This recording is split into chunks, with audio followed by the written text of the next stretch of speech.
Tonight, you are not simply falling asleep, you are stepping into a sacred chamber where your mind will be shaped, your beliefs will be rewritten, and your future will begin its silent construction. What you allow into your mind before slumber determines what awakens in your life. This speech is not casual noise. It is a builder of destinies. Do not take this moment lightly. As you close your eyes, I will speak directly to the hidden architect within you, your subconscious mind. And what I speak, if you permit it, will take root. As you sleep, this speech will go to work. It will plant wealth. It will plant belief. It will plant definiteness of purpose and the bold courage to act. What do you desire? A house free from debt, a fortune that multiplies in silence, the freedom to awaken when you choose, not when an alarm demands? Do you dream of owning your own enterprise, commanding your own time, and being the source of security for those you love? Then listen, not as one who wishes, but as one who decides. This very night your mind shall be fed riches. You may not see it yet, but if you persist in hearing this message, if you give yourself wholly to its repetition, your beliefs will shift. And when your beliefs shift, so does your identity. And when your identity changes, the world bows to you as a master, not a beggar. The law is simple. What you think of most with faith becomes your reality. What you hear most with emotion becomes your nature. Tonight I offer you not mere advice, but a system of reconditioning. Repetition is the tool. Faith is the fire. And the subconscious mind is the field where your fortune is sown. This is not entertainment. This is education for your deeper self. The words I speak tonight are seeds. They may feel invisible, but let a week pass, a month pass, and you will awaken to a new thought, a new strength, a new opportunity. You will not know where it came from, but I will tell you, it was planted tonight. You must listen regularly. This message is to be repeated night after night until you no longer recognize the old version of yourself. Do not question the soil. Do not pluck the seed to see if it grows. Let it work. Trust the law. Speak the affirmations with feeling. And above all, believe that you are worthy of the wealth you seek. This is your sacred hour. Speak nothing negative before you sleep. Hear nothing vague. Do not entertain fear, criticism, or complaint. Only truth shall enter your mind now. Only purpose, only power, only wealth. You are not falling asleep. You are installing a new self, and that self shall rise wealthy. What the mind can conceive and believe, it can achieve, and what it repeats, it installs. This is not poetry, it is law. The same way a farmer repeats the tilling of soil before the crop appears, you must till the fields of your mind with repetition, with belief, and with purpose, especially as you sleep. The subconscious mind never closes its doors. While your eyes shut and your body rests, your deeper self remains alert, obedient, absorbing. It is listening to the last thoughts you feed it. It is shaping them, multiplying them, giving them direction, and it does not discriminate. It will act on whatever is planted, truth or lie, riches or ruin. So I warn you, as your guide, if you retire each night in worry, fear, confusion, or complaint, you are feeding poison into the workshop of your destiny. You are commanding the very force that builds your future to construct failure. And it will obey. Without judgment, without question, it will serve the master you choose to be. But if instead you begin tonight to fall asleep with courage in your chest, faith in your belly, and purpose in your voice, you will command the subconscious to build in your favor. For it is not fate that determines your wealth, it is your repeated thought, charged with belief, handed to your deeper mind with feeling. This is the sacred science of autosuggestion. You suggest what to think. You suggest what to feel. and the subconscious receives it, works upon it, acts upon it, and delivers it back to you as circumstance, condition, and opportunity. It will carry out whatever order you feed it, especially that which is fed repeatedly and with emotion. There is no magic here, only natural law. The same law that builds muscle through repeated motion, builds fortune through repeated thought. That which is impressed upon the mind with belief and persistence becomes fact. Just as surely as the sun rises in the east, your repeated thought becomes your outer reality. Therefore, I tell you, listen to this nightly. Not as a man seeking inspiration, but as one training an army. Your inner army of belief, vision, and courage. Every word you hear is a brick in the foundation of your fortune. Every phrase is a nail driving a new command into the subconscious engine of your life. You are not wasting time by hearing this again and again. You are building the scaffolding of your future. You are laying mental highways upon which wealth will travel to reach you. As surely as a bridge must be constructed before a carriage crosses it, your mind must be structured before riches can arrive. This process is not passive. Though you are resting, your inner self must be alert. Surrender to these words, not in laziness, but in cooperation. Just as a skilled builder follows the blueprint with precision, your mind must follow the voice of definiteness, prosperity, and faith as it is spoken to you now. Thomas Edison did not stumble upon genius by accident. He prepared his mind each evening with the problems he sought to solve. He expected answers, and those answers arrived, not in waking hours, but in dreams, in flashes, in moments of calm when the subconscious was working undisturbed. He did not doubt, he expected. So tonight, do as Edison did. Hand your problem, your desire, your question to your deeper self. Then fall asleep with belief. Let your subconscious work as you rest. Expect ideas. Expect guidance. Expect strength to follow through. Expect favor from infinite intelligence itself. You are training the worker beneath your conscious mind. He is tireless. He is faithful, but he is without judgment. Feed him poison, and he will construct misery. Feed him purpose, and he will construct wealth. You are the architect, you are the instructor, and you are responsible. Hear these words again. Let them seep into your soul. I am the master of my destiny. My thoughts shape my future. I command wealth to come to me through faith, through decision, and through persistent repetition. Say it aloud. Whisper it if you must. Let it echo in the chamber of your mind. This is not one night's work. It is not a magic lamp. It is the daily command of a commander who refuses to drift. You must persist. You must condition the mind daily. And you must believe that what you impress tonight will express tomorrow or the next day or the day after that. Fall asleep now, not as a victim of chance, but as the builder of your fortune. Do not carry complaint to bed. Do not rehearse failure. Do not recount the opinions of doubters. Instead, place your faith on the pillow beside you, wrap yourself in definiteness, and surrender your will to right thought. You have already planted a seed, and with this message you water it. With faith you warm it. With repetition you grow it. And soon, if you do not break the cycle, you will reap a harvest greater than your old self dared to imagine. That is not a promise. That is law. Now, as you drift, do not drift as a coward. Drift as a commander. Drift as one who is deciding what your life shall be. Drift with the firm knowledge that as you sleep, something greater than you is working on your behalf, guided by your faith, your repetition, and your decision to never return to the old way again. There is no mystery here. Repetition is the great law of mental fertility. What you repeat, you believe.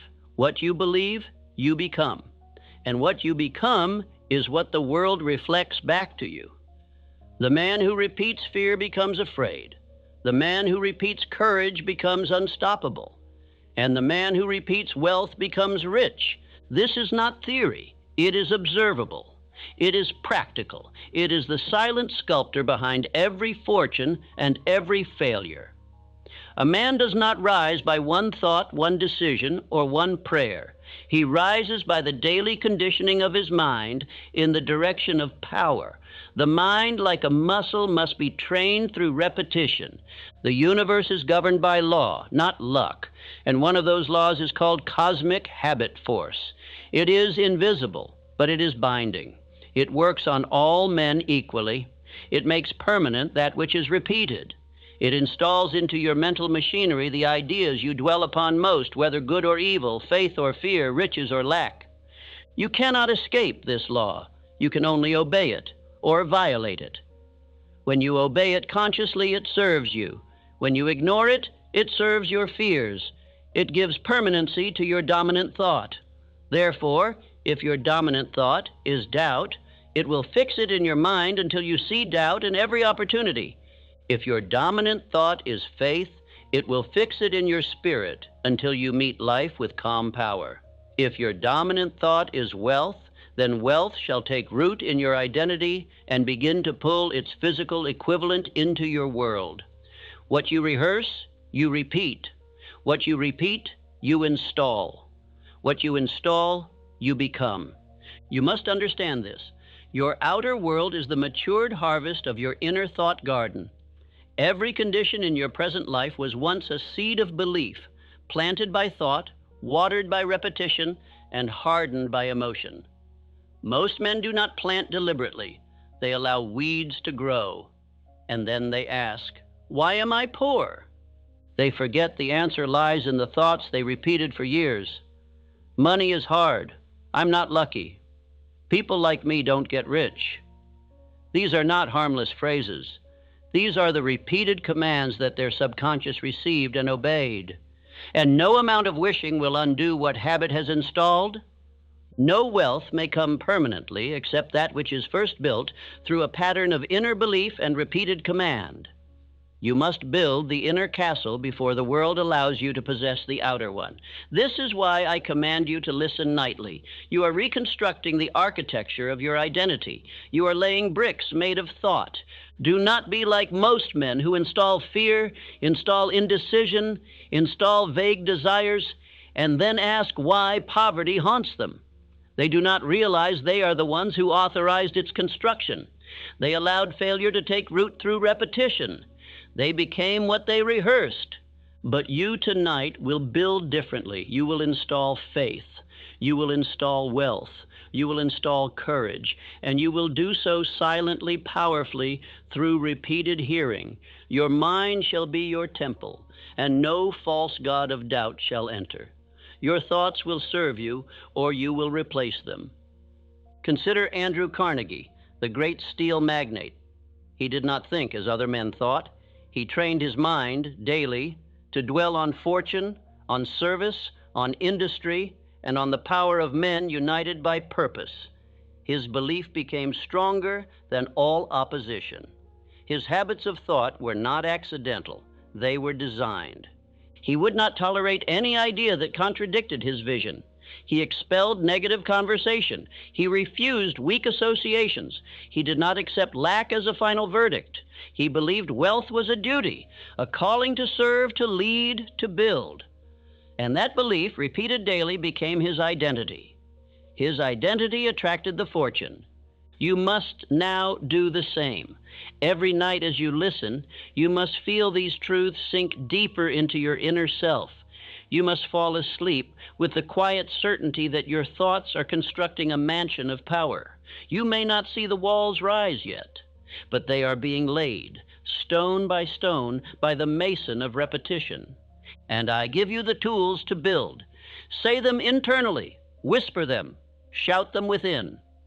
But do not let these words pass by without being claimed. I am the master of my thoughts. I create wealth through belief and action. Infinite intelligence guides my steps and supplies my needs. I am building a wealthy identity every day, every night, without fail. Repeat them. Feel them. Let them echo in your sleep. Let them be louder than your doubts. Let them overwhelm every weak belief you once carried. For it is only by repetition that the old man is buried and the new man rises. There is no replacement for discipline, no substitute for persistent planting. You must water the mind with these words until they become natural, until you no longer reach for them, they come to you. Until you no longer try to believe them, you are them. Fall asleep with discipline and awaken to miracles. The man who governs his nighttime thought becomes the ruler of his waking world. You are not passive. You are planting. You are feeding your field with wealth-conscious seed. You are tilling the soil of your destiny with your own hands. Now rest, not as a beggar, but as a builder. A drifting mind is a doomed mind. A man without a purpose is a ship without a rudder, tossed about by wind, ruled by current, prey to every storm. But the man who knows what he wants and claims it boldly, he is magnetic. His thoughts are concentrated, his steps are directed, his presence is commanding, and success moves toward him without hesitation. Definiteness of purpose is not a luxury. It is the very foundation of all achievement. The mind craves direction. Without it, it wanders into fear, confusion, indecision, and waste. But once you give the mind a single, dominant, clearly envisioned aim, it begins to awaken powers that slept for years. It begins to burn away the fog of drifting. Drifting is the devil's playground. Definite thought is God's workshop. When your mind has no chief aim, it becomes the target of fear, of criticism, of suggestion by the mediocre. But the definite man becomes immune to suggestion. He thinks, he acts, he commands, he decides, he expects, he achieves, and the world follows him. Now I ask you, what do you want? Say it, write it, declare it. Let no vague wish remain in your mind. Is it freedom from employment? Is it the creation of a business? Is it the ownership of land, of property, of riches to be passed down for generations? Is it the power to bless your family, to give, to create, to build? Then name it, claim it, state it aloud, feel it, demand it, repeat it until it is fixed in your identity. The man who is definite may be resisted temporarily, but he is never defeated. Life bends to the man who bends his mind toward a single desire, held with faith and reinforced by persistent thought. You must now install that image. And not as a vague hope, but as a living command. Every night, as you drift to sleep, you must see your aim, picture it, hear the sounds it brings, smell the scent of success, touch the walls of your vision, taste the reward in advance. This is not delusion. It is construction. Do as my friend Barnes once did. He wished not merely to work for Thomas Edison, he wished to become his partner. He did not ask for a job, he demanded an opportunity. He carried that image in his mind so strongly, so repeatedly, that it became more real than the poverty in his pocket. And eventually, Edison saw it too. Barnes had nothing but desire and definiteness. That was enough. He did not drift. He did not listen to doubt. He declared what he would be, and he backed it with faith, persistence, and the repeated image of success. What he believed, he achieved. Because he would not accept any alternative, he was deaf to all suggestion but his own. So now I give you a nightly ritual. Take your definite chief aim and write it with your own hand. Do not print it, write it. This binds the thought with motion and emotion. Then speak it aloud. Speak it slowly. Speak it with faith. And as you fall asleep, let the sound of it echo in your inner chamber. Hear it whispered within. I am moving daily toward my definite purpose with unshakable faith. The means will appear because I have committed to the end. Say it until it feels natural. Say it until your subconscious accepts it as a command from headquarters. Say it until doubt dies and belief becomes your new atmosphere. You must understand. Every repetition carves a groove in your inner mind. Every spoken affirmation is a chisel, and with each night, you shape a deeper channel for wealth to flow. If you skip one night, return the next. If you feel nothing at first, continue. The seed is invisible at first, but the harvest will come. And this is no game. This is not motivational whim. This is mental craftsmanship. This is the science of personal power. The subconscious mind will obey the loudest voice. If the loudest voice is television, gossip, or fear, it will obey that. If the loudest voice is your chief aim, backed by repetition and faith, it will obey that. Make sure that voice is definiteness, not doubt. Wealth does not belong to the most gifted. It belongs to the most definite. Fortune does not follow talent. It follows clarity. And clarity comes from discipline, from faith, from daily inner work. And that work begins now, tonight, as you plant the image, speak the affirmation, and fall asleep in command. Do not permit even one thought of vagueness to remain. Know what you want. Know why you want it.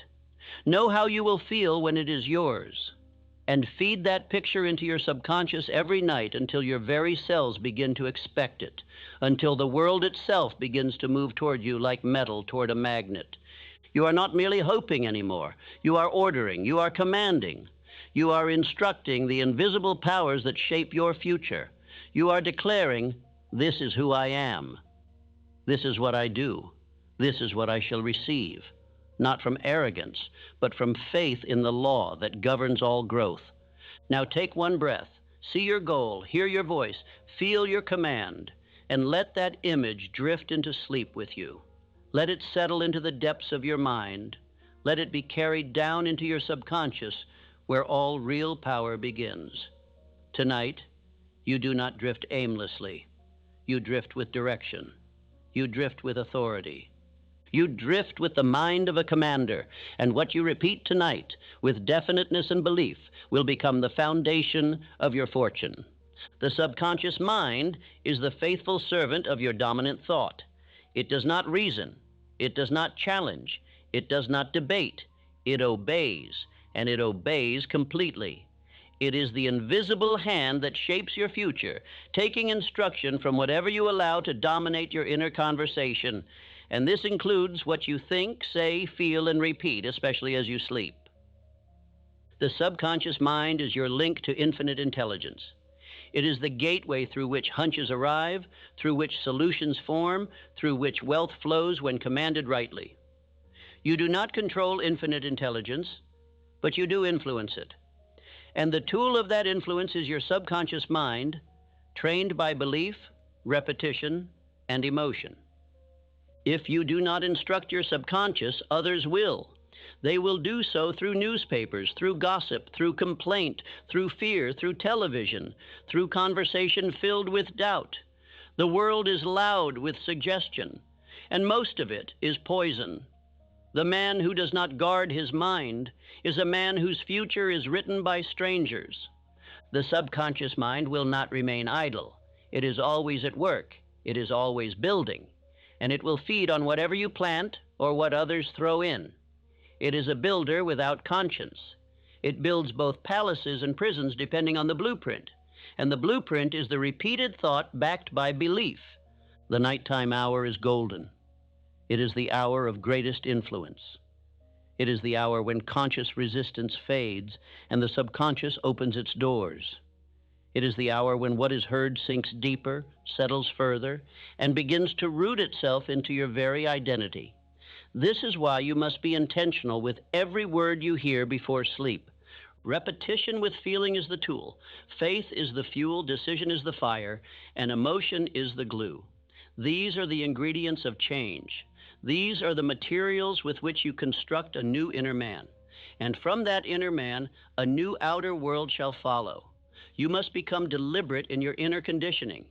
This is the sacred art of autosuggestion, the daily feeding of the subconscious with hand-picked thoughts, repeated with intensity and accepted with feeling. You may call it programming. You may call it impressing. The name is not the power. The power is in the repetition backed by belief.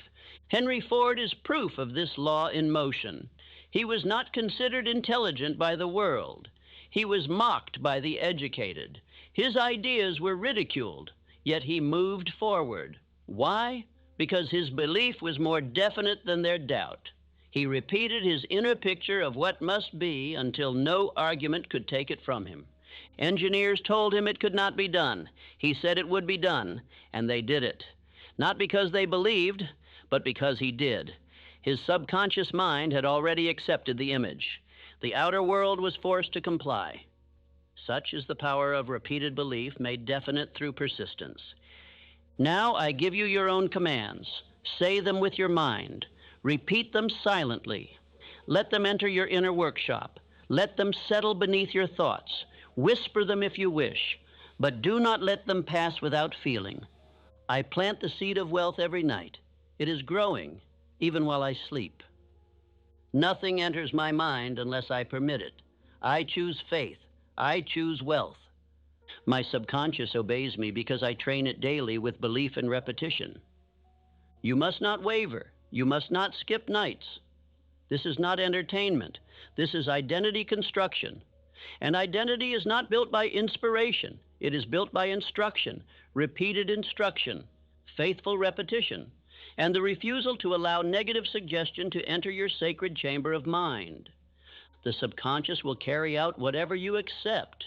If you feed it images of poverty, it will create conditions of poverty. If you feed it beliefs of power, it will create expressions of power. If you speak wealth, it will begin to summon the means, but only if the command is repeated with faith. No man becomes rich by accident. He becomes rich by subconscious direction. The conscious mind decides what to feed. The subconscious mind decides how to grow it. But both must cooperate. Both must work in harmony. The farmer cannot control the growth, but he can control the seed, the water, the rhythm of planting. So plant wisely, speak wisely, listen nightly, and never again permit complaint or fear to be your lullaby. Let faith be your nighttime companion. Let definiteness be your closing thought. Let repetition do its silent work as you rest with the awareness that something far greater is now working beneath your surface.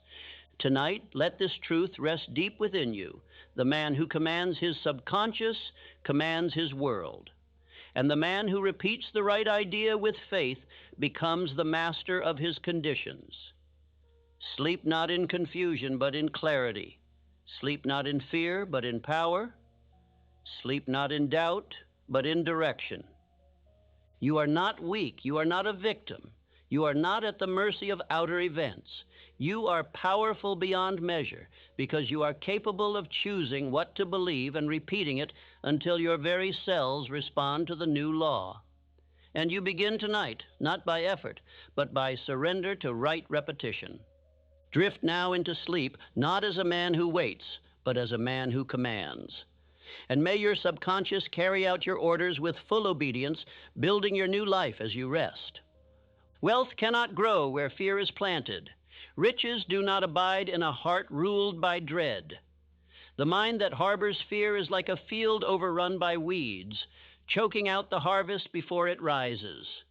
The subconscious will not question your fears. It will accept them as orders, and it will build your world according to the blueprint you hand it. Be it faith or fright, tonight we begin the removal. For too long, fear has slept beside you. It has whispered in your ear as you drifted. It has told you lies in the voice of reason. It has called itself protection, safety, caution. But it is the enemy, and it must be expelled. There is no compromise. Wealth and fear cannot share the same bed.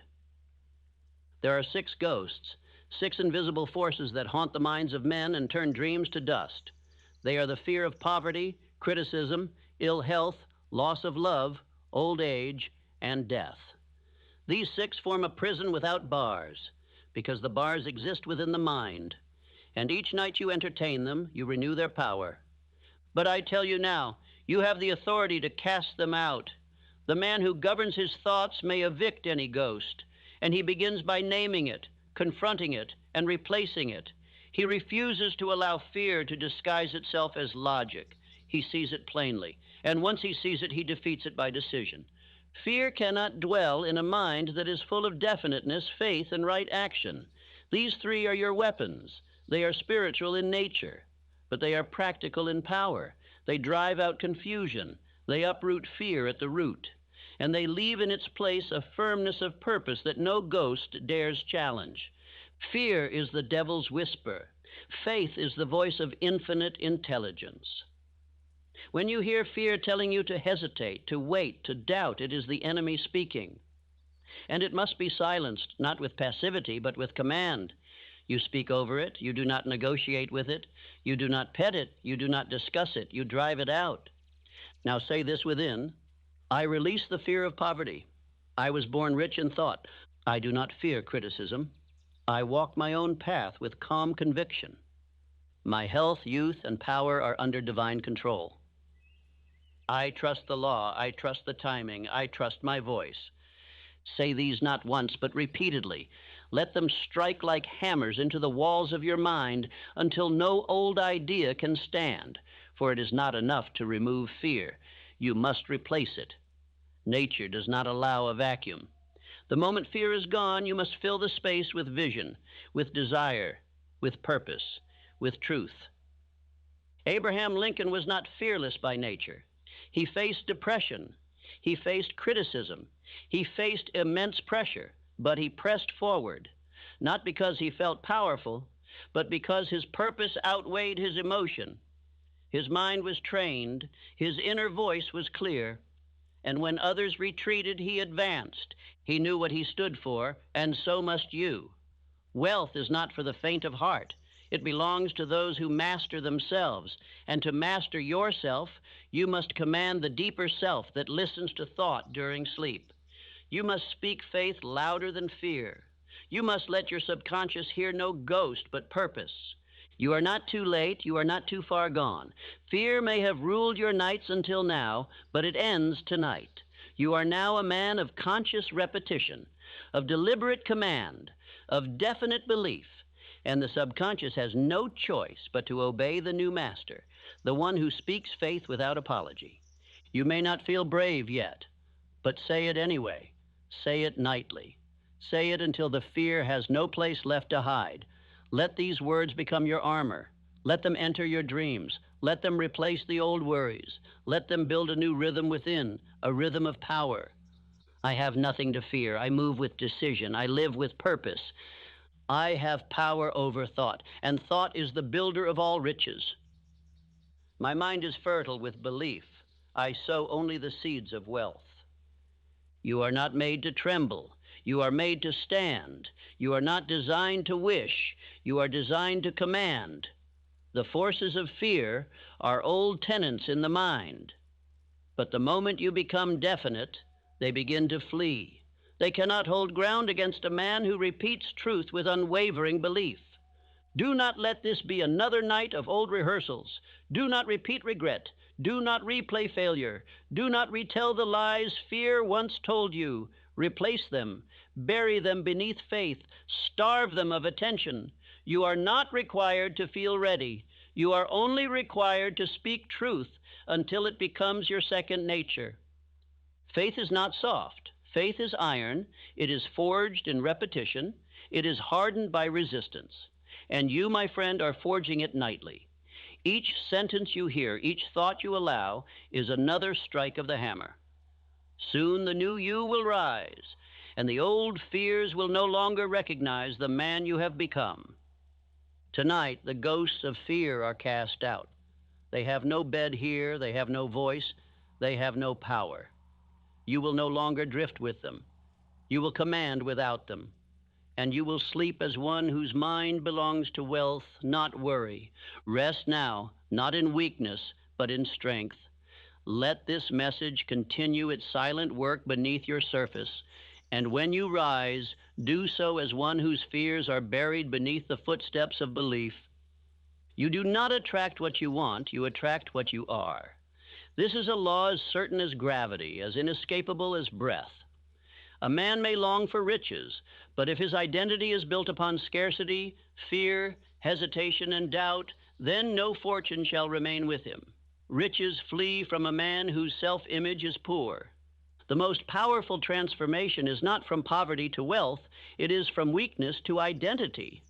When you adopt the identity of a wealthy man, one who thinks clearly, acts decisively, and believes deeply, You begin to pull your fortune into alignment. You begin to carry the posture of power before power arrives. You must become the type of man who commands riches before they come. This is the mystery the world overlooks. They wait for results to believe. But the great men believe before they see. They speak before they hold. They act before they receive. This is not deception. This is the law of identity. Think now, how does the wealthy man speak? How does he carry himself? How does he respond to difficulty, to delay, to decision?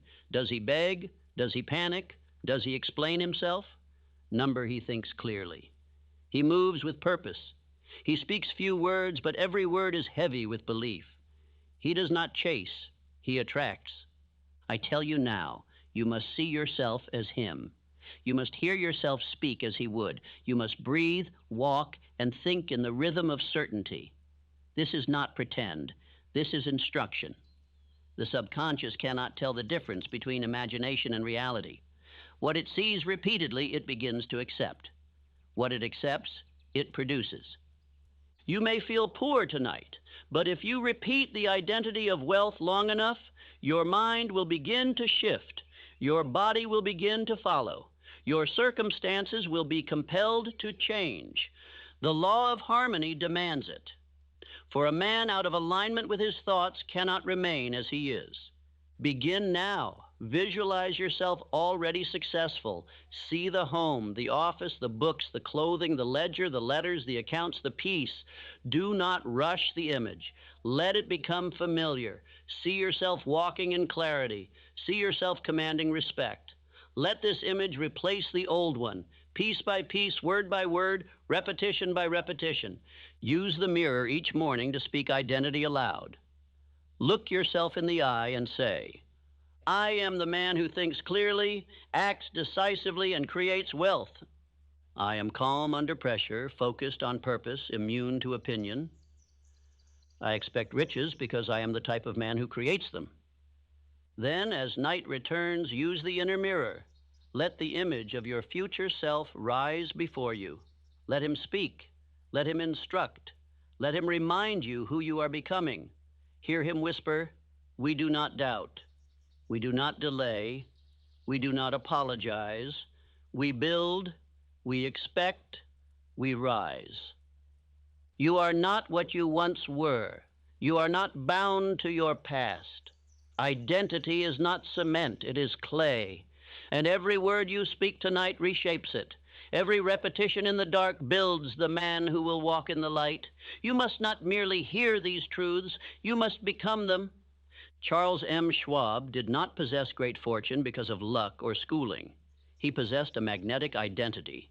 He believed in himself with such warmth and clarity that others believed in him instinctively.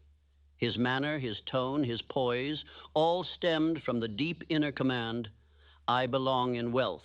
I am at home among greatness. He thought as the rich man would think. He walked as the rich man would walk. And riches followed, not because he demanded them, but because he matched them. You must now do the same.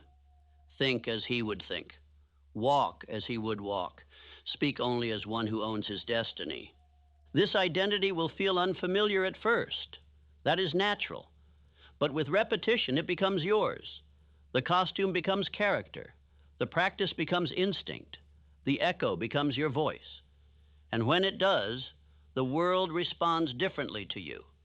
Not because the world has changed, but because you have. Say these words silently now. Let them enter you. I no longer rehearse weakness. I install wealth. I walk in harmony with success. I live in alignment with riches. My identity is forged in repetition, backed by belief, rooted in decision. You are building an inner magnet. You are tuning your thoughts to wealth. You are shaping the man who must exist for your fortune to arrive. And you are doing it quietly, faithfully, as you drift to sleep. Tonight, you do not lie down as the man the world sees. You lie down as the man who will one day be revealed. You lie down in disguise, but not for long. Your identity is shifting. Your old self is dissolving. Your new self is rising, word by word, night by night, with every repetition. As you sleep, let your future self take your place. Let him breathe through you. Let him speak within you. Let him instruct your mind. And when you rise, rise as one who no longer begs for success, but commands it, because you have become the man who receives it by law. There is a power that multiplies strength when two or more minds meet in perfect understanding. I name this power the mastermind. It is not a theory. It is a spiritual and mental law, as exact as any found in chemistry or mathematics. When you align your mind in harmony with another of purpose, a third, greater mind is formed. This is not metaphor, it is literal. When two minds connect with faith, loyalty, and shared aim, they generate a force neither could summon alone. This invisible force has built empires, moved industries, and forged leaders. It exists above emotion, beyond logic, and it begins the moment you decide to align with greatness. You are never alone in your journey, but you must choose your mental companions carefully. The subconscious is influenced not only by your own repetition, but by the thoughts of those closest to you. The wrong association poisons the inner soil. The right association multiplies the harvest tenfold.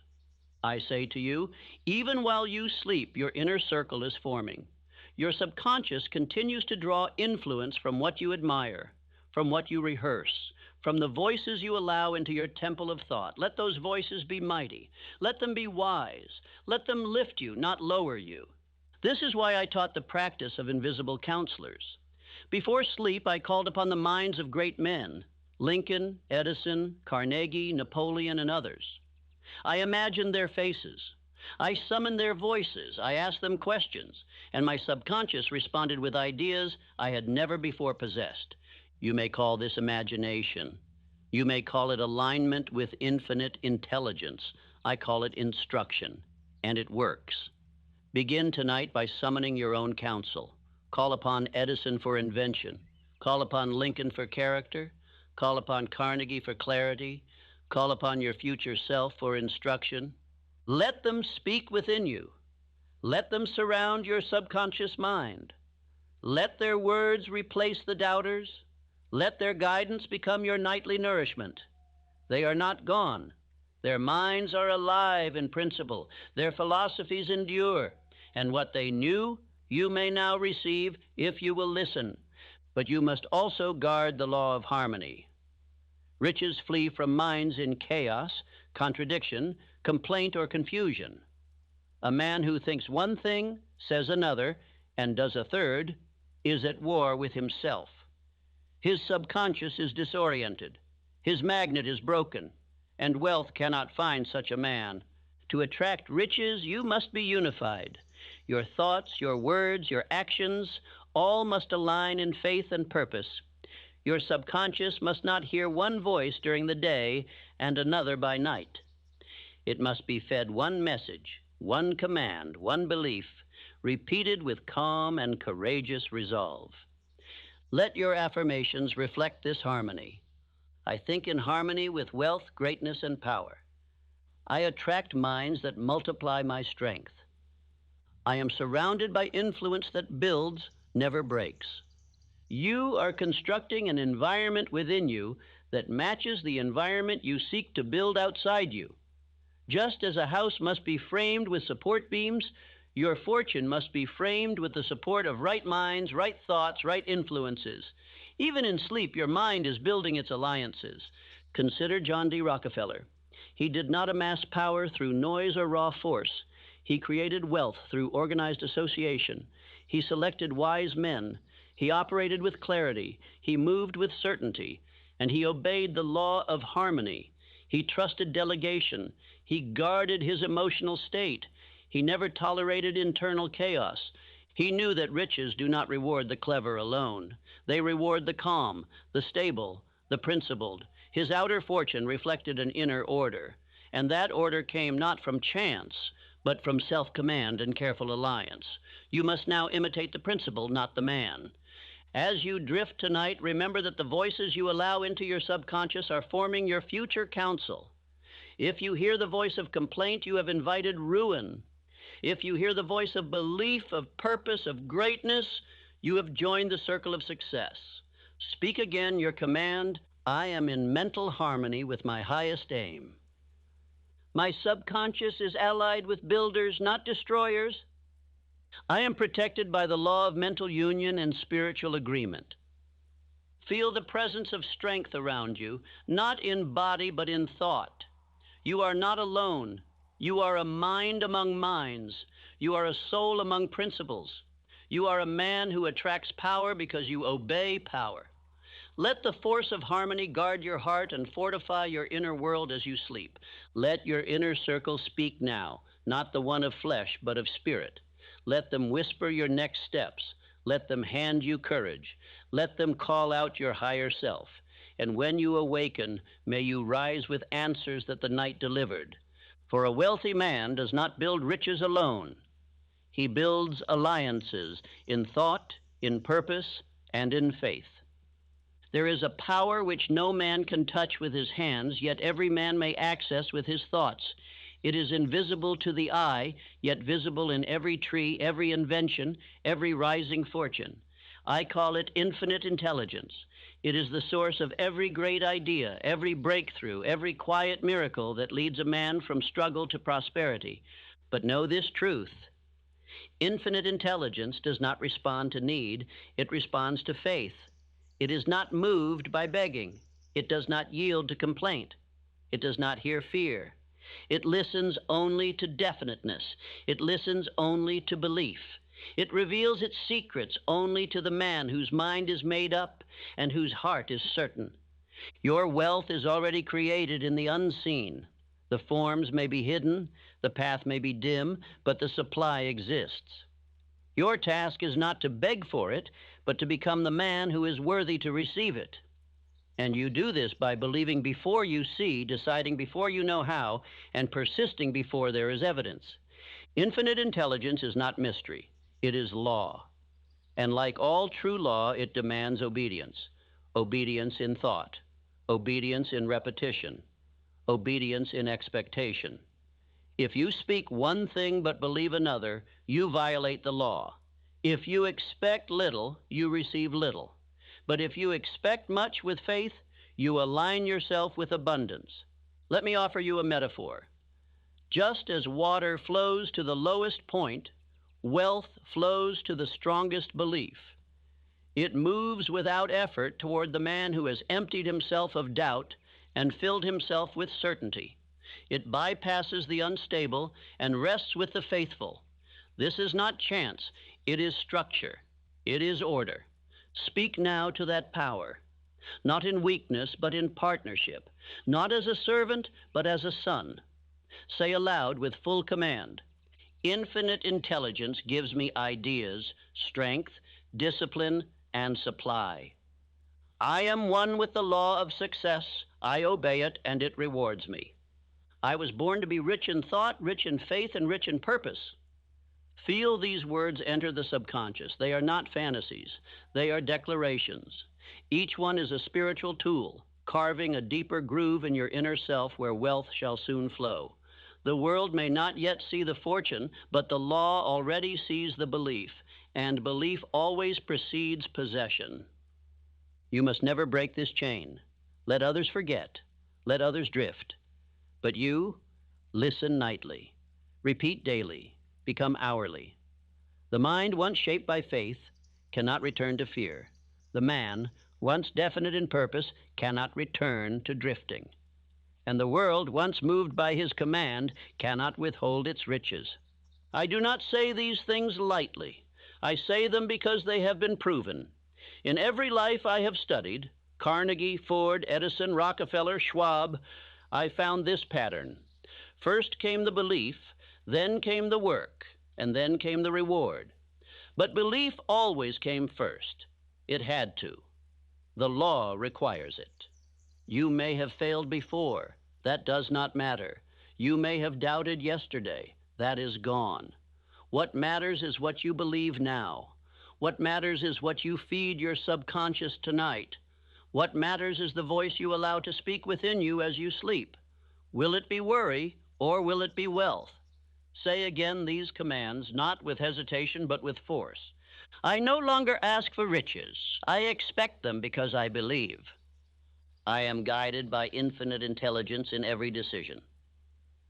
My fortune is already built. I now walk the path to receive it.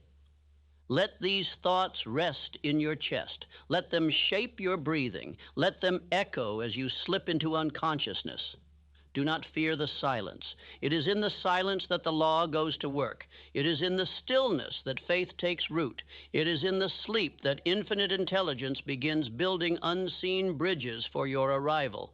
And when you wake, rise as one who has already been answered. Do not wait for confirmation. Move with power. Decide with clarity. Speak with direction. You are not seeking favor. You have received it. You are not begging for provision. You are walking into it. Let the identity match the belief. Each night you repeat these truths, your inner world is altered. Each morning you act upon them, your outer world begins to change. And though the changes may come slowly, they will come. And when they do, you will not be surprised, for you have rehearsed them in advance. You have believed before you received. Now I give you one last command for this night. Sleep now with power. Sleep now with definiteness. For tomorrow you will rise as a wealth builder who cannot be stopped. You have done the work. You have spoken the words. You have surrendered to the law. The rest belongs to infinite intelligence, and it shall not fail you. Within the words you are about to hear lies a hidden exercise, a simple act of repetition that, if done as instructed, could transform your life entirely. It is not poetic. It is not theory. It is law. And if you will truly listen, not merely hear, but observe as a student of success, then tonight may be the night your life begins to change forever. This exercise, if practiced with faith and decision, will plant in you the identity of the man you were born to become. It will dissolve confusion. It will silence doubt. It will awaken in you the magnetic force of purpose, and it will begin reshaping your results from the inside out. If you follow this truth, you may experience something few ever do. You will begin to wake with confidence instead of dread. You will feel joy returning where heaviness once ruled. You will stop second-guessing and begin acting with calm resolve. You will draw opportunities that once seemed distant, and you will begin to believe, genuinely believe, that you were made for something higher. But be warned, if you drift, if you dismiss this message as common, if you merely nod along without implementing this law of identity, then life will continue as it has.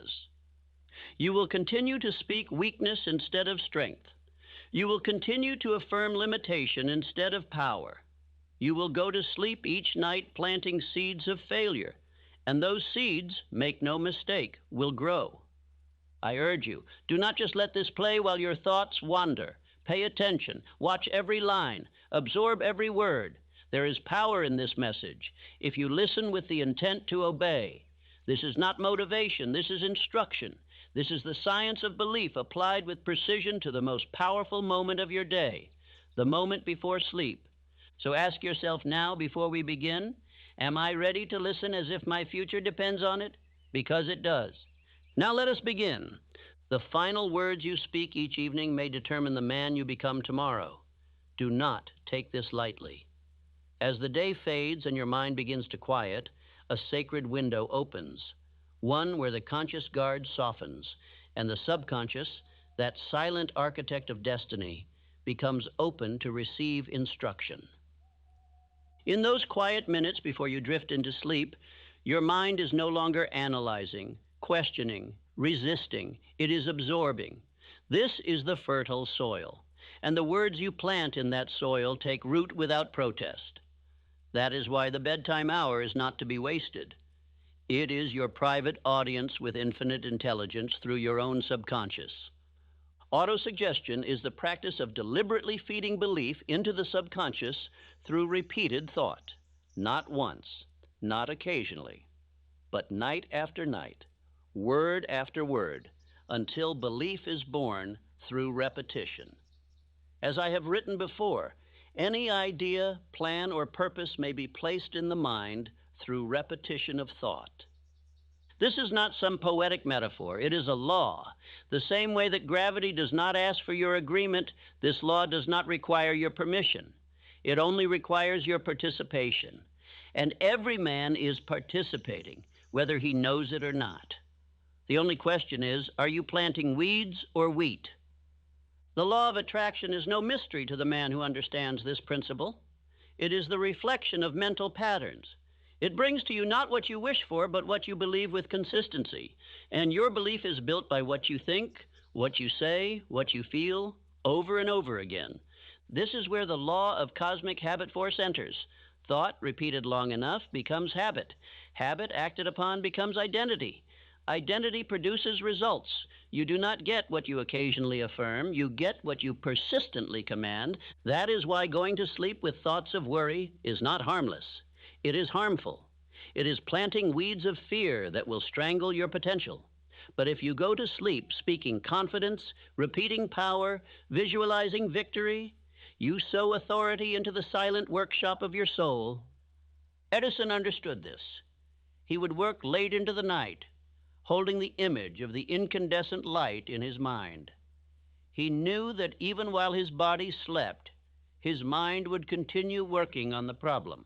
His evening thoughts became blueprints carried into the realm of sleep. So I command you, do not let your final words be complaint, let them be command. Do not speak of what is, speak of what shall be. Speak as the man you are becoming, not as the man you have been. This is your chance to instruct the subconscious, not to reflect your fears. Understand this. The final thoughts of the evening replay in the mind through the night. They echo, they imprint, they instruct, they rehearse, and eventually they become. That is why you must take this message seriously. This is no ordinary practice. It is not a bedtime ritual for comfort. It is a nightly instruction to the subconscious, a spiritual law in action. You are about to learn 7 phrases that will change the course of your thinking, your emotions, your identity, and ultimately your entire life. These are not chants, they are commands. You will choose them for yourself, and you will repeat them until they become you. And do not take this lightly. What you repeat, you believe. What you believe, you become. And what you become, you will live. Say this aloud tonight. As I sleep, my belief grows stronger. My identity is shaped by my repeated commands. I plant faith, and I reap destiny. Autosuggestion is the tool by which man may seize control of his own destiny. Self-suggestion, I have said, is the agency of control through which an individual may voluntarily feed his subconscious mind on thoughts of a creative nature. You are not a victim of fate, you are a servant of thought. And through autosuggestion, you may become its master. Your subconscious is not concerned with truth or falsehood. It does not debate. It does not judge. It simply accepts what is repeated with feeling. That is the key, with feeling. Whatever is said aloud with repetition and emotion, especially in the quiet hours before sleep, becomes law to the subconscious mind. You must understand this plainly. Most men do not program belief. They program doubt, not deliberately, but through negligence. They fall asleep each night rehearsing what did not work, what went wrong, what they fear, what they lack. And in so doing, they instruct their subconscious to expect more of the same. They think these are harmless murmurs, passing thoughts, whispers of fatigue, but they are commands, unconscious commands, and they are obeyed nonetheless. Because the subconscious does not distinguish between what is true and what is repeated. It only asks, how often have you told me this? This is the secret that separates the drifter from the determined. The drifting man reacts to life and repeats the reactions. The determined man commands his inner world and repeats only that which builds him. The technique you are about to learn is simple in structure, but infinite in power. Each night before sleep, you will speak aloud 7 phrases. Each one begins, I'm the type of person who, and you will follow those words with the identity you choose to become. This is not flattery. This is not empty encouragement. It is identity programming, the law of self-command put into deliberate action. You must speak these phrases aloud. Why aloud? Because spoken word has weight. Thought remains in the abstract, but speech enters the physical. And what is heard with emotion begins to mold belief. The subconscious responds most to repetition and sound. Example, I'm the type of person who is decisive. The more you say it, the more your mind aligns with the image. Your posture changes. Your tone sharpens. Your actions become more immediate. You become the command you have issued. The mind becomes the words it hears. If it hears strength, it starts to act with strength. If it hears weakness, it begins to shrink. That is why you must be careful not only with what you say, but with what you hear. This is not new. This principle is embedded in my self-confidence formula in Think and Grow Rich. I instructed the reader to repeat daily that he believes in himself, in his definite chief aim, in his unwavering faith.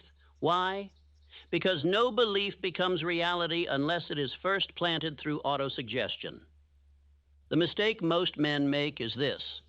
They try to change their outcomes without changing their identity. They say, I want to be rich, while continuing to think like a pauper. They say, I want confidence, while repeating doubt. They say, I want change, while reinforcing the old identity every night before sleep. This exercise will not allow you to do that. It forces you to declare, I am the type of person who, and in doing so, it draws a line between the man you have been and the man you choose to become. You are not affirming outcomes. You are affirming the source of outcomes. You are planting identity, not results. And when identity changes, behavior must follow. Speak these phrases not with wishful thinking, but with decision. Say them not as a beggar hoping to be chosen, but as a master instructing his inner world to obey. Say them slowly. Say them with emotion. Say them with your chest full and your spirit alert. Let the words shape you. I am the type of person who lives by faith. I am the type of person who acts by purpose. I am the type of person who repeats only that which builds power. This is how you rewire belief. This is how you overwrite fear. This is how you install a new identity that reflects your deepest aim. And once this identity is spoken enough times, it will begin to feel familiar. Once it feels familiar, it will become natural. Once it becomes natural, it will become you. This is not self-help. This is self-mastery.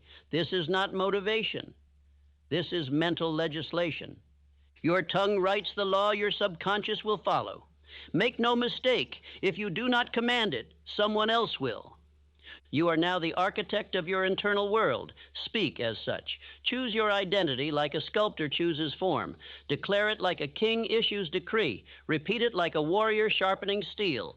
Because when you wake tomorrow, you will not just wake to the day. You will wake as the man you spoke into being the night before. Now say this aloud before we continue. I am the type of person who commands belief. I install confidence. I shape destiny. I do not speak weakness. I repeat identity until it becomes law. Your results are not random. Your life is not a sequence of disconnected events. Your relationships, your finances, your health, your voice, your posture, your courage, all are the visible fruit of an invisible identity. That identity is not given. It is installed, and it is installed through repetition of belief. Most men never examine the identity they've accepted. They speak of luck, timing, or misfortune. But the truth is simpler. They are reaping what they have repeatedly called themselves. And when you realize that, when you see that what you are is the result of what you've spoken, you will understand your power to transform it. You are not your circumstance. You are not your past. You are not what they called you. You are not the sum of your failures. You are not what fear whispered in your weakest hour. You are what you have repeated to yourself with emotion, day after day, week after week, year after year. That is why most men who try to change only change for a moment. They try to alter behavior without first altering identity. They try to earn more while still believing they are broke. They try to command respect while seeing themselves as less. They try to act boldly while clinging to the identity of the timid. Let me give you this eternal law. Behavior follows belief, and belief follows repetition. Do not expect your actions to rise above your identity. First, raise your identity. Then your actions will rise to match it. This is why the nightly repetition of "I'm the type of person who" is so transformative. It bypasses surface level goals and cuts into the root of behavior, self-concept. And once your self-concept changes, everything else begins to obey it. Let us consider Abraham Lincoln. He was not born confident. He failed in business. He lost elections. He was mocked, doubted, and dismissed. But through persistent speeches, letters to himself, moments of solitude, and unwavering moral resolve, he forged an identity of calm power, of strength under fire. He did not wake up a leader, he became one. Because identity is not a gift, it is a construction.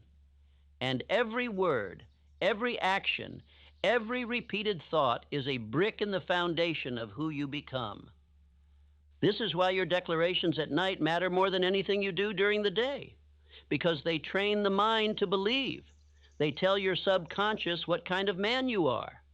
And once the subconscious believes that, it begins to build a life to match it. Do not say, "I want to be confident." Say, "I am the type of person who walks in calm confidence." Do not say, "I hope to succeed." Say, "I am the type of person who succeeds through clarity and action." Do not say, "I wish I had more discipline." Say, "I am the type of person who keeps his word and acts with resolve." This is not fantasy. This is faith applied through autosuggestion. You are feeding belief to the only part of your mind that can alter your permanent behavior, the subconscious. And when the subconscious changes, your entire life structure begins to shift. Understand this: your subconscious must be fed. It will either eat what you give it deliberately, or it will consume the doubts, criticisms, and distractions of the world. But eat it will. The only question is, what shall you serve it? You must install the identity of the man you wish to be, not once, not twice, but every single night, until it becomes so familiar that you no longer repeat it out of effort, but out of instinct. And how is this done?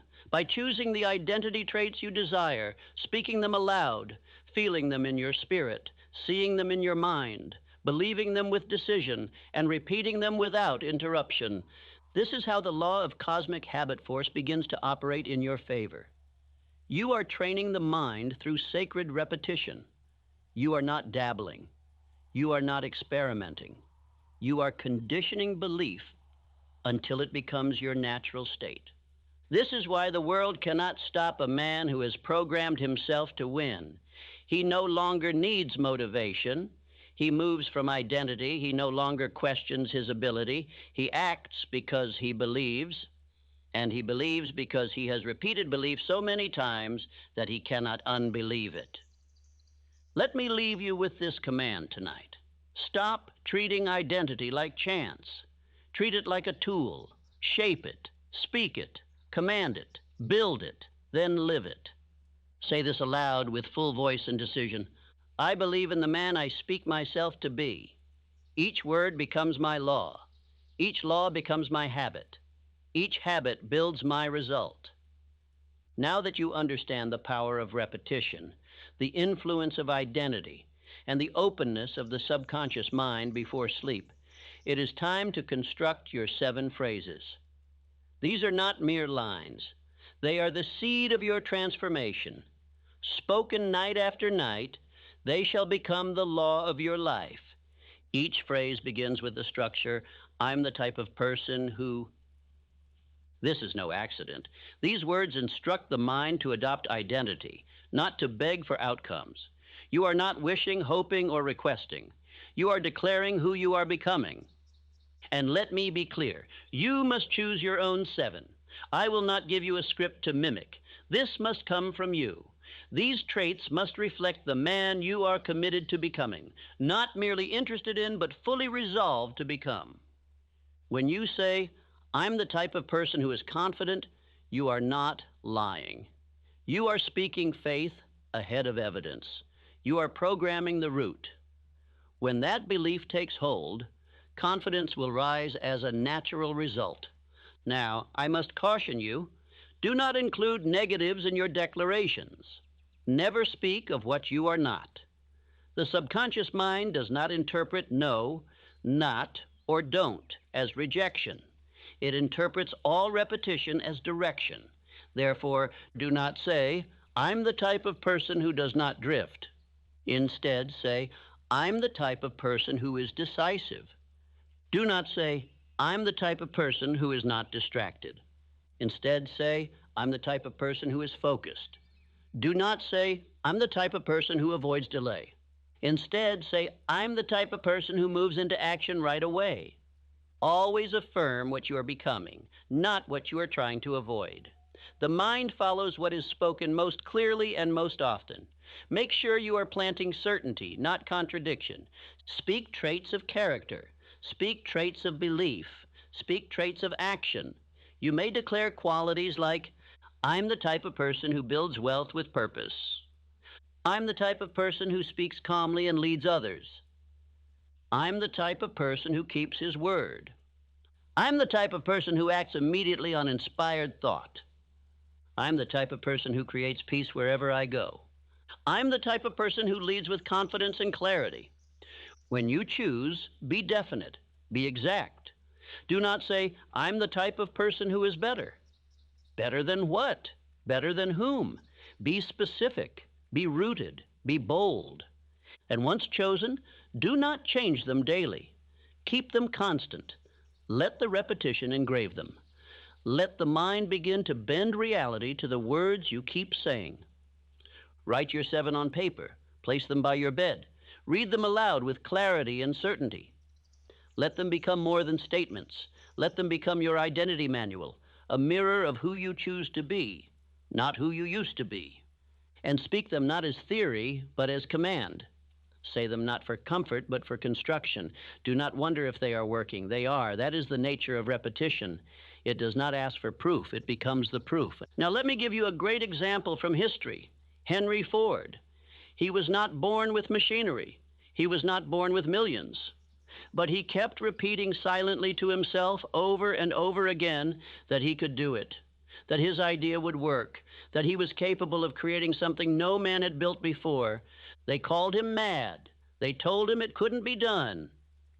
But because he kept repeating belief, he became a magnet for the very actions and people that would make it real. That is the law. And that law works for you if you obey it. So take your pen tonight. Choose your traits with care. Do not rush. Choose traits that stir your spirit. Traits that represent the man you will stand before your Creator and say, that was me. I became what I was called to become. Speak your identity until it becomes your instinct. Speak your truth until it becomes your tone. Speak your command until it becomes your character. Say this now and say it slowly. Each word I speak is law. Each phrase I choose builds me. Each night I become more of who I have decided to be. The power of this method lies not only in the phrases themselves, but in how you use them. Precision is the ally of transformation. Vague effort yields vague results, but consistent, deliberate practice builds permanent identity. That is why your evening ritual must become sacred, non-negotiable. Set aside 10 to 20 minutes before sleep. Make this your final act of the day. Turn off every distraction. Close every mental window that does not serve your aim. You are not preparing to sleep. You are preparing to instruct your soul. And the soul obeys repetition with emotion. Stand or sit upright. Do not lie down yet. The body must remain alert to signal the mind that this is a time of command. You are not drifting. You are directing. You are not wondering, you are instructing. Speak each of your 7 phrases aloud, not in a whisper, not in a monotone, but in a voice of authority. These are the words that will write tomorrow's beliefs into the walls of your mind. Speak as if you were declaring law, because that is exactly what you are doing. Say each phrase at least 3 to 5 times, more if necessary. Say it until you feel it.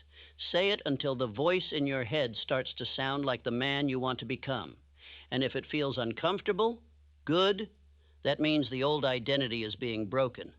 Let us make it real. You might say, I'm the type of person who acts immediately on inspired thought. Then pause. Let that idea settle. Then say it again with even more clarity, even more force. Let your subconscious hear certainty, not doubt. After you speak the phrase, close your eyes briefly. Visualize yourself living that truth. See yourself moving, speaking, deciding, walking as that man. Do not rush this. One picture in the mind is worth 1,000 spoken words if it is felt with intensity. Do not mumble. Do not recite. Declare. Your tone must not be casual. It must carry power. This is not the voice of a beggar.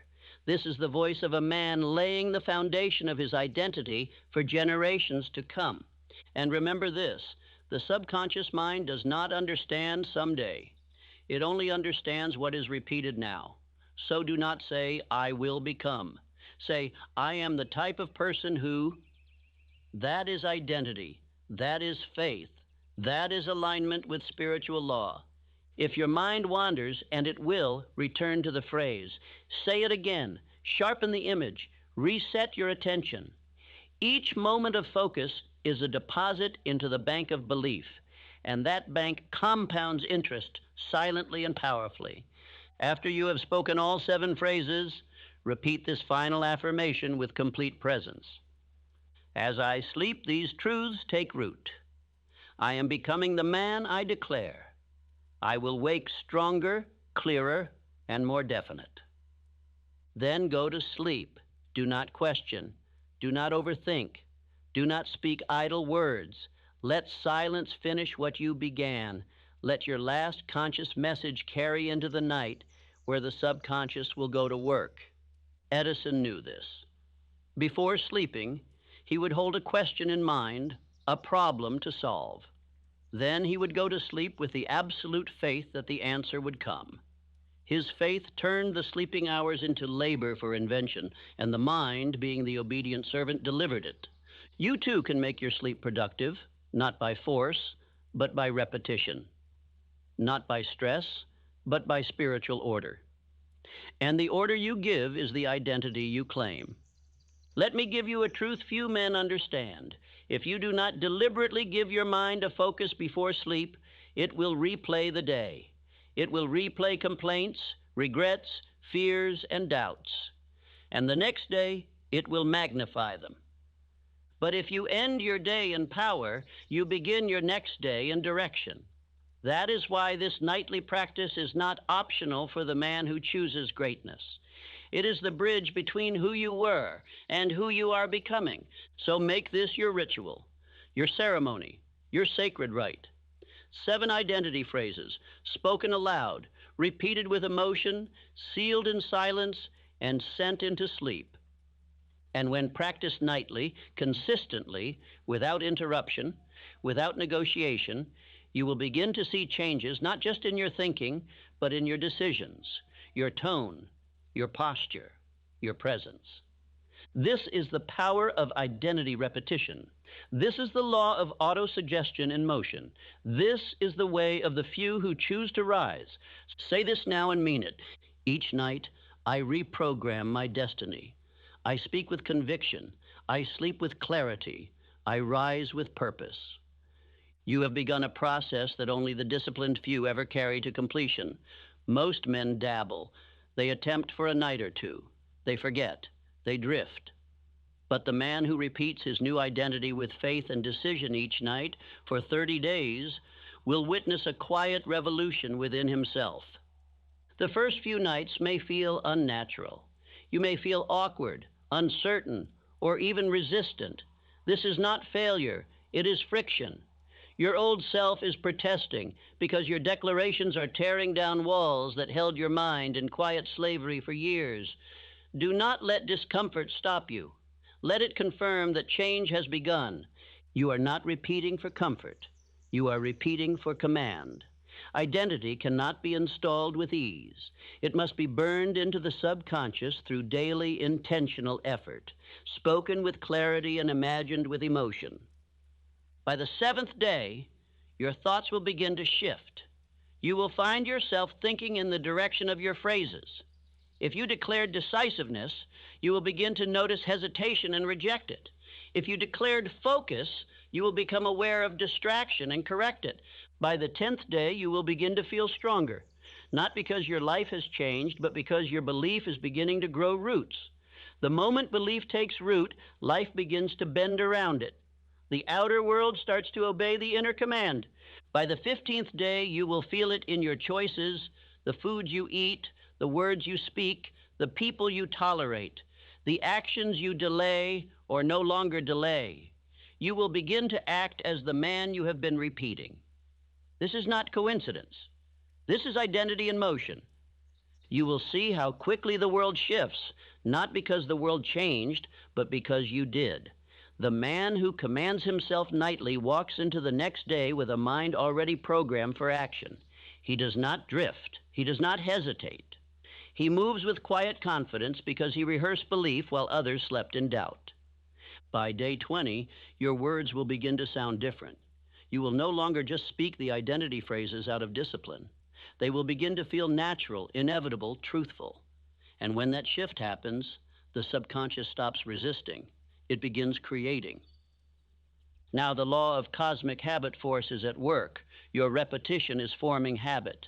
Your habit is forming character. Your character is forming destiny. And all of it began not with effort, but with nightly repetition. By day 30, you will look back and realize that something profound has shifted. Your posture will feel different. Your tone will sound more certain. Your emotions will feel more controlled. Your planning will be tighter. Your belief stronger. You will begin to say things like, "That doesn't sound like me anymore," when old habits knock at the door. And you will be right. That man is no longer welcome in the house of your mind. You have spoken your way out of that identity. But beware. Do not stop here. This is not the finish line. This is the foundation. Identity is not built in bursts. It is built in daily bricks. If you stop now, the old identity will begin whispering again, and you must not let it. You must continue. You must declare until it becomes unbreakable. Understand this deeply. Repetition is mastery. The subconscious mind does not respond to variety. It responds to certainty, and certainty is built through consistency. Repetition of affirmation of orders to your subconscious mind is the only known method of voluntary development of the emotion of faith. There is no shortcut. There is only decision, repetition, and faith. So if you have come this far, go all the way. Let the 30 days become 90. Let 90 become a year. Let this become who you are, not what you do. Declare this with force and faith tonight. I continue this practice without delay. I grow in repetition. I strengthen belief. I live the identity I declare. To your transformation is not failure. It is drifting. The moment you begin to relax your repetition, the moment you say, "I've got it now," the moment you skip the evening ritual, you are beginning the descent back into the ordinary.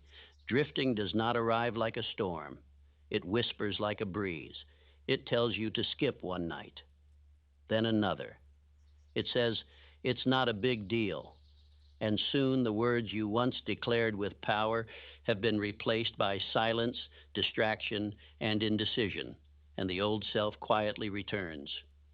You must understand the seriousness of this. In Outwitting the devil said, "I control men by making them drift." The devil does not steal your mind.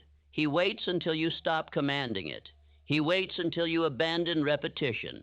He waits until you forget who you are becoming. Drifting is the disease of the undisciplined. It does not punish with pain, it punishes with regret, and you will not even notice it until you have wandered far from the power you once possessed. That is why the daily ritual of repetition must become your law, not your option. Your law. The subconscious does not pause. It does not wait. It continues to absorb whatever is repeated. And if you do not give it commands, the world will. The noise, the fear, the criticism, the culture, it will reprogram you in silence. And you won't know it's happening until your results reflect your disobedience. That is why you must guard your evenings, protect your repetition, defend your declarations. These phrases are more than words. They are the armor of your mind. Without them, you are exposed to every influence that seeks to weaken your belief. Do not skip. Do not delay. Do not postpone. Even when tired, speak them. Even when busy, repeat them. Even when uninspired, declare them, especially then, because discipline is not measured by what you do when it's easy. Discipline is proven when you do it without excuse. Say aloud, I do not drift, I do not delay, I do not doubt. I repeat truth, I become belief, I live in obedience to purpose. Let me show you how drifting begins. A man builds belief for 21 days. He feels stronger. He begins to change. But then he says, I'm doing well. I'll take a night off. That night turns into 3, then a week, then a month. The momentum is lost. The voice of doubt returns. The old habits reappear, and he wonders why he feels like his old self again. The answer is simple. He stopped repeating. He stopped affirming. He stopped commanding his identity. And the subconscious, having no new instructions, reverted to the last known identity. But not you. You will not drift. You have come too far. You understand now that consistency is the only true power. You will speak these phrases every night, not because it feels good, but because it builds good. And you are no longer interested in comfort. You are devoted to transformation. Remind yourself daily, I do this not for entertainment, but for elevation. I am becoming the man of my aim. Make the evening ritual non-negotiable. Let it become as natural as breathing. Let it become your anchor in storm, your compass in darkness, your light in doubt. These words you speak, they are your home. Do not leave them, because drifting is always waiting. The moment you lose vigilance, it returns. The moment you stop building, the world begins eroding.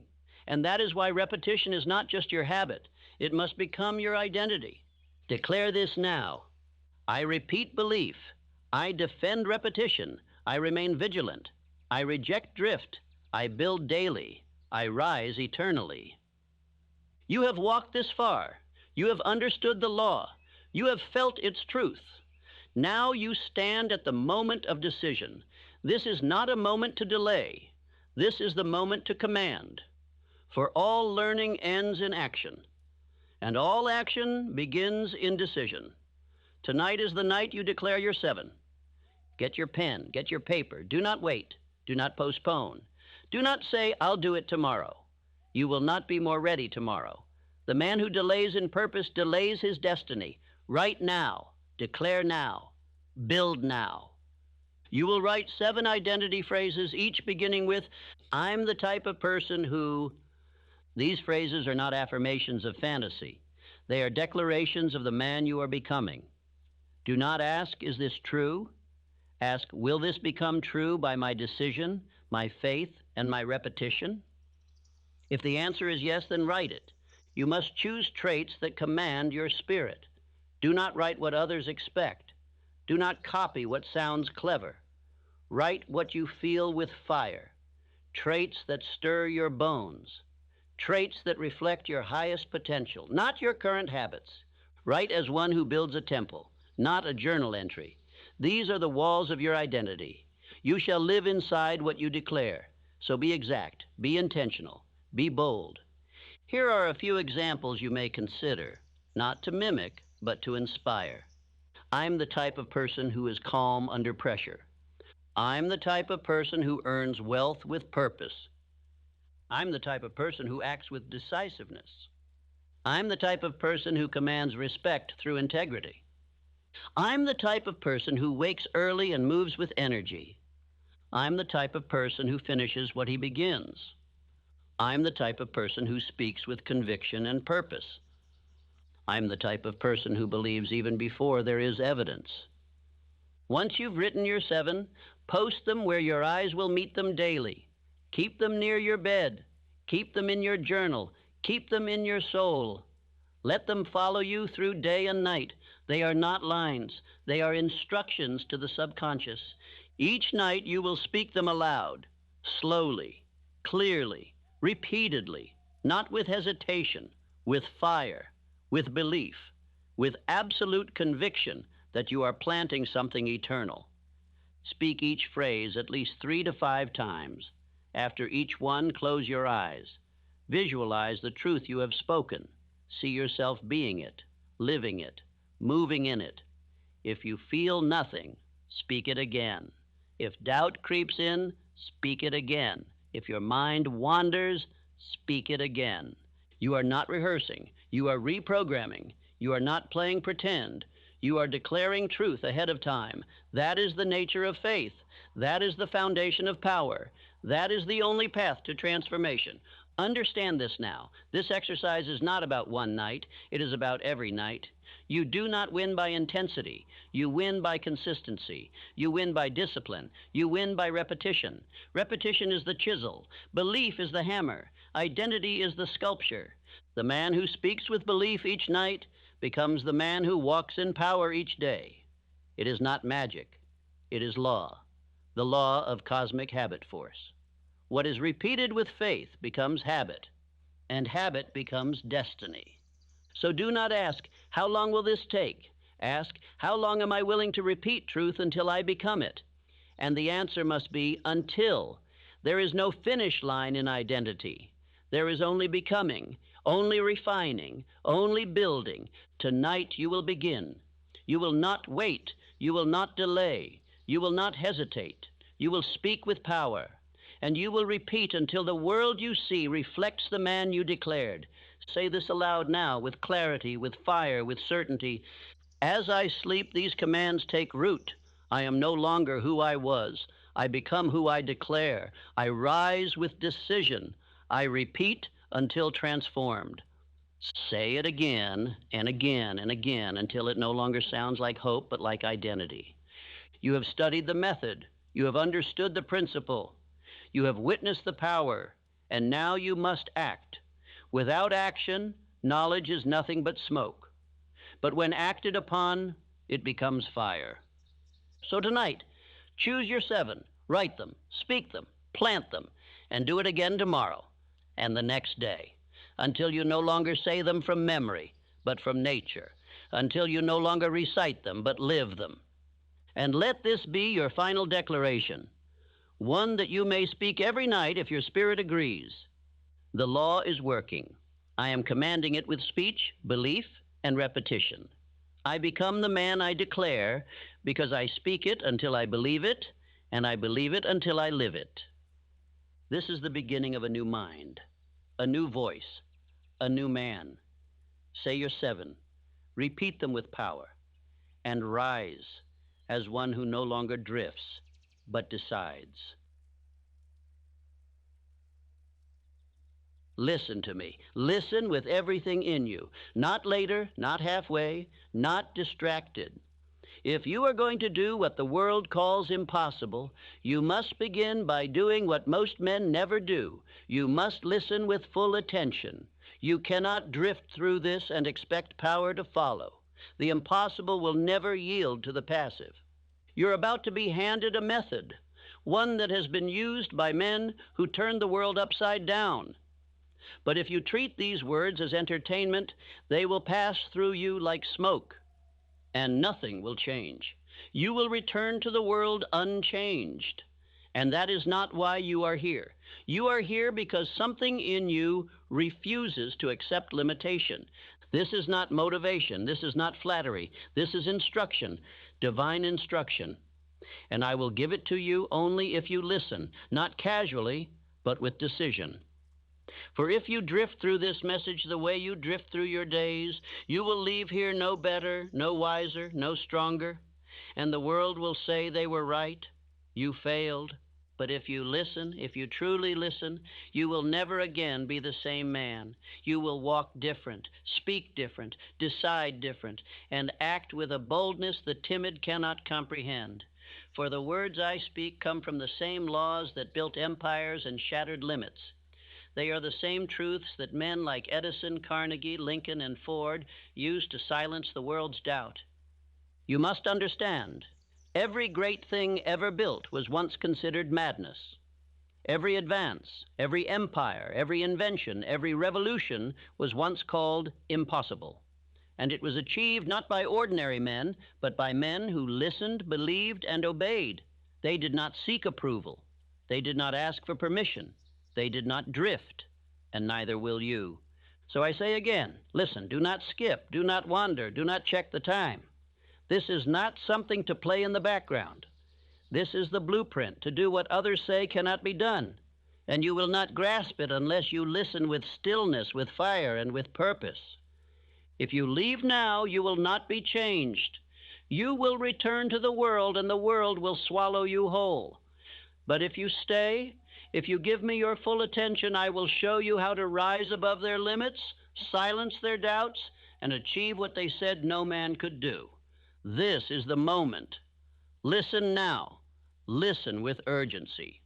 For the impossible does not yield to the man who is casual. It yields only to the man who is committed. That man is you, if you listen.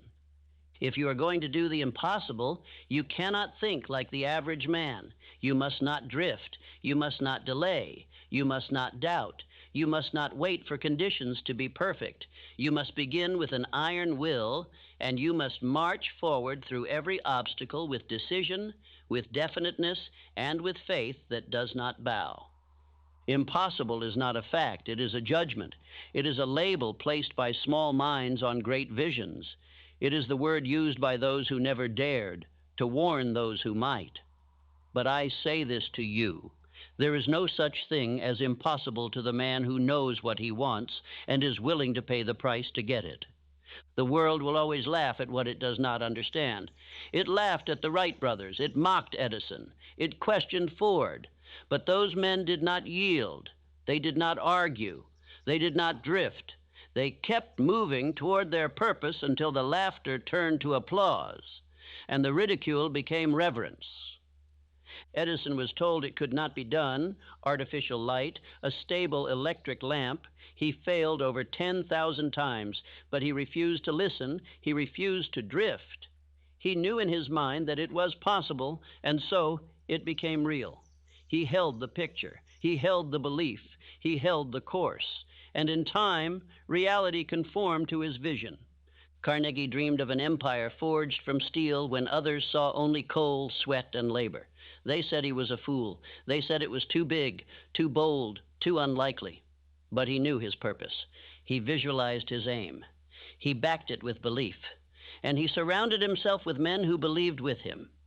And what began as impossible became a billion-dollar truth. You are not here to repeat what has been done. You are not here to chase shadows or imitate others. You are here to extend the frontier of what is possible. You are here to prove to the world and to yourself that the limits placed upon you are lies. You are here to build something that the world must reckon with. To do that, you must begin with a burning desire, not a wish, not a hope, not a passing interest, but a desire so strong it becomes obsession, a desire that takes hold of your heart and demands to be fed with thought, with faith, with action, with sacrifice. For it is written, desire backed by faith knows no such word as impossible.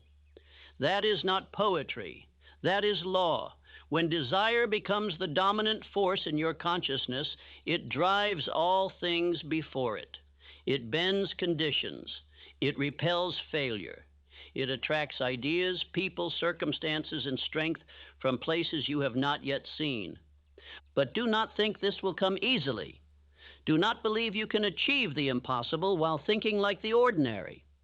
Impossible goals demand higher levels of concentration, purpose, emotional control, and spiritual resolve. You must become a new man. You must burn away the old habits and build in yourself a new identity, one forged in thought, belief, and iron persistence. And you must listen, not for amusement, but for transformation. You must listen as if your entire future depends on these words, because it does. One missed sentence can cost you years. One overlooked truth can delay your breakthrough. If you are serious about doing what they said could not be done, you must listen with the intent to obey. So I say this to you now. Begin this journey by refusing to entertain any idea of defeat, no matter what they say, no matter what your fear whispers, no matter what your past tells you. You are not your history. You are not their opinions. You are not your environment.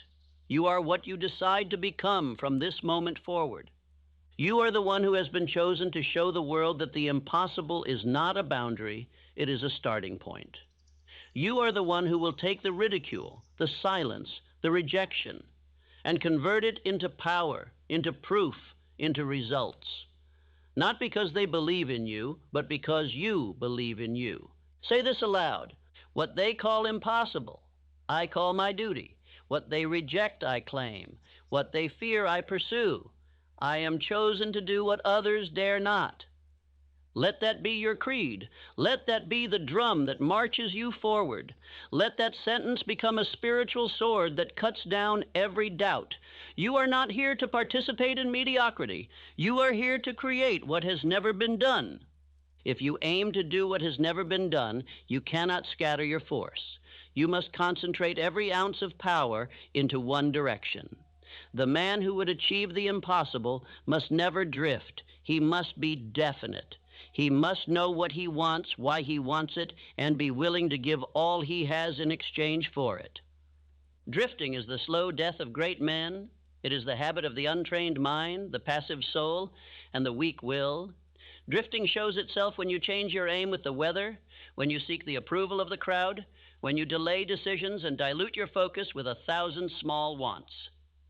But the man with a definite chief aim is immune to these traps.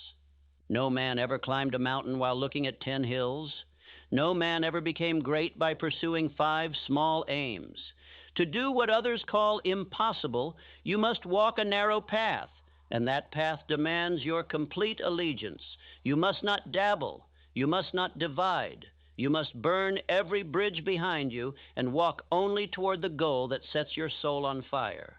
Write down your definite chief aim. Not tomorrow, not next week. Now write it clearly. Make it specific. Let it carry emotional weight.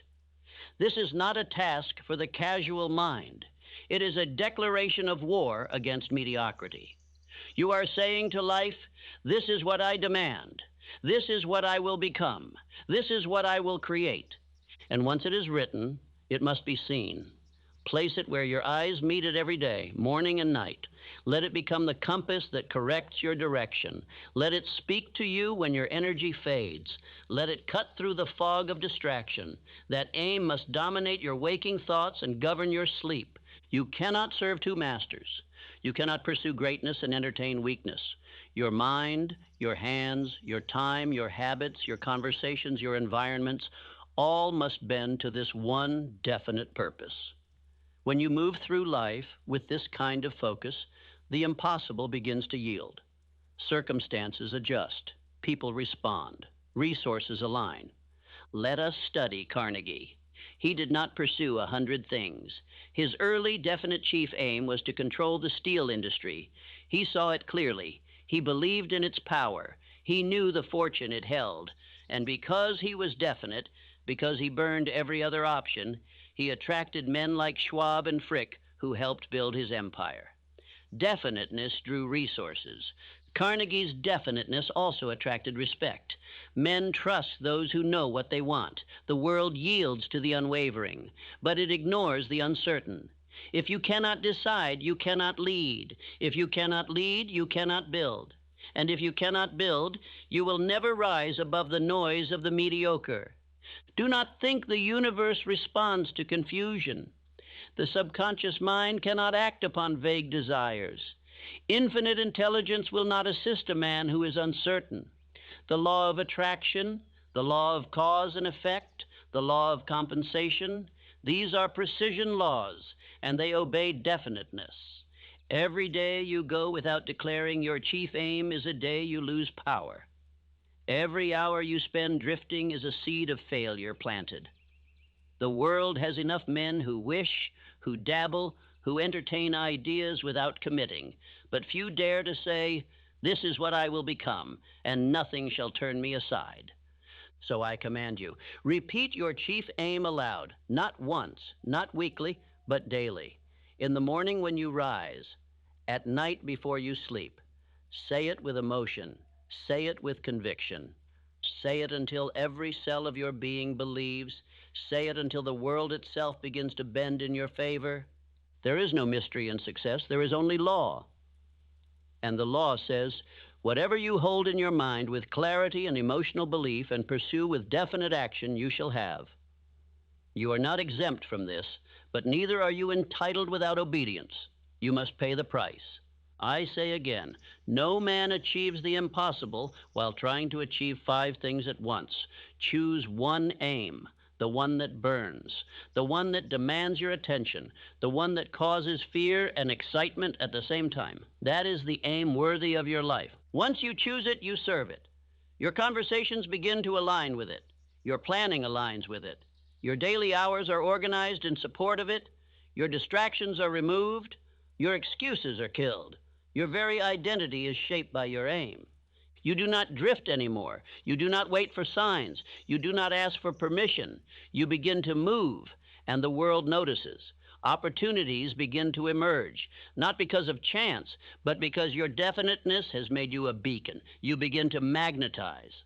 But I must warn you, without this discipline, your aim will vanish. It will fade into fog, and the world will say they were right. You failed. They will call you crazy, then they will call you lost. Not because your aim was too high, but because your dedication was too weak. That is the great crime. Not that you aimed too high, but that you served your aim too little. If you are going to defy the world and do what they say cannot be done, you must live by one law, definiteness of purpose. And that law must show in your speech, in your actions, in your thoughts, and in your very presence. Say this aloud with me. I know my aim. I serve it only. I walk toward it daily. I do not drift. I do not doubt. I become the man worthy of impossible success. Let those words become your code. Let them shape your day, your decisions, and your destiny. You are not here to be ordinary. You are here to command results that the world called impossible. You must understand this one thing if you ever intend to defy the limits of man. No one achieves the impossible without being first called insane. The world does not believe until it sees results. And by the time results appear, faith is no longer needed. So if you are to accomplish what they say cannot be done, you must begin in the dark, with faith as your only light. Faith is not a mood. Faith is not a gift. Faith is not the privilege of the few. It is a state of mind that you build. Faith is constructed brick by brick through repetition of thought, repetition of speech, and repetition of action. It is formed when you command your subconscious again and again to believe what your eyes cannot yet see. Faith is the foundation of all transformation.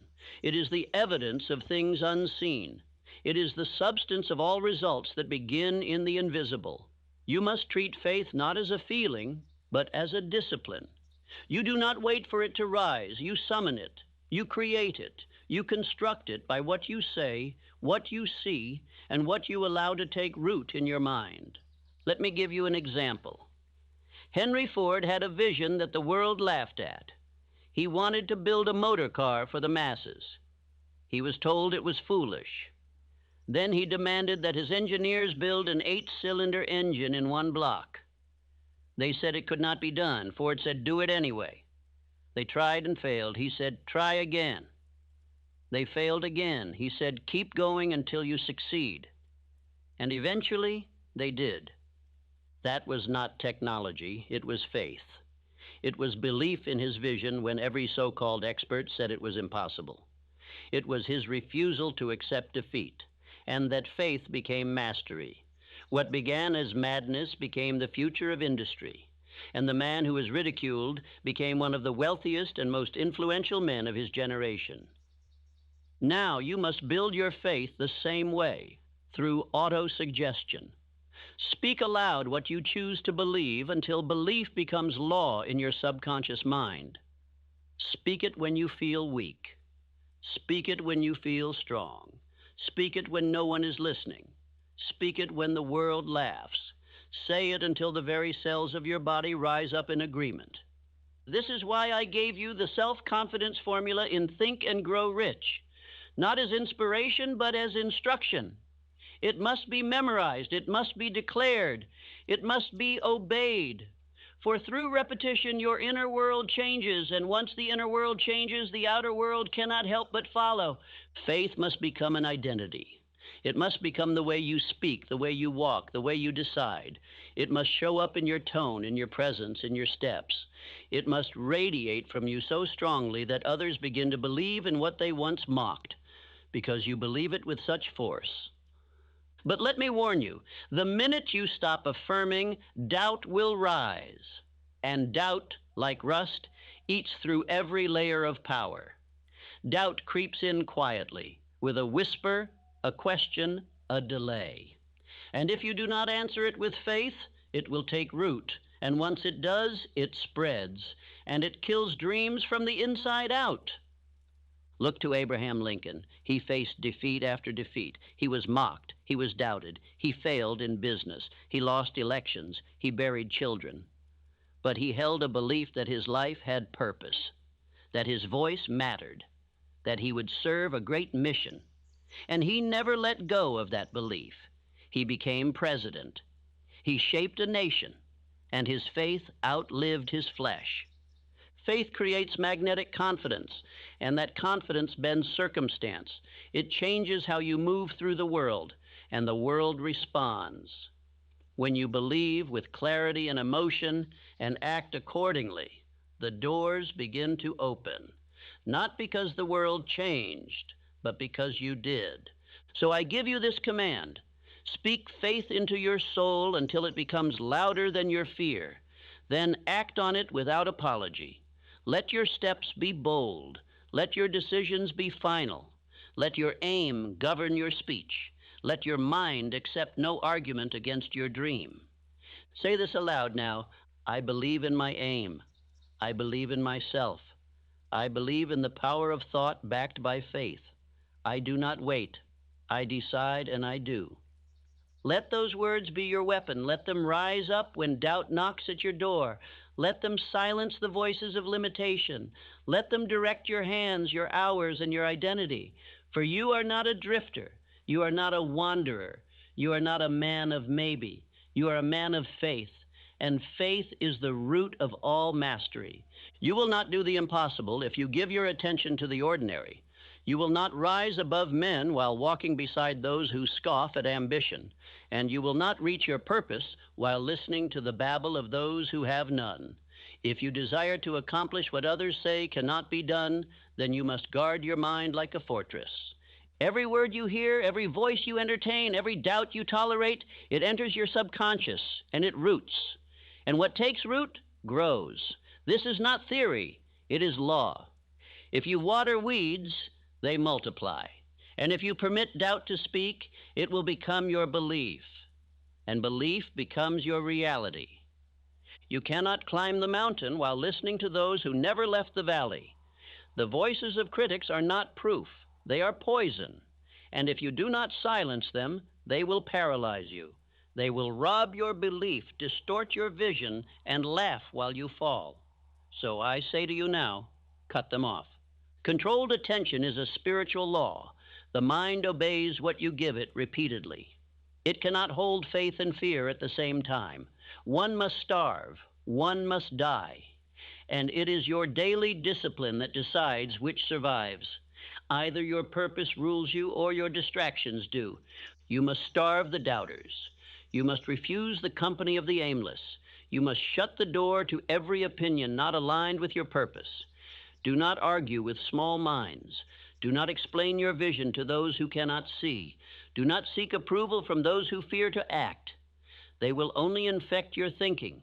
Whatever enters often enough will take root, even if it's a lie, even if it's poison, even if it's weakness wrapped in good manners. The subconscious accepts repeated input without judgment. It does not ask, "Is this true?" It only asks, "Have I heard this enough?" And when the answer is yes, it obeys. That is why the drifter listens to everyone and accomplishes nothing. Edison worked 18-hour days while others mocked his persistence. He refused distraction. He refused debate. He refused to even acknowledge the voices that said it could not be done. Why? Because he knew that if he listened to them, he would become them. And that was a price he would not pay. You must adopt the same attitude. Do not explain. Do not justify. Build your power in silence and let your results speak for you. The man of definiteness does not argue. He executes. He listens only to the voices that elevate him. He speaks only what reinforces his aim. And he walks with a stillness born of faith. If a man speaks fear to you, silence him. If a friend jokes about your ambition, distance him. If your environment pulls you away from your purpose, leave it. Nothing is neutral. Everything either builds you or breaks you. And if you do not choose your environment, it will choose you and make you like itself. You need sacred solitude. You need daily reading. You need space to reflect, to affirm, to correct. The impossible is not achieved in noise.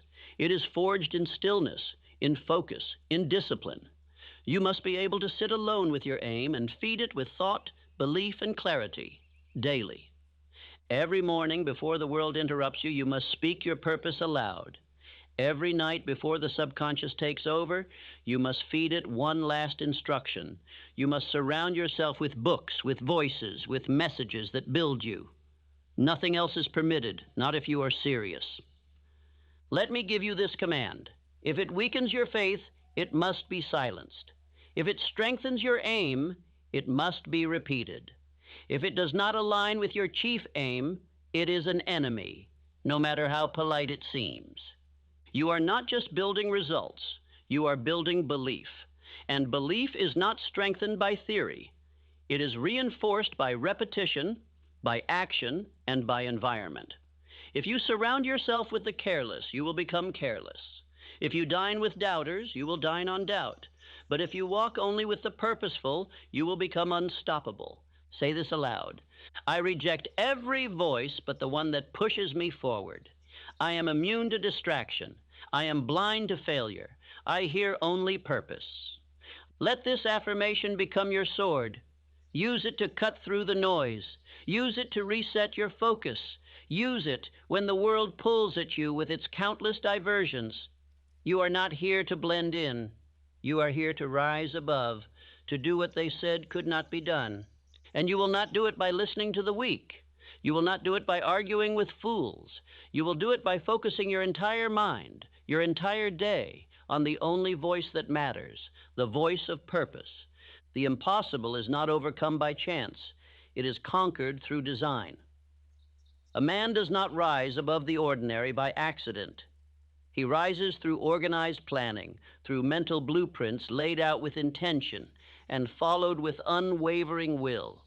The man who would do the impossible must live by a written plan and act on it daily. Faith without a plan is a fantasy. Dreams without direction are the tools of drifters. To bring into reality what others call impossible, you must know where you are going, how you intend to arrive, and what you are willing to sacrifice to get there. The mind becomes powerful only when it gives the subconscious a clear and definite pattern to obey. I tell you this, the subconscious mind is a worker. It is obedient. It is relentless. But it cannot serve two aims, and it cannot serve an unclear aim. It must be instructed daily with clarity. And it must be reinforced with organized steps that align with the aim you hold. This is why planning is not a suggestion. It is law. You must begin the habit of nightly planning. Before the day ends, take 10 minutes to review your definite purpose and write the precise actions you will take the next day. This gives your mind a target while you sleep. It impresses the desire on the subconscious while it is most open. It sends instructions to infinite intelligence to begin assembling opportunities. You do not go to sleep like the common man. You go to sleep with a mission assigned. You rise with action prepared. You begin your morning with movement, not confusion. And that single discipline alone will place you in the top 1% of men within a year. Let us look to Charles M. Schwab. He rose from the mill floor to become one of the greatest men of steel. He did not wander. He did not hope. He planned. He met daily with Carnegie. He reviewed objectives, adjusted routes, and moved with deliberate intensity. Every hour served a purpose. Every decision traced back to the definite chief aim of growth and dominance. He did not cling to rigid methods. He adapted quickly, but his aim never changed. His steps may have varied, but they always pointed in the same direction. That is organized planning. That is how power is built. That is how great men become greater than their time. Your subconscious will reward you when it sees that you are committed, but it will remain dormant if you drift, delay, or wander. So I tell you now, do not let a day pass without knowing exactly what steps bring you closer to your mountain. Do not end a night without knowing what the next day will demand of you. And do not confuse movement with progress. Activity is not achievement. Your plan must be measured. Your actions must be recorded. Your time must be tracked. For what you do not measure, you do not improve. And the man who does not improve daily will never overcome the impossible. The invisible forces of life respond to the man who moves. You do not wait for the path to be clear. You begin, you step forward, and each step makes the path appear. That is faith. That is power. That is the difference between the one who tries and the one who becomes. But I must warn you, confused plans attract confused results. The man who wakes up and decides as he goes will always serve the man who planned the day before. If you cannot discipline your schedule, you cannot command your life. And if you cannot command your life, the impossible will forever remain out of reach. Write your plan, speak your aim, review your day, adjust your steps, correct what fails, accelerate what works. Let your life become a machine of purpose, powered by belief, guided by thought, and driven by action. Say this with me now. I act while others think. I plan while others sleep. I correct while others complain. I attract results through movement. Do not write this merely on paper. Write it in your mind. Write it in your hours. Let it govern your behavior. Let it rule your thinking. Let it shape your character. You are no longer the man who hopes. You are the man who executes. Planning is not a burden. It is freedom. It gives your mind peace. It gives your hands direction. It gives your day meaning. Without it, the hours slip through your fingers, and the dream dies in delay. But with it, everything changes. Your movements begin to attract opportunity. Your thinking becomes sharp. Your results compound. And in time, what was once invisible to others becomes inevitable for you. So I say again, make planning a ritual. Make action a law. Make daily correction your shield. The impossible bows only to the man who moves with purpose, and that purpose must be written, reviewed, adjusted, and obeyed. No man ever accomplished the impossible by giving only a piece of himself. The man who attempts to rise above limitation, to do what has never been done, must give everything. He must live it, breathe it, walk it, speak it, dress it, and surround himself with it. There is no such thing as part-time transformation. The impossible demands your whole self. You must become the living embodiment of your definite chief aim. You must not merely think success. You must be success. You must not merely repeat faith. You must radiate faith. You must not merely plan your days, you must command your days. The man who does this becomes a force. He becomes magnetic, and the world cannot help but yield. You must understand law of cosmic habit force. It is the silent force that governs your life, the invisible hand that shapes your results. Every repeated thought becomes belief. Every repeated action becomes identity. You are not merely practicing success, you are becoming it. If you allow old habits to linger, you will remain the man they expect you to be. If you keep company with those who mock your goal, you will begin to doubt your own power. If you continue to speak the language of weakness, you will think in weakness, and the impossible will drift further away. Every act, every thought, every word, and every association must reflect the man you are becoming, not the man you were. You are not here to carry old patterns into a new future. You are here to build a new identity that can contain the magnitude of your aim. John D. Rockefeller began transforming himself long before the world saw his wealth. He changed the way he dressed, the way he carried himself, the tone of his voice, the posture of his back. He acted as the man he intended to become. And in time, life matched the image. For the world must conform to the man who refuses to conform to it. So I command you, dress for your outcome. Speak for your outcome. Think as the man who has already achieved the result. Not in fantasy, but in conviction. You are not pretending. You are becoming. And your outer world will adjust only after your inner world believes it without apology. This is not deception. This is alignment. You are instructing your mind, your environment, your relationships, and your very energy to reflect your purpose. This is how men rise. They do not wait for evidence. They live the evidence before it exists. They become the man worthy of their goal. You must master emotional control. You must speak with definiteness.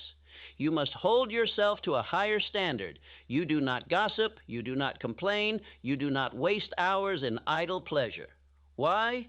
Because your aim demands more. And your time is now a sacred currency. Part-time belief will produce part-time results. Casual commitment will give you a casual life. But full allegiance, total dedication, that is what bends the impossible. That is what lifts the man from obscurity into greatness. That is what the world cannot ignore. The world does not respond to effort. It responds to identity. You must become the man who belongs at the summit. And that becoming begins today, not next week, not after the fear fades. Now, with each action, with each decision, with each word you allow or refuse. Command yourself daily, in thought, in word, in behavior, in association. If anything you do contradicts the image of the man you seek to become, it must be removed. No negotiation, no explanation, just obedience to purpose. Say this with me. I am the man my goal demands. I dress, walk, speak, and act as the finished result. I do not return to old ways. I ascend daily. Let these words ring louder than any excuse. Let them silence every lazy impulse.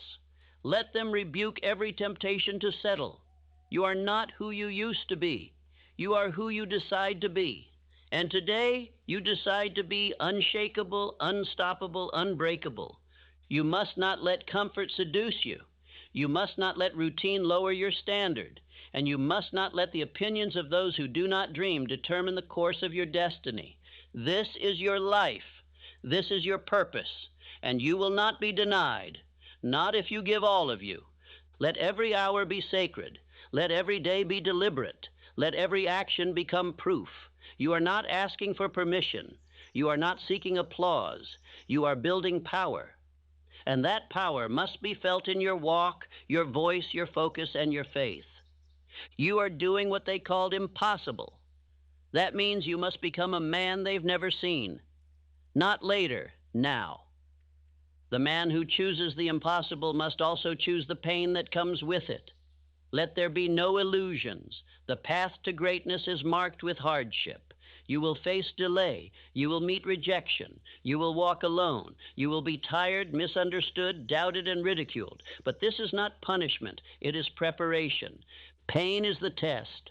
Pain is the proving ground.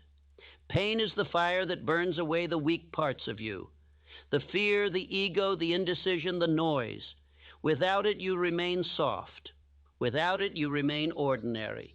Without it, you cannot build the strength that your impossible aim requires. So I say this now, and I say it with authority. Use the pain. Do not curse it. Do not hide from it. Do not waste it. Convert it into fuel. Let it sharpen your thoughts, strengthen your aim, and harden your resolve. Let every difficulty push you deeper into discipline. Let every delay drive you further into belief. Abraham Lincoln was no stranger to loss. He failed in business. He failed in elections. He buried loved ones. He carried grief that would have crushed weaker men. But he pressed on. He refined his purpose. He refused to be broken. And through pain, he became the man that history could not forget. The man who interprets pain as failure quits. The man who interprets pain as evidence, as proof that he is in the right arena, continues. He does not collapse. He calculates. He does not beg for ease. He builds endurance. And when others fall, he still stands, because he has learned to turn pain into power. You must build this habit. You must train your mind to ask, what is this pain teaching me? Not, why is this happening to me? You must see adversity not as a signal to stop, but as an invitation to grow. Every challenge says to you, prove that you are worthy of the impossible. You will be tired. You will be betrayed. You will be tempted to turn back. But this is the cost. This is the path. There are no shortcuts. There are no exceptions. The man who has a burning desire, backed by faith and reinforced by daily discipline, he expects the pain, and he overcomes it. Let me be clear. Pain does not mean you are failing. It means you are becoming. It means the old you is dying. It means the muscles of your character are being torn so they may be rebuilt stronger. It means you are walking in alignment with a goal so high it demands transformation. Rockefeller was ridiculed. Carnegie was attacked. Edison was dismissed. Ford was sued. Every man who did the impossible bore wounds that the world never saw. And still, they moved forward. Not because they liked the pain, but because they refused to surrender to it. You must make the same decision. You must choose to suffer with purpose rather than live in safety with regret. You must choose to continue when it would be easier to complain.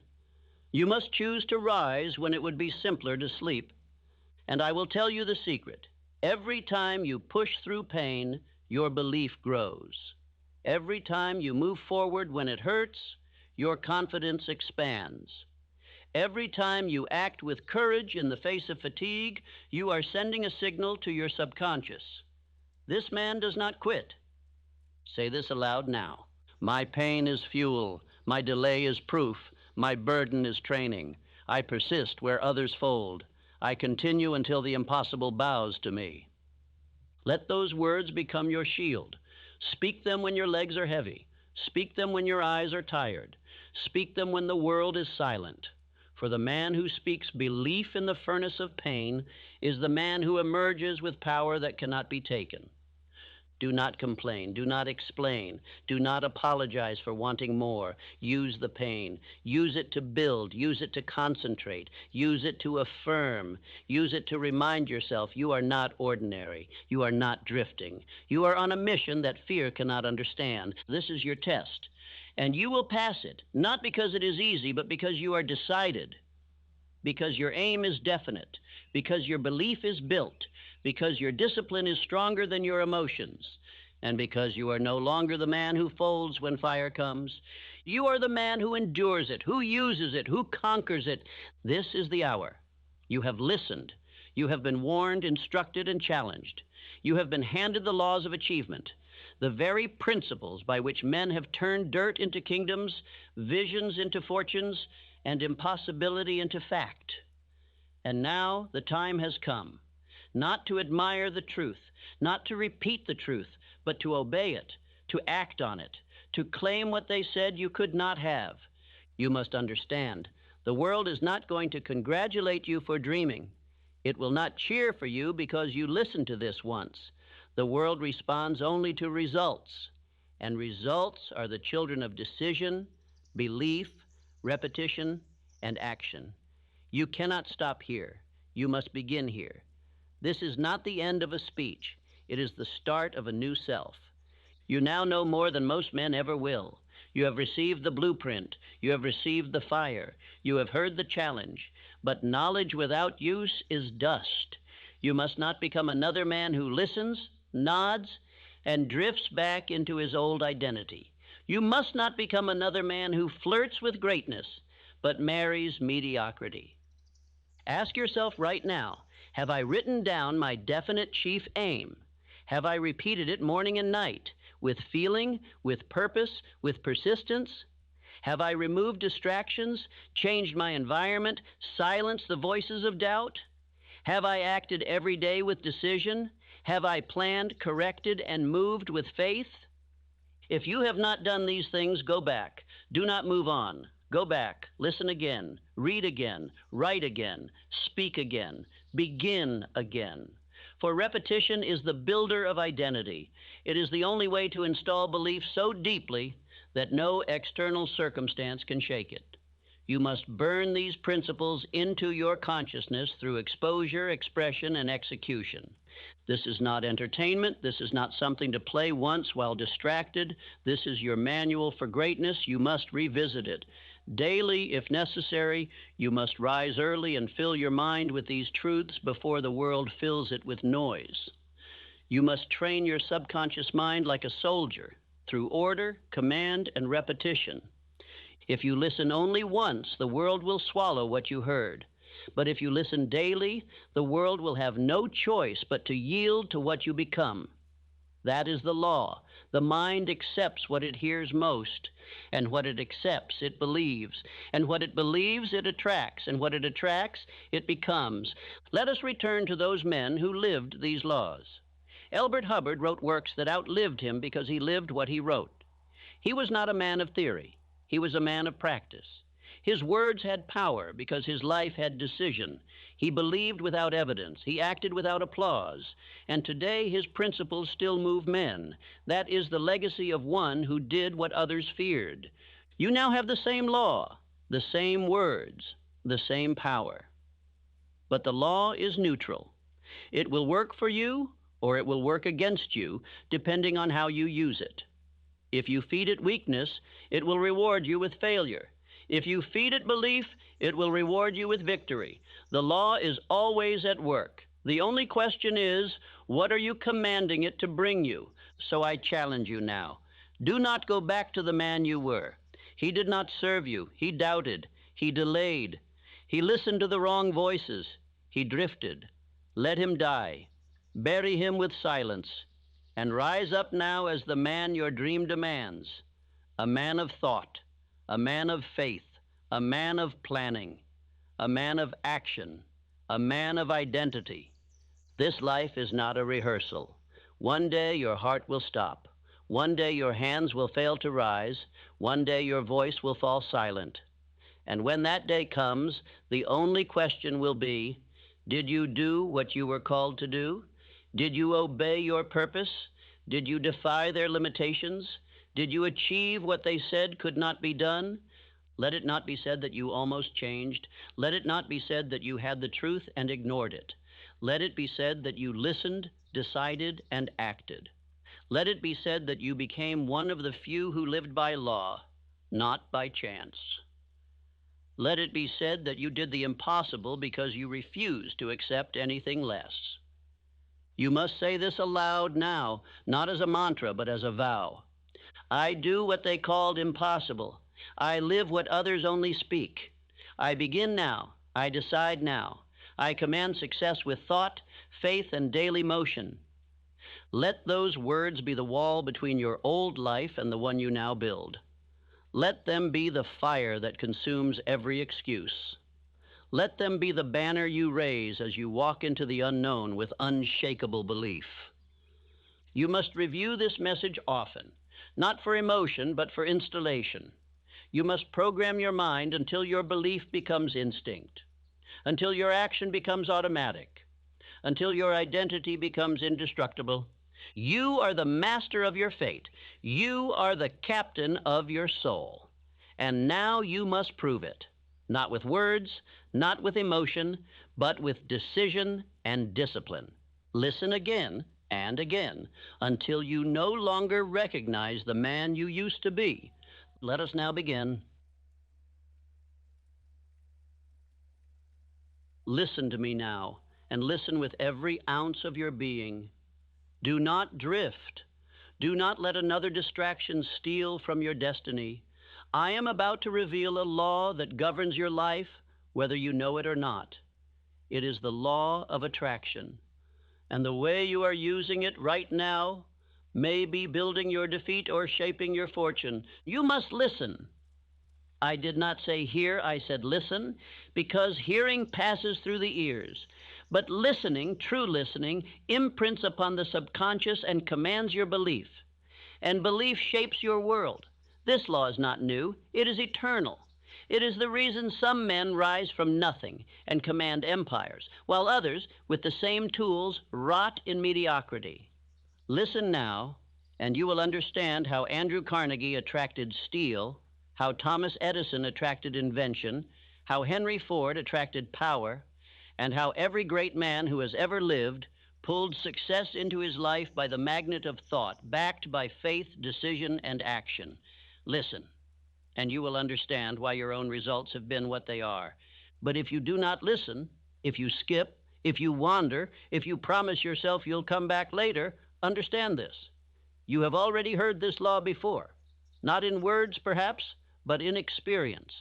Every time you feared and your fears came true, every time you hesitated and the opportunity vanished, every time you said, that always happens to me, that was the law working, and you did not know it. You have already attracted the life you live. You are already magnetizing people, events, conditions, and results every day. The only question is, are you doing it on purpose? Are you doing it with power? Are you doing it by decision or by default? Listen to me now, and I will give you the structure. Ignore me, and you will continue to live by accident. This law responds to your dominant thought. It obeys emotion. It answers repetition. It cannot be bribed. It cannot be tricked. And it cannot be silenced. And if you listen to this entire instruction, if you give me your full mind, I will teach you how to use it deliberately, how to aim it like a rifle, and how to gain everything you truly want. You may never hear this truth again, not with this clarity, not with this force, not with this conviction, and one day you will remember this moment, and you will either say, that was the hour I began to live, or that was the hour I walked away from everything I could have had. And the difference will be whether you listened or not. So listen. Listen as if your freedom depends on it, because it does. Listen as if your fortune depends on it, because it does. Listen as if your time is running out, because it is. Listen with urgency, with stillness, with full obedience, and I promise you, this law, once understood and applied, will bring into your life everything you truly desire. Whatever you hold in your mind consistently and with emotion, you will attract into your life. This is not theory, this is law. Thought, held long enough and felt deeply enough, will move the forces of the unseen to shape your reality. It will attract the people, circumstances, conditions, and results that match its tone. What you think about, you move toward. Thought is the seed of all achievement, not merely a passing notion, but thought backed by faith, obsession, and repetition. The man who rules his thought rules his life. The man who drifts in thought drifts in life. Thoughts are not illusions. Thoughts are things. They are spiritual forces wrapped in vibration, and they carry the same power that builds empires or ruins them. If you wish to control your results, you must first command your thinking. You must not think casually. You must not entertain thoughts of defeat and expect success. You must not think fear and expect courage. Whatever you dwell upon internally, you will see externally. The world you live in is the mirror of your inner dialogue. Every material success began with thought. Every invention, every fortune, every movement, every towering life achievement first existed in the invisible form of an idea, magnified by belief and confirmed by decisive action. The thought came first. And it did not pass quickly. It was held, repeated, obsessed over, until it materialized. But I warn you now, idle thoughts produce idle lives. Vague desires attract nothing. Scattered attention is like scattering seed in a storm. It will never take root. If your mind is undisciplined, your results will reflect it. If you think on lack, poverty, limitation, and fear, you are attracting their presence with every repetition. Controlled attention is the key. This is the hidden discipline of the successful, the ability to hold one thought, one desire, one image with absolute focus, to refuse all contrary impressions, to speak of it, think of it, write of it, until it becomes fixed in the subconscious. Then, and only then, does the world begin to respond. Let us not mistake this for fantasy. The law of attraction is not a whim. It is not daydreaming. It is not idle wishing. It is definite thought backed by definite purpose. It is mental obedience, emotional focus, thought that burns, desire that does not leave, and belief that walks forward even when the path is invisible. Thomas Edison did not hope for the electric light. He saw it in his mind. He thought of it day and night. He visualized it. He believed it was possible even when the world called him foolish. He held that thought like a man holding fire. And after 10,000 attempts, he drew the result into his hands. That is the power of held thought. Thought alone is not enough, but thought is the beginning. It is the spark, the foundation, the architect's plan, the blueprint of destiny. Without it, nothing begins. And so I ask you now, what are you holding in your mind? What picture dominates your thought? Is it vague or definite? Fearful or empowered? Passive or fiery with purpose? You must choose your dominant thought. You must write it. You must speak it. You must see it in your imagination each morning and each night.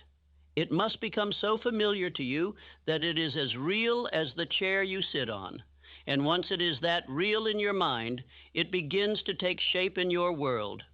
Do not allow contrary thoughts to enter. The mind, once planted, must be guarded like a garden. Remove weeds quickly, reject doubt, starve fear. When they appear, and they will, you must answer them aloud. This thought is not of my aim. I do not accept it. I think only on what I have chosen. You may say, that is difficult. But I say no, it is discipline. It is what every great man must do. No empire was built by weak thought. No success was drawn into the life of the scattered. You are not weak. You are not here to drift. You are here to think on purpose and to attract by law what you have chosen by thought. Let me give you your first instruction.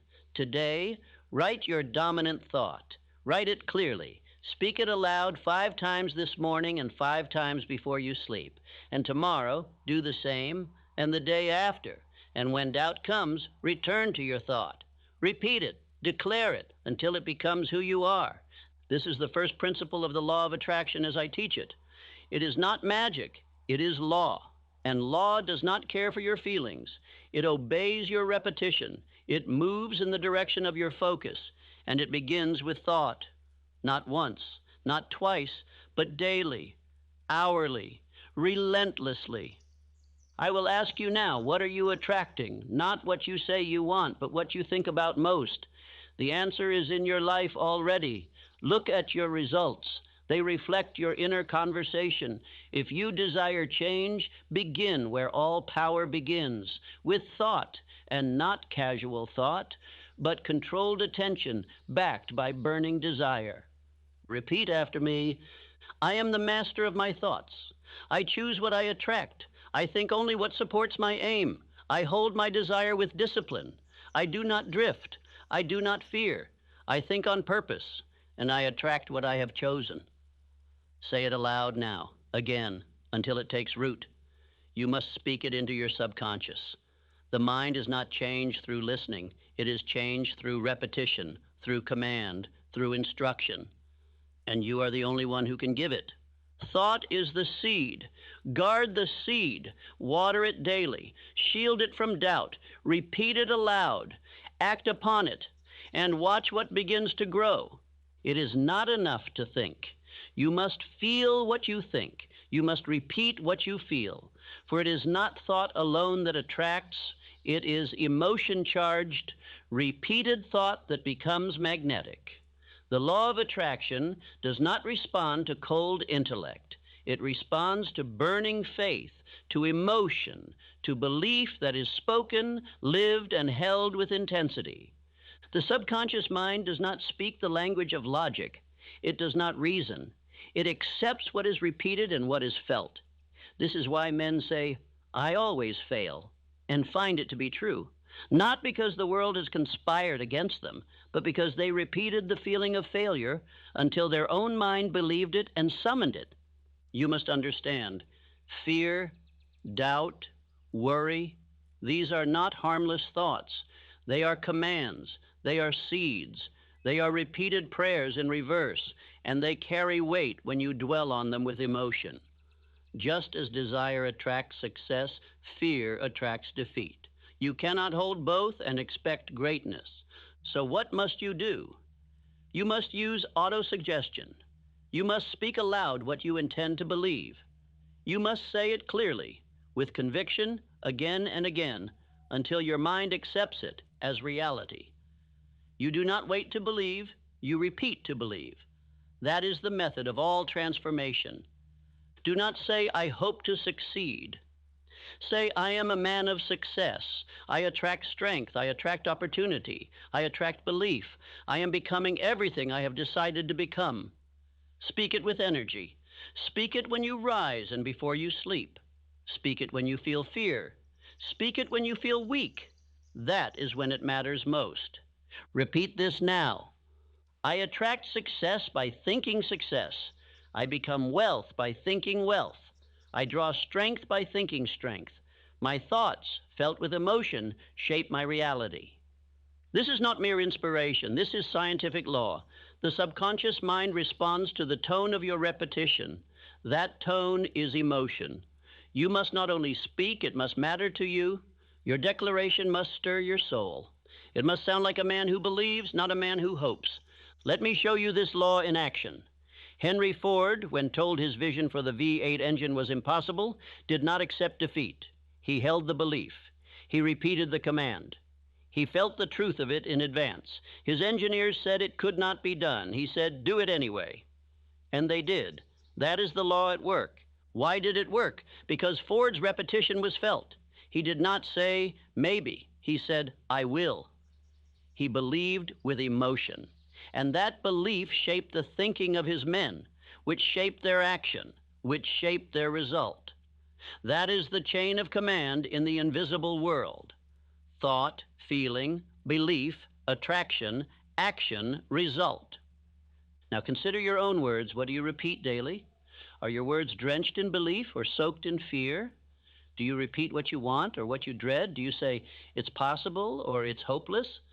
Every phrase is planting. Every repetition is construction. And you are the builder.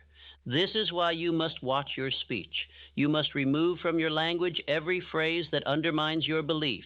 Do not say, "It never works out for me." Do not say, "I always fail."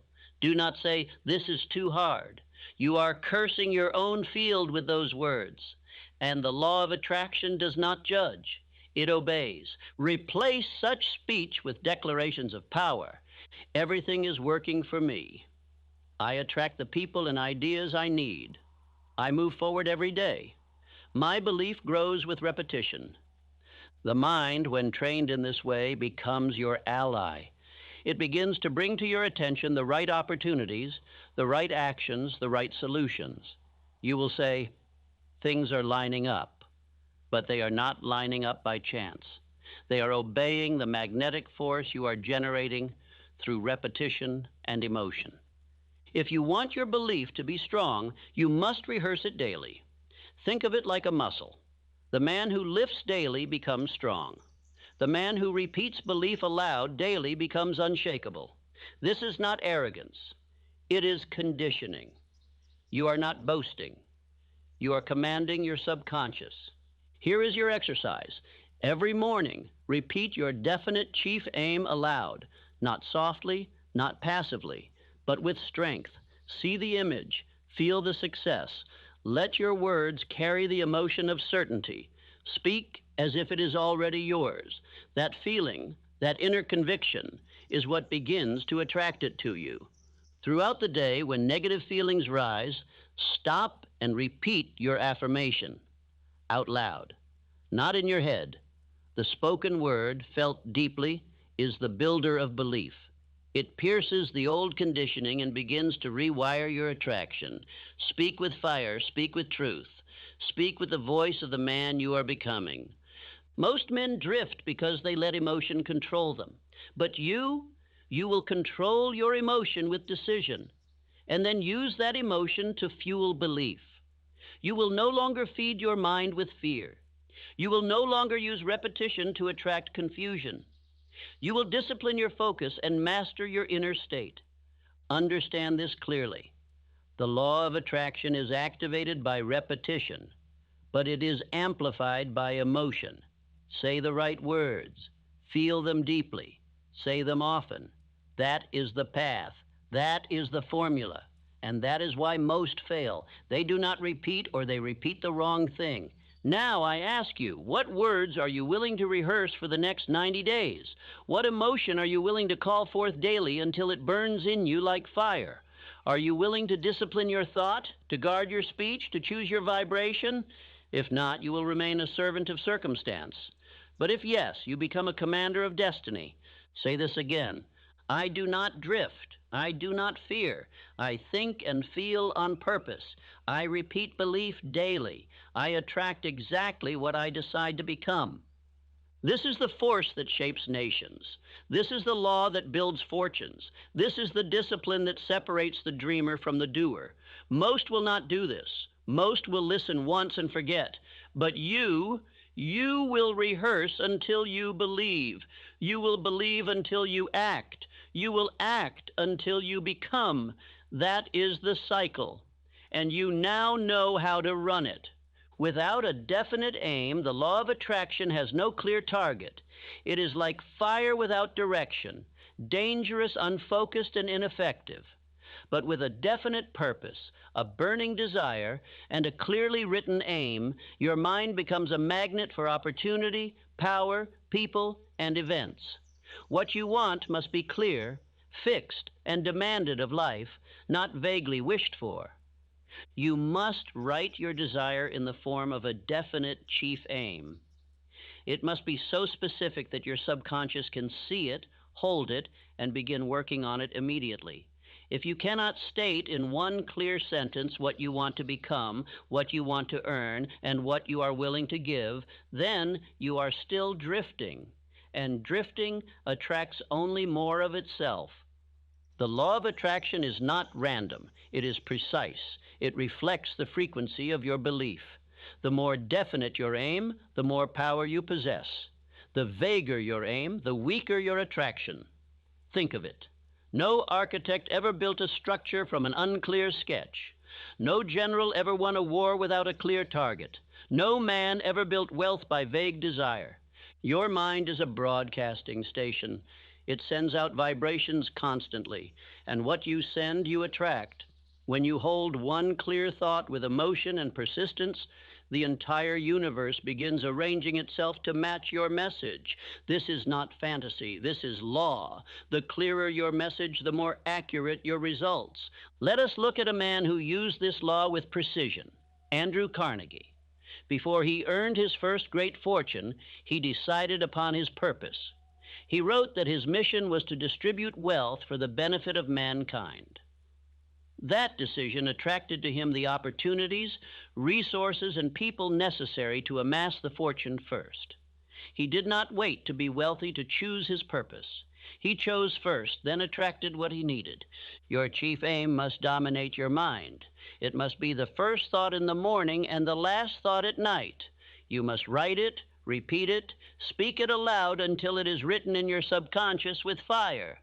It must become who you are, not what you hope for, but what you claim. Here is your instruction. Take out paper. Write your chief aim. It must state exactly what you desire, when you desire it by, and what you will give in return. This is your covenant. This is your law. Speak it aloud morning and night. Post it on your wall. Carry it in your pocket. Think of it until the very cells of your being vibrate with it. Say this with me now. I know exactly what I want. I have a definite chief aim. I speak it. I act upon it. I attract it through faith and repetition. This aim is not a decoration. It is not a poem. It is your command to the universe. It is your declaration of identity. When you write it, speak it, and believe it, you begin the process of attraction. When you ignore it, doubt it, or postpone it, you halt the law, and your life reflects disorder. I have studied thousands of successful men, and I tell you plainly, not one of them lacked a definite purpose. Not one drifted into greatness. Not one became wealthy by accident. They all began with a mental blueprint, written, spoken, affirmed, and burned into their minds. You must do the same. You may say, but I have many desires. Then I say to you, choose one. The mind cannot magnetize multiple aims with the same force. You must focus. You must discipline your attention. Choose one burning desire, one definite outcome, and you will attract what is necessary to bring it into form. A confused mind attracts confusion. A distracted mind attracts delays. But a definite mind, focused, believing, and committed, becomes an irresistible force. That is the secret. That is what every great man understood. And that is what you must now obey. Let your definite chief aim become your obsession. Let it replace doubt. Let it silence fear. Let it command your hours. Let it inform your reading, your speaking, your associations. When others speak of problems, you will speak only of your aim. When others drift, you will walk with direction. Repeat this. Without a definite aim, I am nothing. With one, I am powerful. I claim my aim. I focus on it daily. I attract every means to fulfill it. This is the magnet. This is the tool. This is the anchor of all attraction. Do not proceed with anything else in this instruction until your chief aim is written, visible, and repeated with feeling. This is not a step you complete. This is a principle you live. Do not let a day pass without reading it aloud. Do not end a day without measuring your actions against it. Every time you speak your aim with belief, you are aligning your thought, feeling, and action. That alignment, repeated, becomes power, and power attracts results. If you skip this, you will fall into mental wandering, and wandering attracts nothing but distraction and exhaustion. Your energy must be fixed. Your goal must be known. Your mind must be pointed. And when it is, watch how fast life begins to rearrange itself around you. Now let me ask you, what is your aim? Is it written? Is it definite? Do you see it daily? Do you speak it aloud? Do you feel it with emotion? If not, go back. Do not move forward until it is done. This is the foundation. Without it, the rest of the instruction has no root. Do not say, I'll do it later. That is the voice of the drifter. That is the whisper of failure. Say instead, I claim my purpose now. I write it now. I repeat it now. I become it now. That is how the law is activated. That is how belief is born. That is how attraction begins. Nothing is attracted to doubt. No success, no fortune, no opportunity, no power is drawn to a man who hesitates. All success is attracted to faith, to the man who believes without visible proof, who acts in the face of uncertainty, who walks forward before the path appears. Faith is not a feeling. Faith is a decision. Faith is mental discipline backed by repetition. Let us be clear. Faith is not inherited. Faith is not found. Faith is built. It is created. It is manufactured through a deliberate system of thought, word, and action. You will not wake up one day and find faith lying in your pocket. You will develop it the same way you develop muscle, through repetition and demand. Faith is the only antidote to fear. And where there is no faith, there is fear. Where there is fear, attraction is reversed. You may desire wealth, but if you fear loss more than you believe in gain, you are attracting poverty. The law does not judge your intentions. It obeys your dominant belief. And faith, true, burning faith, is your only tool to override that fear. Let me give you the method. It is not a secret. I gave it in Think and Grow Rich. It is the self-confidence formula. Repeat this daily. I know that I have the ability to achieve the object of my definite chief aim in life. Therefore, I demand of myself persistent, aggressive, continuous action toward its attainment, and I here and now promise to render such action. Speak that aloud until you believe it, not once, not twice, but daily. With feeling, with commitment, with energy, your subconscious must hear your voice filled with belief. That is how it learns. That is how it obeys. That is how it builds faith. Faith is the medium of all attraction. It is the bridge between the invisible and the visible. It is what turns desire into demand. It is what gives substance to your image. You must not merely see what you want. You must believe in it so deeply that you act as though it were already real. Let me give you an example. A man I have spoken of many times, Abraham Lincoln. He faced years of defeat, humiliation, mockery, and setback. But deep within, he held a belief, a knowing that he was destined to serve a great mission. That belief did not come from his environment. It came from his own inner command. That faith became his armor. You too must wear that armor. You too must walk into your life with belief that transcends sight. If your environment does not yet match your desire, you must not let it sway your faith. The law does not respond to your current reality. It responds to your internal command. Your subconscious does not know the difference between real and imagined. Give it the picture you choose and back it with faith. But beware. Fear is also magnetic. If you dwell on what you fear, you draw it to you. If you obsess over what might go wrong, you are magnetizing those very conditions. You must starve fear. You must drown it with words of belief. You must burn it out with repetition of truth. So here is your daily practice. Read your definite chief aim aloud, twice a day. Feel it. Visualize it. Speak it with confidence. Follow it with affirmations like, "Through faith and decision, I attract all that I need. My belief is stronger than my environment. I do not fear delay. I do not fear failure. I only see my outcome, and it is already mine." Every time you do this, you are feeding your subconscious the food of faith. You are watering the seed of desire. You are strengthening the magnet of attraction. And every time you skip it, you are weakening the structure. This is not optional. This is the system. This is the discipline of attraction. You must decide now, will you believe? Will you act in spite of fear? Will you speak faith, even when your world has not yet changed? The man who waits for evidence before he believes is a slave to circumstances.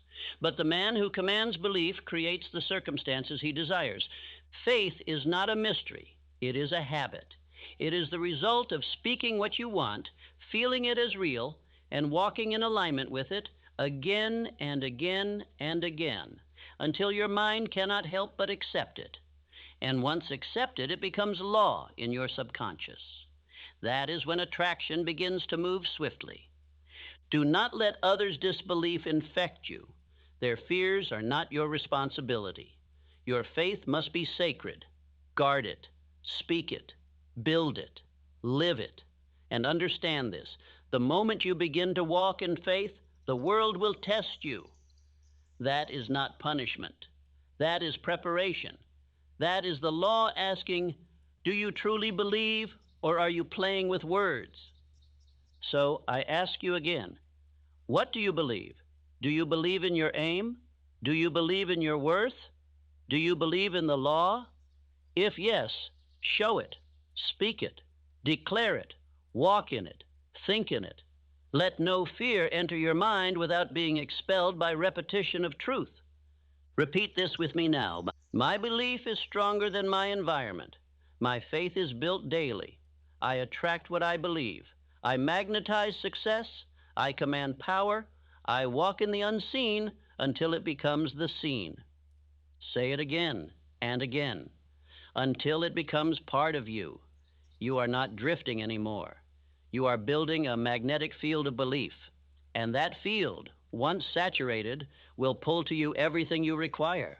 No amount of thought will attract success unless it is backed by organized, persistent planning. You may possess the clearest desire, the strongest faith, the most powerful affirmations, but unless you transform these into definite plans of action, you will draw nothing but frustration. Attraction does not reward thought alone. It rewards thought that moves. The law of attraction obeys precision. It magnifies clarity. A vague plan attracts vague results. An idle dream attracts idle circumstances, but a definite aim, backed by an organized, intelligent plan, becomes unstoppable. The plan is what turns belief into blueprint and blueprint into building. This is how thought becomes reality. Let us state it plainly. Attraction without action is fantasy, but attraction with organized, directed action is inevitable success. This law does not respond to lazy faith. It responds to committed execution. It answers the man who rises early, who writes his day's purpose, who orders his mind and movements around his aim. Your mind must not only hold the image of what you want, it must hold the structure, the steps, the sequence, the system. When you impress your subconscious with a clear plan, it goes to work. It begins to see opportunities where none appeared. It begins to alert you to people, conversations, and events that match your structure. Consider Charles M. Schwab. He did not attract millions by guessing. He created plans, he reviewed them, he adapted them, he measured his progress, he acted daily, he worked in harmony with the plan and in obedience to his aim. That is why Carnegie trusted him. That is why results followed him. Attraction followed order. So I give you now the formula. Every night, review your chief aim. Then plan the following day in direct service of that aim. List the actions, prioritize them, write them with pen and paper. When you rise, review the list again. Let your day be lived in execution, not reaction. Let your hours serve your plan, not your habits. Understand this. Each small plan, executed daily, compounds into a life of definiteness. Each hour planned and fulfilled becomes a brick in your temple of success. Attraction multiplies when you multiply your obedience to structure. The man who lives by written plan attracts results with increasing speed. Here is your command. Never again end a day without planning the next. Never again rise without reviewing your purpose. If your day is unplanned, your life is uncommanded. If your hours are wasted, your thoughts are wasted. And if your thoughts are wasted, attraction cannot respond. Repeat after me. I plan my day in service of my purpose. I act with precision. I do not drift. I attract order because I live by order. My plan is my path. Most men will never do this. They will dream. They will wish. They will affirm, but they will not plan. And so their power fades. But you will rise above them by doing what they neglect. You will make written planning a ritual. And that ritual will unlock forces most men never touch. Let me give you a warning. Chaos in the mind attracts chaos in life. If your goals are scattered, your time is uncontrolled, your thoughts undirected, then what comes to you will reflect that condition. Life will not reward disorder. The law of attraction will not bless confusion. It demands a clear signal. And that signal is structure. Now you may ask, but what if my plan fails? Then revise it. The plan is not your master, it is your servant, but you must have one. You must begin with structure and adapt with experience. The man who fails forward is still far ahead of the man who waits for perfect certainty. You may start with a simple plan. 1 page, 5 actions, 3 priorities. That is enough, but it must be written. It must be visible. It must be reviewed. It must be obeyed. This is the rhythm that builds belief, and belief attracts power. If you act only when inspired, you will fail. If you act only when you feel ready, you will delay forever. But if you act because it is written, you create movement. And movement breeds belief. Belief feeds attraction. That is the cycle. That is the machinery of success. Repeat this again. I write my plans. I live by structure. I obey my purpose. I attract success by organizing my thought into action. Let this become your law. Let your schedule reflect your desire. Let your calendar reveal your identity. Do not let another day be wasted in indecision. Do not let another hour slip away in vague activity. Life belongs to the man who orders it. So now ask yourself, have I written today's plan? Does it serve my chief aim? Did I execute yesterday's? If not, return. Begin again. This discipline is not optional. It is the foundation of attraction. It is the wheel by which thought moves forward. One final truth. No man can attract what he refuses to plan for, and no man can hold what he did not prepare for. The man who prepares, who organizes, who directs his effort, he attracts not only the outcome, but the power to sustain it. Your environment is either reinforcing your attraction or interrupting it. You may believe, you may speak your chief aim, you may plan and act. But if the voices around you are filled with fear, doubt, complaint, gossip, or sarcasm, then your belief is under attack. And if belief is under attack, attraction becomes unstable. The subconscious is always listening, always. It listens to the words you speak. It listens to the tone of your company. It listens to the music, the gossip, the talk around the table, and the books on your shelf. And what it hears repeatedly, with emotion, it begins to accept. Your mind becomes what it is surrounded by. Therefore, your inner circle is not casual. It is not neutral. It is not a coincidence. It is the field of influence that feeds or poisons your mental magnet. If you are surrounded by the aimless, you will think aimlessly. If you associate with the mediocre, you will begin to feel that mediocrity is acceptable. If your ears hear doubt, they begin to echo it. The man who attracts greatness does not tolerate the company of the weak-minded. He does not subject himself to conversations that contradict his purpose. He does not seek comfort from those who pity, excuse, or soften his pursuit. He surrounds himself with the definite, men and women who believe, decide, and act with intensity.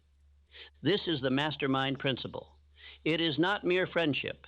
It is the deliberate alliance of focused minds, harmonized in purpose, held together by confidence and clarity. It is the welding of faith and decision in multiple minds, amplifying belief and accelerating attraction. Let us take example from Edison, Ford, and Firestone. These men did not meet to complain. They did not gather to waste time. They met to think, to speak of vision, to strengthen one another's belief. Their minds, unified by purpose, created a field of power that attracted fortune, ideas, and execution. Now ask yourself, who do I meet with? Who do I speak with daily? Do their words build me or blur me? Do they sharpen my belief or weaken it? Every voice in your ear is planting a seed, and your subconscious does not know the difference between what is said in jest and what is said in truth. If the seed is repeated, it begins to grow. You must now decide, whose words do I allow into my garden? Whose beliefs do I borrow? Whose vibration do I carry?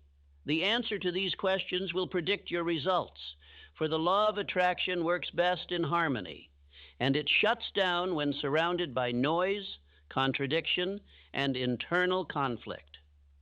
Here is your command: cut ties with doubt. That does not mean you hate others. That does not mean you judge, but it means you are loyal to your purpose first. It means you choose your input with the same discipline as you choose your food. You would not eat poison. Why allow it into your thoughts? You must now limit all intake that weakens belief. Whether it comes from a friend, a family member, a book, a letter, or a voice in your own mind, it must be silenced. You are building a magnetic force, and that field must be pure. It must be fueled by faith, repetition, planning, and decision, not by chatter and confusion. Now replace your surroundings. Surround yourself with definite voices, with writings that reinforce purpose, with speech that uplifts, commands, affirms, with music that energizes, with faces that challenge you to rise higher. That is the new soil in which attraction grows. Repeat after me. I choose only influences that increase my power. I surround myself with minds of purpose. I attract only what is aligned with my aim. I am loyal to my vision. I reject all voices that weaken it. Let that be your oath. Say it every morning, every time you feel the pull of old company, of draining conversation, of trivial speech. Repeat that oath. Guard your subconscious. You are the gatekeeper. You are the watchman. What enters must be permitted by your decision. Understand this. You may walk alone for a season, and that is noble. Better to walk alone with purpose than in company without it. The man who walks with the mob attracts the results of the mob. The man who walks alone in direction attracts the path prepared for him by his vision. But do not stay alone. Build your mastermind. Seek one or two or three minds who believe. Share your aim. Unite in harmony. Affirm one another. Plan together. Speak as if success were already won. That vibration, when held in unity, attracts with a power no single mind can equal. This is not a suggestion. It is a law. The mind is shaped by the minds around it. If you want to attract new results, surround yourself with new voices. Create an environment that is holy ground for belief. Let no weeds grow there. Let no enemy speak there. Let no doubt be entertained. Now look around. Who must be removed? What must be silenced? What voices must be answered with silence? Who must be honored but distanced? That is your work now. Remove the hidden thieves of belief. Cut the cords. Purify the circle. Strengthen the field. Then watch what happens. Your energy will rise. Your belief will harden. Your action will sharpen. Your results will appear faster. And you will begin to attract not only what you want, but who you must become to hold it. Nothing is attracted to inaction. Belief without movement is deception. Thought without action is hallucination. The law of attraction is activated through thought, yes, but it is sealed through action. It is your action that proves to your subconscious you are serious. It is your action that sets the spiritual machinery in motion. Every act you take, however small, is a declaration to the universe. I believe. Every time you move forward, even without evidence, you are confirming to infinite intelligence that you trust the law. And that trust is what multiplies momentum. The man who acts in spite of fear attracts courage. The man who waits to feel ready attracts delay. Hesitation is the signal of doubt, and doubt reverses the current of attraction. If you think with belief, speak with conviction, plan with precision, but hesitate to act, then all your mental magnetism is lost. Attraction obeys decisiveness. It responds to obedience. It does not wait for you to be perfect. It waits for you to begin. Action generates momentum, and momentum generates faith. When you act, you confirm your desire to yourself. When you act, you silence the voices of fear. When you act, you build the confidence that no affirmation can fully provide. Action proves belief, and that proof becomes a command to your subconscious. John D. Rockefeller began as a humble clerk. He did not wait for wealth to find him. He studied. He saved. He calculated. He took risks. He acted. Each decision reinforced his belief. Each movement confirmed his aim. And through decades of relentless action, he built a fortune, not by magic, but by motion. Your mind is waiting for confirmation. You have declared your chief aim. You have spoken your affirmations. You have visualized your future. But until you move your feet, the mind does not fully accept the command. The moment you act, the belief sinks deeper. The attraction becomes stronger. The results become visible. Here is your daily practice. Every day, take one action in service of your aim, large or small. Make the call, write the letter, study the page, make the sale. Refuse the distraction. The size of the act is not what matters. It is the consistency that builds power. That rhythm becomes identity, and identity magnetizes destiny. Repeat after me. I act boldly, I move in faith, I attract by doing, my results multiply because I move daily toward my purpose. You must silence the desire for perfection. The man who waits to act perfectly will never act. The path becomes clear only after you begin walking. The universe reveals its steps only to the man in motion. Start now. Start small. Start clumsy, but start. For the law blesses the obedient, not the hesitant.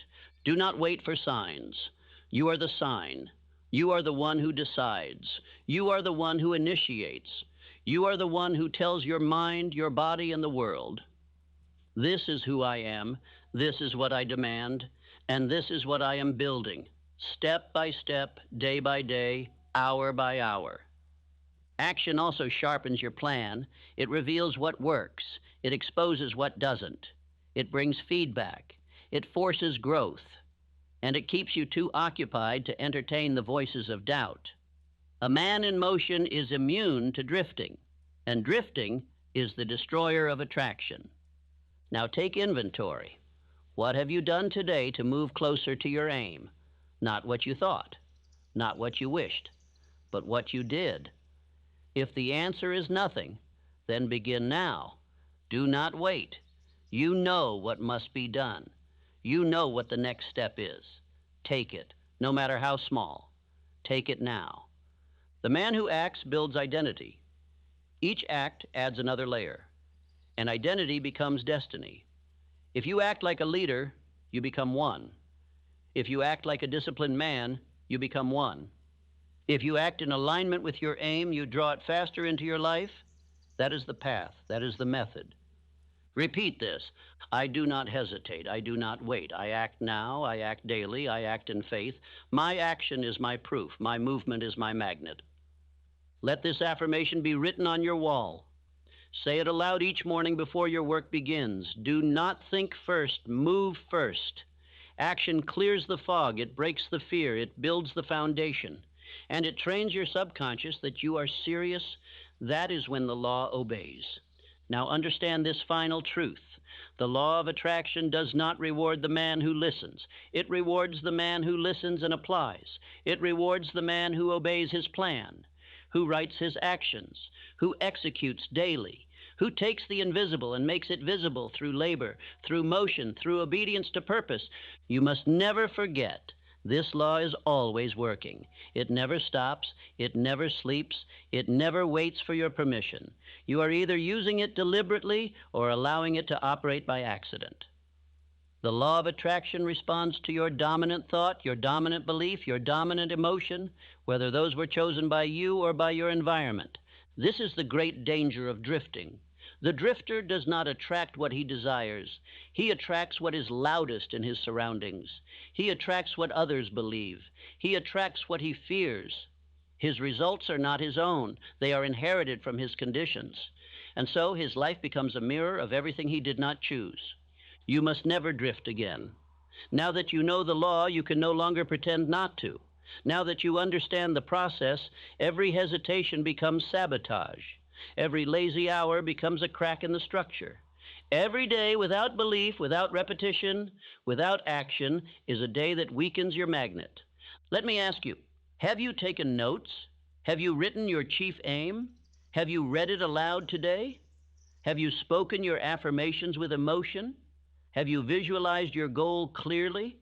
Have you moved your feet, taken action, refused distraction? If the answer is no to any of these, go back, listen again, begin again, Do not waste this knowledge. The man who listens once and moves on is a fool. The man who listens daily, who repeats, who affirms, who studies, he becomes dangerous. He installs belief like brick into the subconscious, and those bricks become the structure of attraction. You must repeat. You must drill. You must program your mind for power. I do not say this for inspiration. I say it for instruction. The mind must be conditioned. Just as the body becomes strong through physical training, the mind becomes magnetic through mental training. You must listen to power daily. You must read your purpose daily. You must speak your vision daily. Not once, not when you feel like it, but daily, every single day. What you repeat with belief, you become. What you repeat with emotion, you attract. What you repeat with action, you manifest. Repetition is the gateway. Repetition is the bridge. Repetition is the means by which belief is transferred from the conscious mind to the subconscious. And the subconscious, once convinced, begins to rearrange the universe around you. This is not poetry. This is law. It is what built Carnegie's empire. It is what carried Edison through 10,000 failures. It is what gave Ford the courage to attempt the impossible. They repeated belief until belief became identity. Identity became action. Action became habit. Habit became circumstance. And that is how they rose. I give you now your final daily instruction. Write your definite chief aim. Post it where your eyes must see it. Read it aloud in the morning and again before sleep. Visualize the outcome with detail and emotion. Say your affirmations as if they were commands. Move your feet. Track your time. Control your input. Guard your environment. Do this not once, not for a week, but until it is who you are, until it is second nature, until it requires no effort, until your very presence radiates power, until your results reflect everything you have written, spoken, and built internally. Say this now. I attract what I think. I magnetize what I believe. I act on what I decide. I repeat what I want. I command what I become. Let it burn into you. Let it echo throughout your hours. Let it silence every doubt. Let it answer every excuse. Let it carry you when your mood fades, when your energy dips, when your fear speaks. Let your repetition be stronger than your circumstances. And now a final question. Will you live this once, or will you live this daily? If you live it once, you may be inspired. If you live it daily, you will be transformed. Choose now. Choose every morning. Choose every night. Choose when you rise and when you rest. The repetition is the transformation. Many will hear these words and forget them, but not you. You will remember.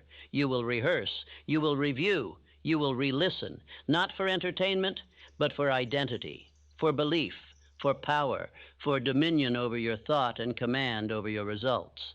This is why I say, return to this message daily. Return to your notes. Return to your plan.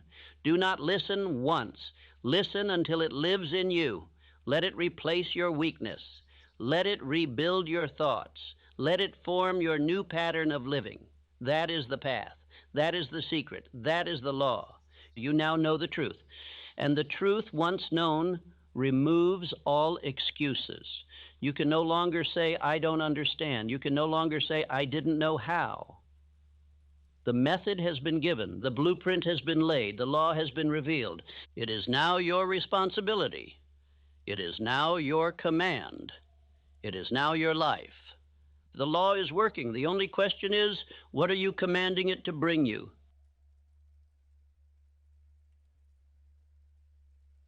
You are about to hear a sentence that could change everything, a sentence so simple you may doubt it.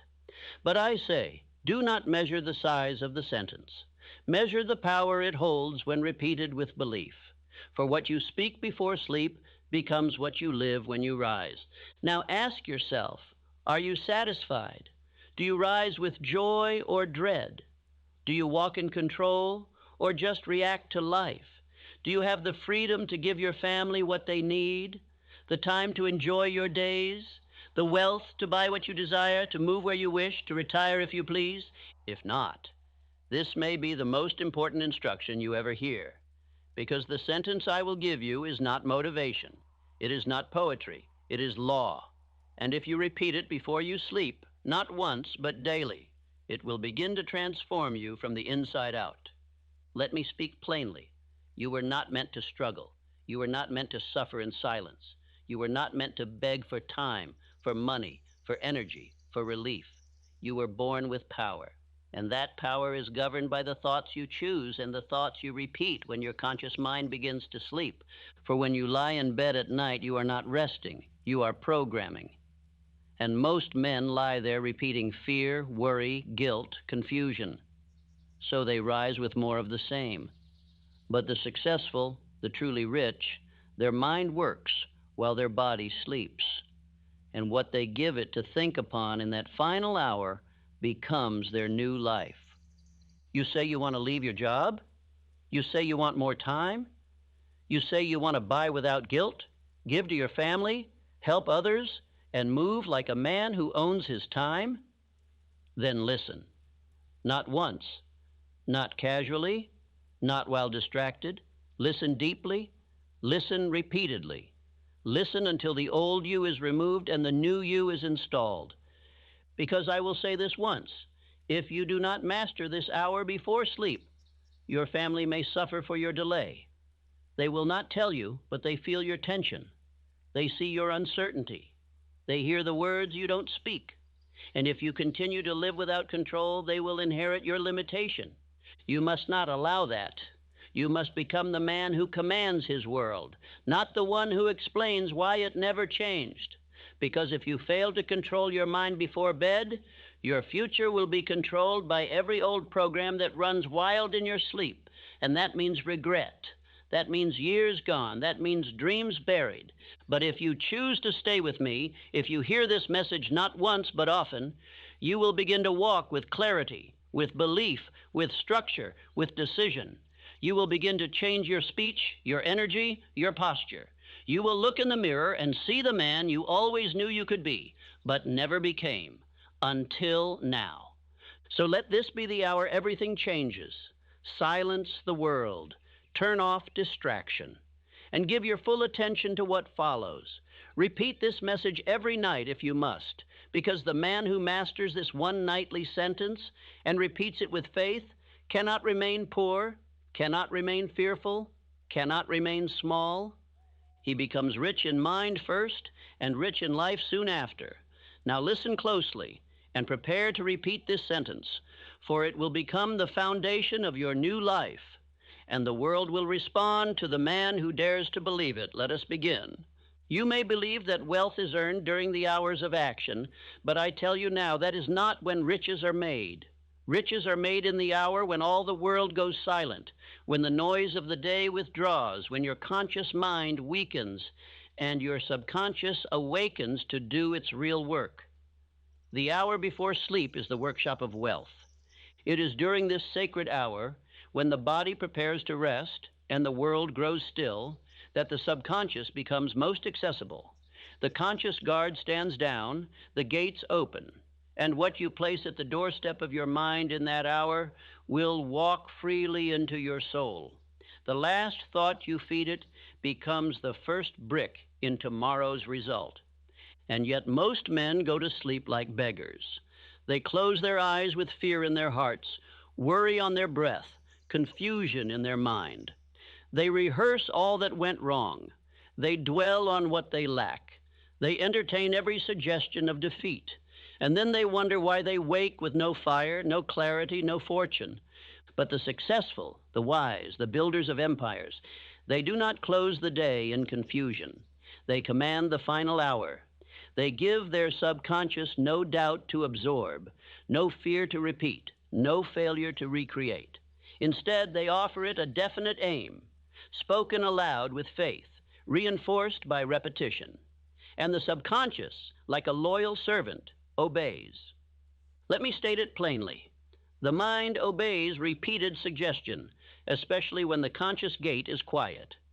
That is the moment when your words enter not only your ears, but your entire identity. You may speak many things in the daylight, but it is what you whisper before you sleep that becomes who you are. You were not taught this in school. You were taught to solve problems, to grind, to push, to hustle. But no one told you that riches are not only the reward of labor, they are the response to mental law. And that law does not operate on work alone. It operates on belief fixed into the subconscious by repetition and faith. Now understand this. The subconscious never rests. While your limbs sleep, while your tongue is still, while your eyes are shut, the subconscious mind is awake, sorting, reviewing, associating, constructing. It pulls upon infinite intelligence, and it uses whatever material you fed it last. Garbage in, regret out, purpose in, riches out. And the most powerful material you can offer it, the highest blueprint to hand it, is a clear, definite, faith-filled command spoken just before sleep. One sentence, one aim, one thought. If repeated nightly with belief, it becomes the code of your destiny. This is why I instruct every man to choose his definite chief aim, not merely as a desire, but as a command to self. And I tell him to read it aloud twice each day, once in the morning and once just before bed. But I say with emphasis, the second reading is more powerful than the first. Why? Because in the morning, the mind is preparing to engage the world. It is surrounded by noise, pressure, distraction. But in the night, the mind is alone. It is quiet. It is soft clay. And what you impress upon it then hardens into habit, thought, and belief.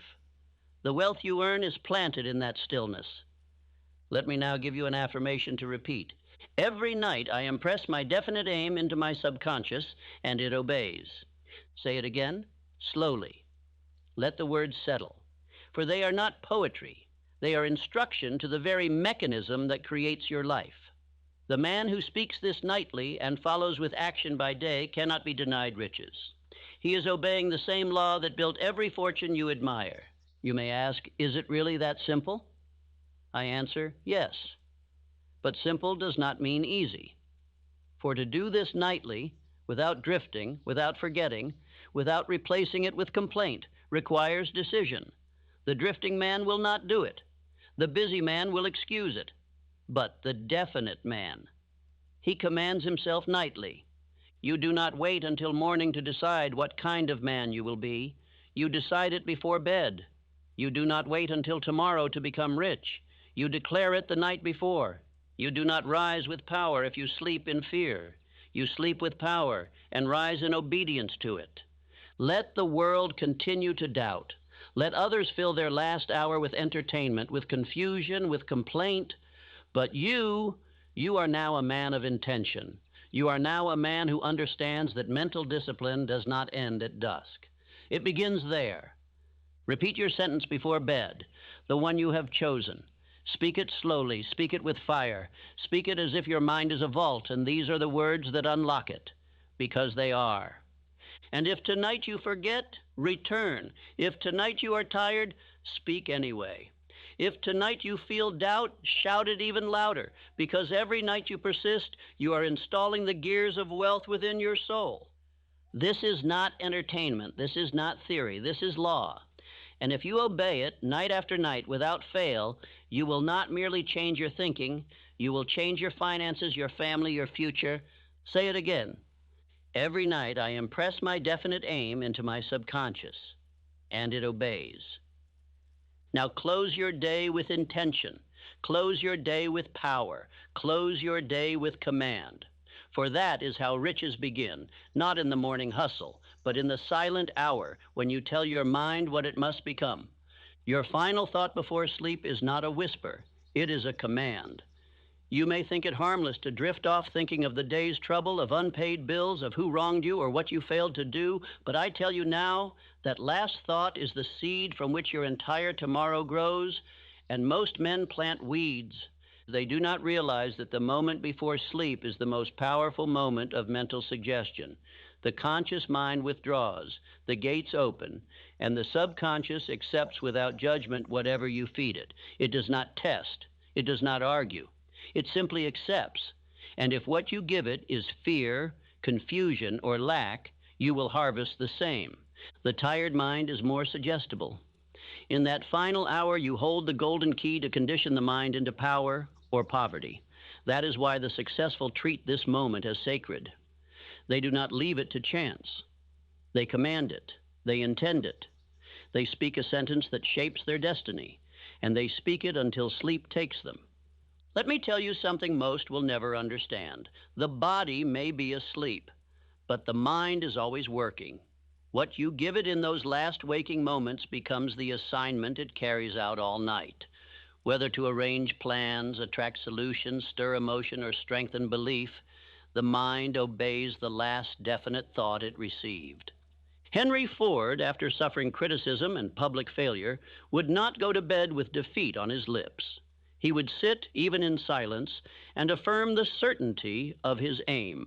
He would speak calm declarations to himself, not because he needed to be convinced, but because he knew his mind needed to hear it again and again until it obeyed. Carnegie, too, held the practice of final hour intention. He did not speak of the present condition. He affirmed the vision of what would be. He understood that the subconscious cares not for the present. It only acts on what is declared as true, especially when declared with certainty and repetition. The unsuccessful go to bed with doubt. They review their failures. They dramatize their problems. They lie in the dark, repeating everything that could go wrong. Then they rise, tired, heavy, unsure, confused, and call it fate. But it is not fate. It is untrained thought repeated at the wrong hour. You must replace drifting thoughts with declared thought. You must speak your chosen sentence aloud, not in whisper, not in passing, with purpose, with the same authority you would use to lead an army. Why? Because the subconscious is listening, and when it hears a master, it moves mountains. Let me now give you the method. Do not rush this. Do not change it. Obey it nightly, and you will rise with new identity. 1. Write your sentence. It must be definite. It must be clear. It must express the exact financial result, aim, or character you wish to embody. 2. Sit in silence. Turn off every light. Turn away from all noise. Let the room become still. Let your inner voice rise. 3.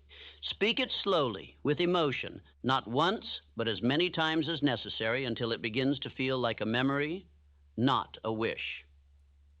4th, let sleep come while repeating it. Do not stop speaking it inwardly, even as the body surrenders to rest. Let the sentence be the final impression before all thought fades. And I give you now an affirmation to support this. Each night I sleep, my mind works for me, arranging the riches I have demanded. This is not exaggeration. This is law. The subconscious is your silent partner. It works while you rest, but it only works on clear, repeated instructions. And those instructions must be given when the world is quiet, when all outside suggestion fades, and your voice is the only one that remains.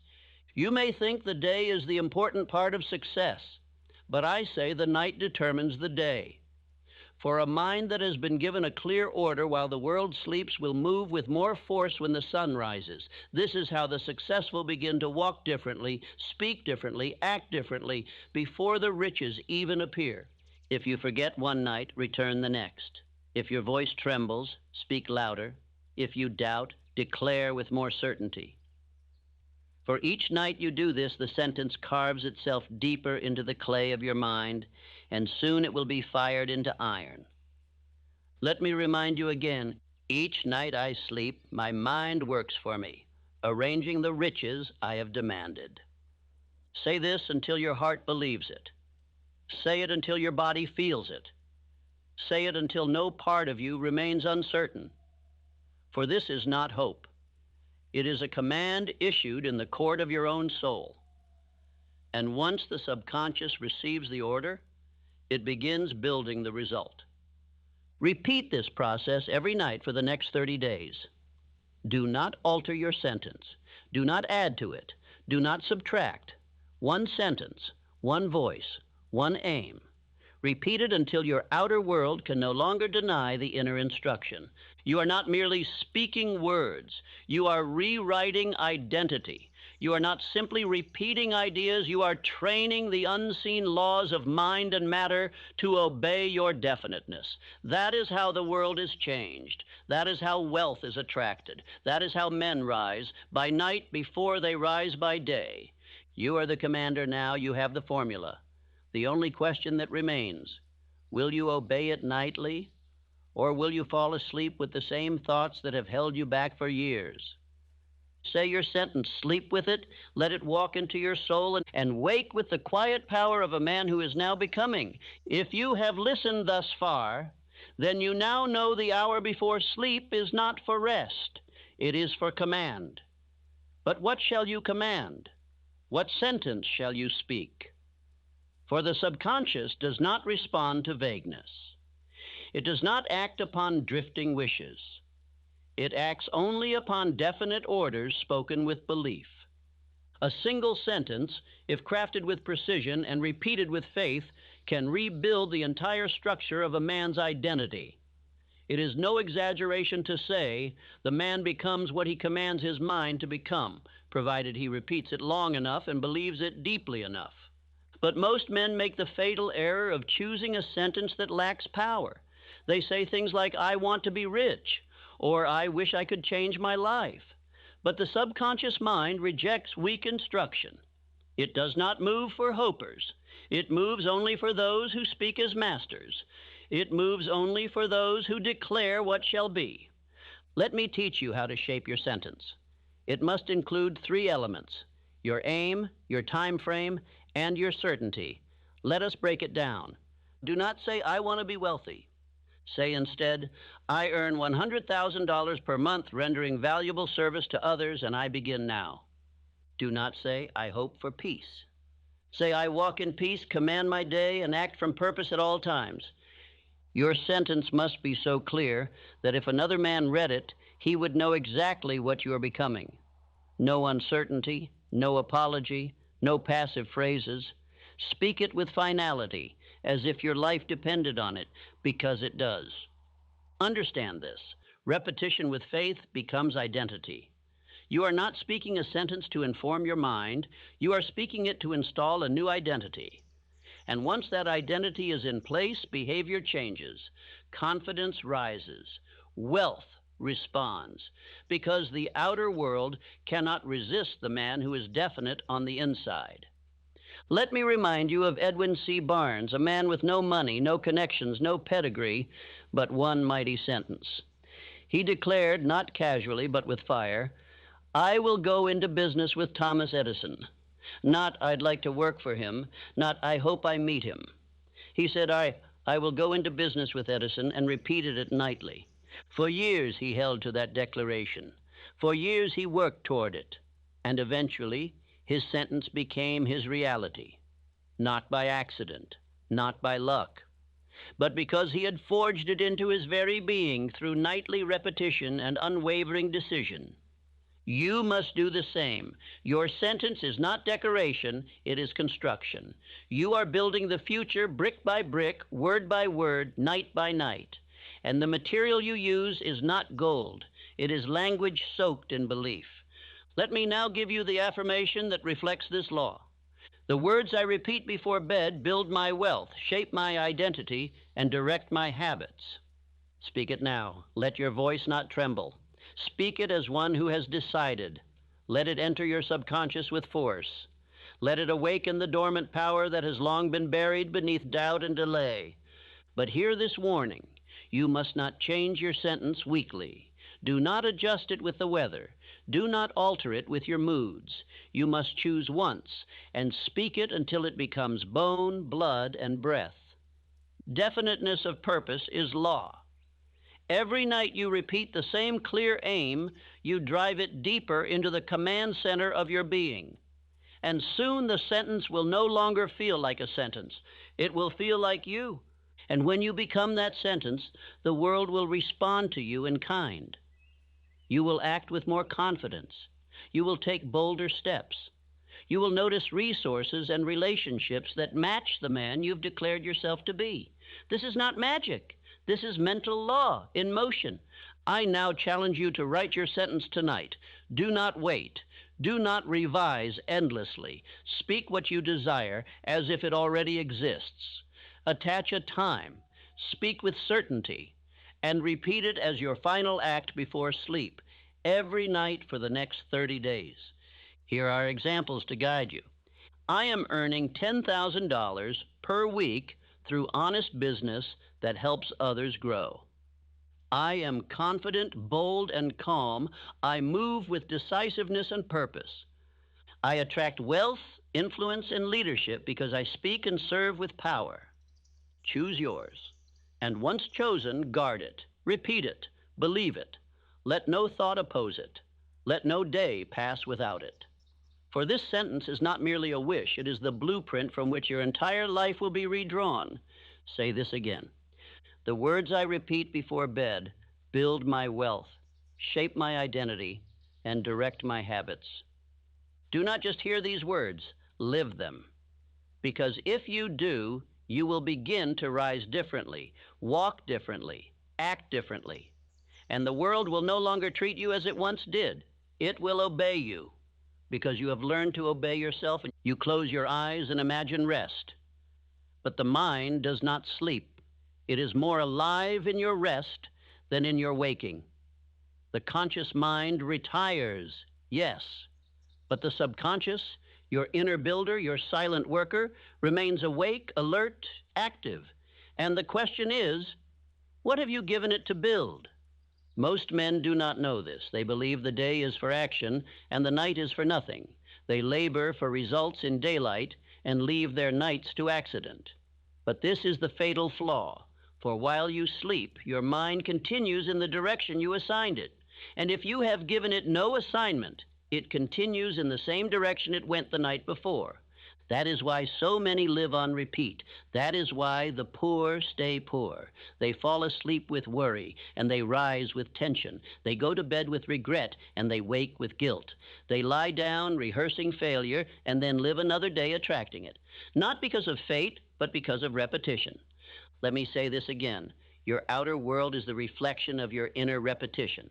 You do not get what you wish. You get what you repeatedly impress upon the subconscious when it is most open, when the body is still and the thinking mind has grown quiet. That moment comes each night, and most waste it. The lazy sleep with complaint. The wealthy sleep with command. The unsuccessful drift into slumber by accident. The successful enter it by design. They do not review defeat. They speak instruction. They do not recall insult. They declare identity. They do not collapse into exhaustion. They step into mental construction. You must train this discipline. No longer can you let your final thoughts be chosen by emotion, entertainment, or fatigue. No longer can you fall asleep without planting the seeds of riches in your inner world. If you do, you will harvest weeds. And if you harvest weeds long enough, your soul forgets how to grow anything else. Mental discipline before bed means one thing. You silence the world and you feed your mind only truth. You speak your aim. You read your sentence. You command your subconscious with absolute certainty, and you repeat it until the suggestion is stronger than every doubt that has ever lived in you. This is not superstition. This is law. You need not believe it. You must only test it. Do this for 30 nights, and you will never doubt again, because your results will rise to meet your command. And when they do, you will remember this night as the moment your life turned. Even great men have used this in silence. Abraham Lincoln, long before he gave speeches that shaped history, rehearsed them in thought at night. He wrote nothing down. He trained his subconscious. He built mental conviction in the dark so that when the time came to speak, his voice carried weight the world could not ignore. You must now do the same. You must give your mind its instructions. Let your final thought be no accident. Let it be purpose. Let it be power. Let it be the same every night until your inner world becomes stronger than your surroundings, until your thinking becomes stronger than your circumstances, until your voice replaces fear with command. Say this now. I now train my mind to expect greatness, and every night I deepen my command. Speak it again, not as a man hoping, but as a man deciding. Let the words burn through all passivity. Let them become the rule of your new identity. For this is the truth. The man who commands his final thought is the man who commands his day, his income, his destiny. But I must offer a warning. Every careless thought before bed becomes a rooted belief if left uncorrected. If you say to yourself, I'll never be rich, or I can't do this, or it's too late, and you repeat that in fatigue, in silence, in stillness, then that becomes the command your subconscious accepts, and it begins building a life to match it. You must guard the gate. You must take responsibility for every word you allow in the last hour of the day. For these are not just thoughts, they are instructions, and your subconscious is not passive. It is a builder that never sleeps. So tonight you have a choice: drift or direct, complain or command, collapse or construct. And if you choose to construct, you will soon find that your mornings change, your days sharpen, your ideas strengthen, your belief deepens. Not by force, but by law. Let me give you one more time the sentence that must shape your night. I now train my mind to expect greatness, and every night I deepen my command. Say it before bed. Say it until the old doubts retreat. Say it until the voice inside you becomes louder than the world around you. Say it until your dreams obey you. Say it until your very body walks with the certainty of a man who is building greatness from the inside out. You do not become rich while awake alone. You become rich when your inner world no longer permits poverty. That is not accomplished in effort, but in identity. And identity is built while the world sleeps. Repeat the command, plant the sentence, guard the gate, for you are becoming, and your mind has already begun the work. You have now been given the hour, the command, and the sentence, but none of it will matter without one final ingredient: repetition. The subconscious mind, powerful as it is, does not respond to a single spark. It responds to the flame that refuses to go out. It obeys what is repeated with faith and persistence. Let this sink deep into your spirit. You do not become what you say once. You become what you say repeatedly. The mind forms habits, and habits form destiny. And repetition is the tool, the hammer, that shapes the habit until it becomes identity. There is no secret more powerful, more ignored, and more destructive to the masses than this. Failure is repeated, poverty is repeated, excuses are repeated, doubt is repeated, not by choice, but by carelessness. And what is repeated nightly becomes law to the subconscious, even if it is ruin. Therefore, if you are to break the chains, if you are to command riches, if you are to form new identity, you must choose your sentence and repeat it every single night, without fail, without drift, without delay. This is what I call cosmic habit force, the great law that governs all habit, mental and spiritual. It makes no distinction between what serves you and what destroys you. It only obeys what is given consistently. That is why success, like failure, is automatic, once you have trained the habit behind it. Consider Thomas Edison. Did he invent the electric light with talent alone? Number. He repeated belief.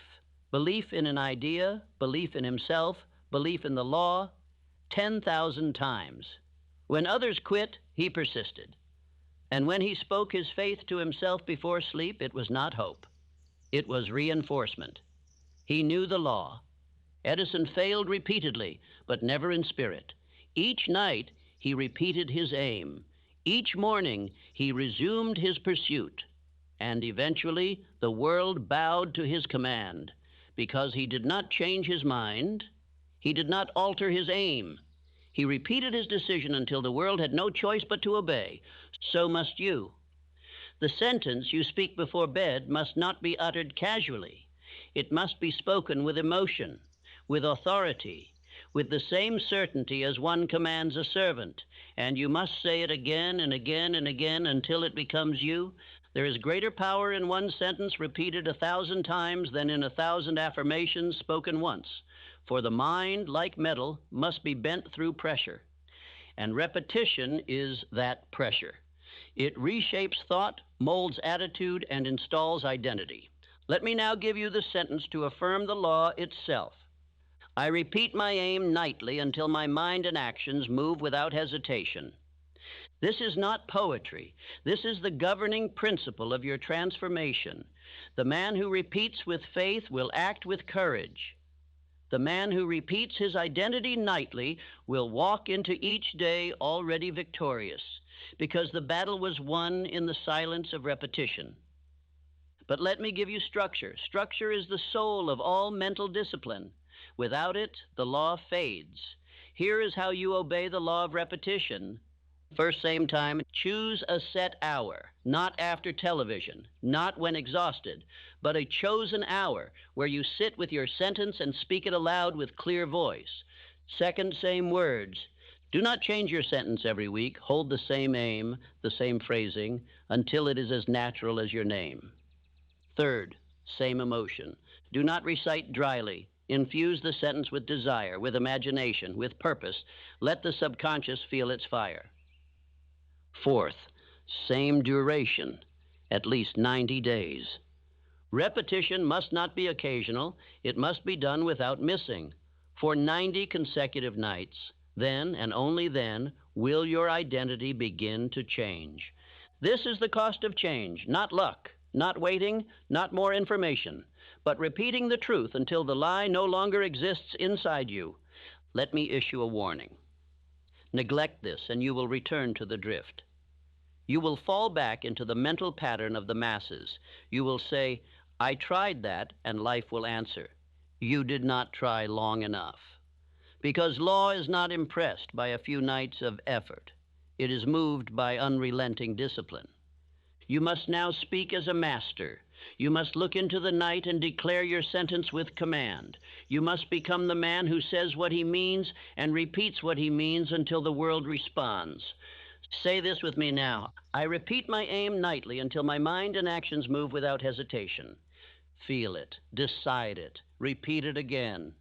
For every night you do, the old you weakens and the new you rises, not by magic, not by chance, but by law.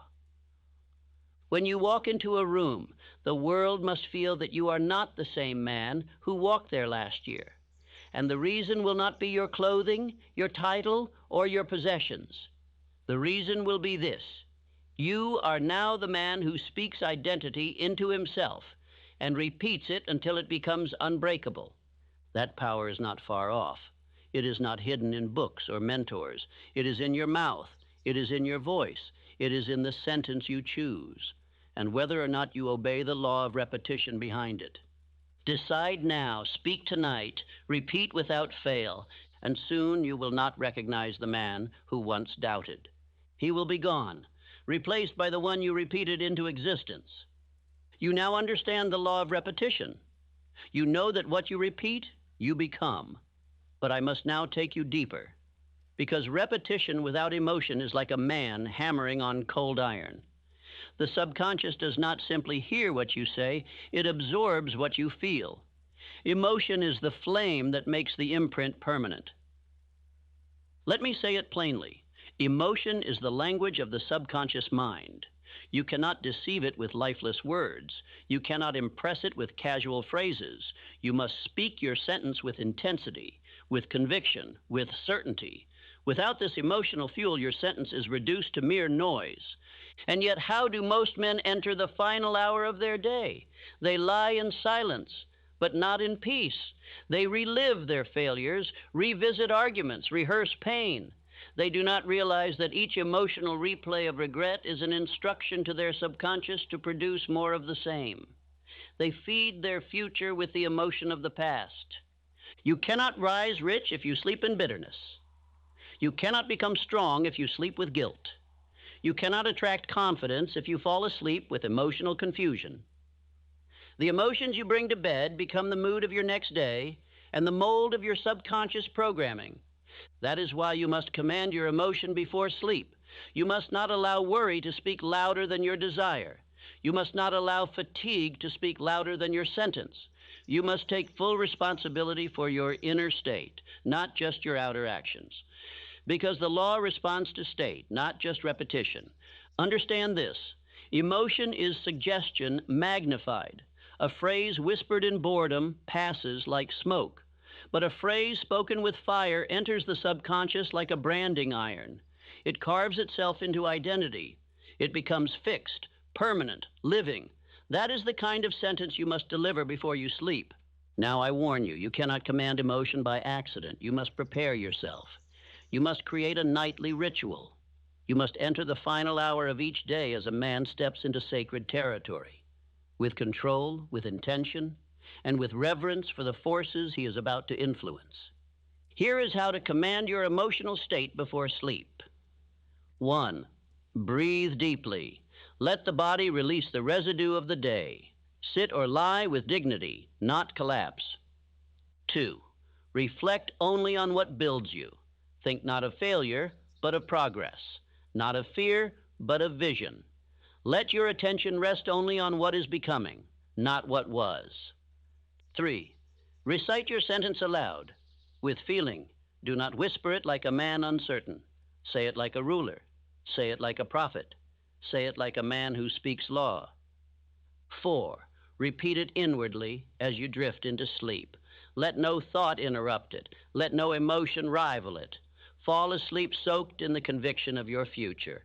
John D. Rockefeller, one of the wealthiest men who ever lived, understood this principle. But he did not use poetry, and he did not use theory. He used evening reflection, not as tradition, but as direction. He did not allow the day to close without reviewing his mental and emotional state and replacing confusion with command. Rockefeller once said that he gave thanks before bed, not merely to be grateful, but to focus his emotional power on certainty. He thanked the riches he expected. He affirmed the stability he had created. He gave his mind a tone of peaceful dominance, and the next day he rose to meet results that matched that tone. You must do the same. You must become the ruler of your emotional atmosphere before you sleep. Do not allow imagination to play the fool. Direct it. Let it serve you. Let your final thoughts be felt as deeply as they are spoken. Only then do they pass into the subconscious as fixed commands. I now give you the affirmation that governs this law. I do not sleep in fear. I sleep in power. My thoughts tonight are my life tomorrow. Repeat that now, slowly, with gravity. This is not a mantra. It is a verdict. It is a mental court order that no fear shall pass beyond this hour, that only purpose shall enter the gates of your soul during the sacred hours of rest. And let me say this: emotion must serve you, not sabotage you. If you do not control your feeling will control your future. And there are many men whose lives are wrecked not because of failure in action, but because of failure to govern emotion in the silence of night. The hour before sleep is not for reflection. It is for redirection. You are not there to review the day's mistakes. You are there to declare the direction of your mind. If you have sinned, repent quickly and move forward. If you have failed, learn quickly and affirm strength. But never, never fall asleep with an open wound. Why? Because the subconscious will nourish the wound in the dark. It will feed it, enlarge it, turn it into identity. And then, even if you act differently by day, you will find yourself drawn back to the same emotions, the same thoughts, the same self-image, not by fate, but by your own repeated nightly submission. You must begin tonight. No delay, no drift, no compromise. Enter your bedchamber like a man entering the temple of mind. Speak your sentence, speak it with emotion, and declare this with full authority. I do not sleep in fear, I sleep in power. My thoughts tonight are my life tomorrow. Do not forget this. Emotion is the magnifier of all suggestion. You can say the right thing with the wrong tone, and your mind will reject it. But say it with belief, with vision, with fire, and your subconscious will accept it as truth. The world responds not to the man who wishes, but to the man who believes. And belief is trained, not in crowds, not in books, not in daylight, but in the dark, before sleep, through emotion and repetition. Control that hour, and you control your future. You may have thought that success comes from action, and yes, action plays its part. But hear me now, action is the servant of identity. A man cannot act contrary to who he believes he is, not for long. And who he believes he is built, not in public, not by applause, but in silence, in solitude, and most powerfully while he sleeps. Let me tell you the truth that has been kept from you. Your identity is not fixed at birth. It is not determined by your past. It is not cemented by your mistakes. It is shaped, molded, written into your soul by the thoughts you repeat when the world is quiet. You are not born a failure or a success. You become one in the night. Each man becomes what he believes about himself. But those beliefs are not decided once. They are installed through repetition. And the moment of greatest installation is in the final hour before sleep. For then the walls of resistance are lowered, the subconscious is open, and your voice becomes the architect of the man you shall be. You do not become wealthy by working alone. You become wealthy by believing you are the kind of man who creates wealth. And that belief is not installed by reading books. It is not created by motivation. It is constructed every night, brick by brick, sentence by sentence, identity command by identity command. Let me say it again. You are not programming outcomes. You are programming identity. For once you believe you are the type of man who builds wealth, delivers value, walks with certainty, speaks with power, then every action, every habit, every instinct begins to follow that script, not by force, but by law. But if you go to bed in doubt, you will rise in hesitation. If you lie down with self-rejection, you will rise with confusion. If you fall asleep with the belief that you are still who you were yesterday, you will live the same day over and over until you die a man unchanged. You must intervene. You must take hold of this hour and use it not just to feel better, but to become different. This is not about relaxation. It is about reconstruction. You are not drifting into slumber. You are building an identity stronger than all the weakness of your former self. The voice you speak in the final minutes of your day will soon become the voice you hear when you wake. It will shape the decisions you make without thought. It will guide your posture, your energy, your attitude. It will determine whether you rise with fire or crawl through another morning of mediocrity. Let me give you an identity affirmation now. I am the man who creates wealth because I think, speak, and act with purpose. Repeat that slowly, again, until your body begins to accept it, until it no longer feels like a hope, but like a memory from the future. That is how identity is formed, not in a single night, but through faithful, emotional, repeated suggestion until the lie you lived in dies. And let me tell you a story. Woodrow Wilson, long before he became president, practiced a discipline few knew about. He would rehearse his inner convictions mentally at night. He would build the voice that one day would lead a nation, not in public, but in private. Not with others, but alone. Not by luck, but by deliberate nightly repetition of identity. And when he finally stood before crowds, he spoke not as a man trying to be great, but as one who had already become great in thought. His actions flowed from his belief. His belief was no accident.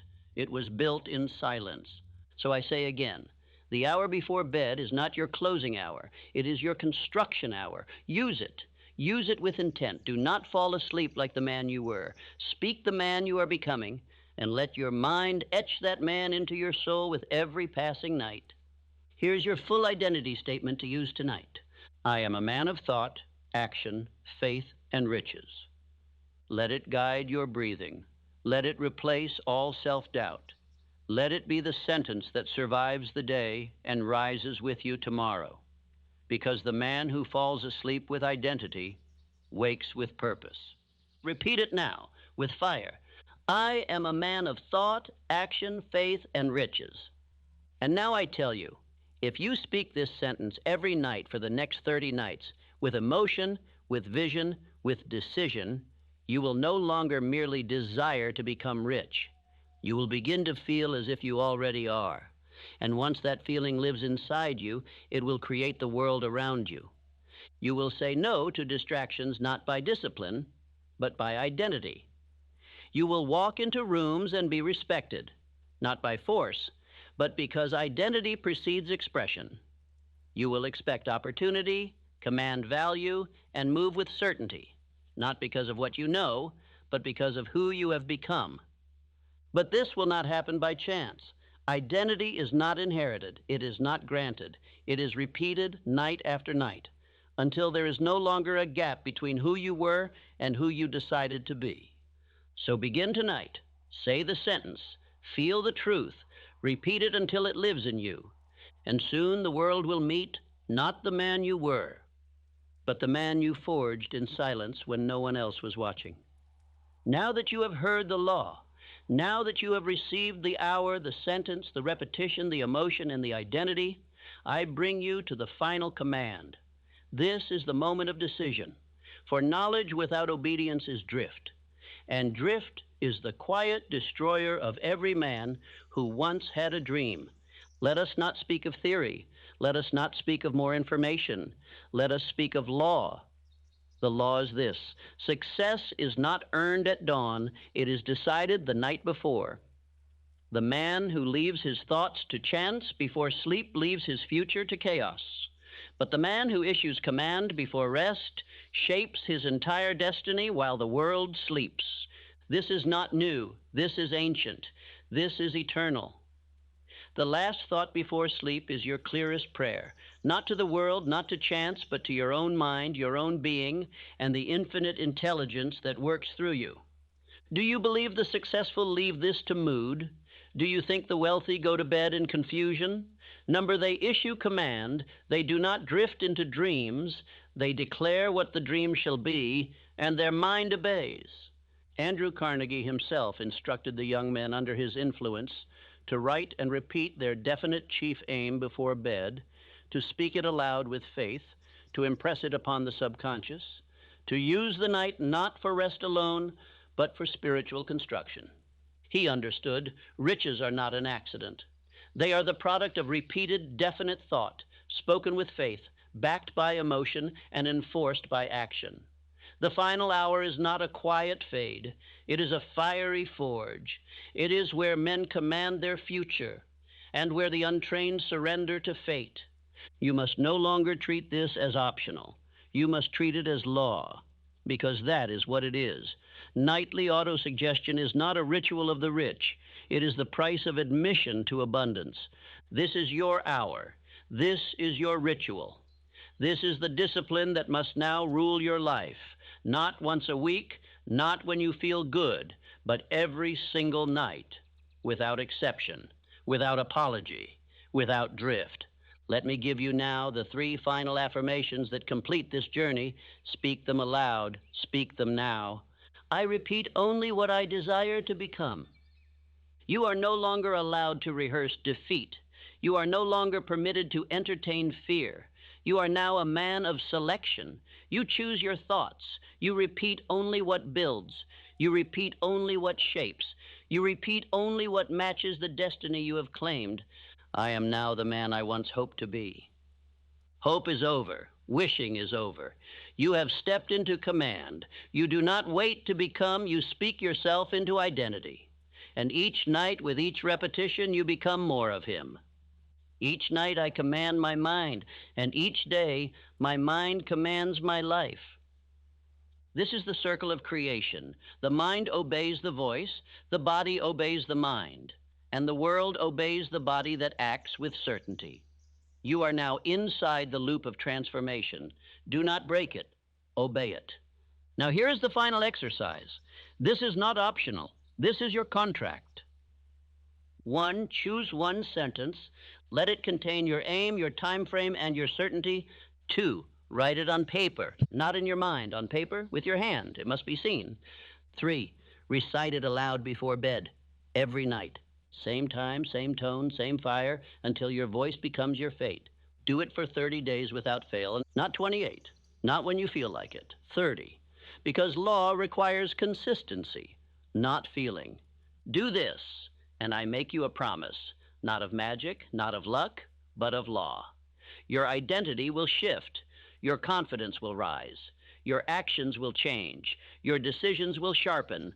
And wealth will begin to move toward you, not because of what you chase, but because of who you have become. This speech is not for inspiration. It is not for entertainment. It is for command. If you drift from it, you return to the man you were. But if you obey it, you will never be that man again. Now say this as your oath. I command my mind before sleep. I speak only what I choose to become. And each day I rise in obedience to the man I have declared. Say it again. And when this speech ends, do not return to the old routine. Return to the sentence. Return to the mirror. Return to the truth. You are what you repeat. And you are now the man who repeats only what builds, what commands, what becomes. Let others sleep in fear. Let others hope. You command, you build, you rise. Now begin. Choose the sentence. Repeat it tonight. Repeat it every night. And let your whole life obey it. You have now received the final command. Do not break it. Do not forget it. Do not drift. You are the master now. The mind is yours. The voice is yours. And soon the wealth will be too. Stop everything you are doing and listen with the intensity of a man who has decided to attract so much money he will never struggle or spend it all in this lifetime. You say you want money. You say you want freedom. But I say you do not yet want it badly enough, because if you did, you would have it. The man who truly demands riches from life, with definiteness, with burning desire, with unrelenting persistence, cannot be denied. So let me be plain. If you are broke, it is not because life is unfair. It is because your mind is still cheap. You have allowed fear to reason with you. You have allowed doubt to sit at your table. You have waited for a better moment, a better mood, a better economy. But I tell you now, there is no better moment than now. There is no future for the man who delays. There is only decay. Decay of belief, decay of purpose, decay of wealth. Do you think riches are a gift? They are not. They are claimed. Do you think wealth is earned through luck or lineage? It is not. It is constructed brick by brick by the thoughts you permit and the actions you repeat. And I will prove it to you, not with fantasy, not with empty praise, but with law. The law of definiteness, the law of faith, the law of organized action, the law of cosmic habit force. So listen closely, because you have never truly been poor. You have only been undisciplined. You have never been locked out. You have only failed to knock with authority. And you have never been denied money. You have simply not yet become the type of man it obeys.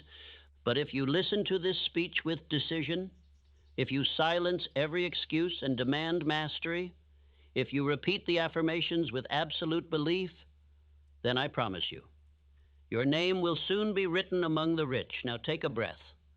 Write down your definite aim and listen to every word of what comes next, as if your life depends on it, because it does. And if you obey, money will come. So much you won't even know where to put it. You were not born to be poor. No man is issued into life with the decree of poverty stamped on his soul. You were born rich in thought, rich in power, rich in the spiritual essence of dominion. But you were taught, conditioned, hypnotized, trained to expect limitation. You were raised to believe that wealth is for the few, that riches are a reward only for the clever or the lucky. That is a lie. The poverty you've known was learned, and what was learned can be unlearned. I speak now to that part of you which never agreed to be poor, the part that still dreams at night of more, still imagines freedom, still feels anger in the presence of bills and chains. That part of you is correct. You are meant for more. But thought alone is not enough. Vague hope is not a plan. Yearning is not a command. Money is not an emotion nor a myth. It is a tool. It responds not to desperation, but to definiteness. It bends its will not to those who wait, but to those who decide. It is a loyal servant to the man who has mastered himself. And it vanishes in the presence of the man who cannot control his thoughts, his emotions, or his purpose. Let me say this plainly. Riches do not enter the drifting mind. They pass it by. They do not dwell in the undecided, the uncertain, the unclear. The riches of life, the abundance of money, of influence, of time, of peace, belong to the man who declares ownership with unwavering intent and commands his world with ordered thought. There is a gate, it is invisible, and it separates the man who wishes from the man who wills. It is not out there in the world, it is within your own mind. The gatekeeper is your subconscious, and the passcode is definiteness. If your desire is weak, if your plan is vague, if your actions are inconsistent, the gate remains locked. But if you issue the right command, if your desire burns, if your voice rings with certainty, if your purpose is made clear and constant, then the gate swings wide, and the treasures you seek begin their motion toward you. This is not mysticism. It is not luck.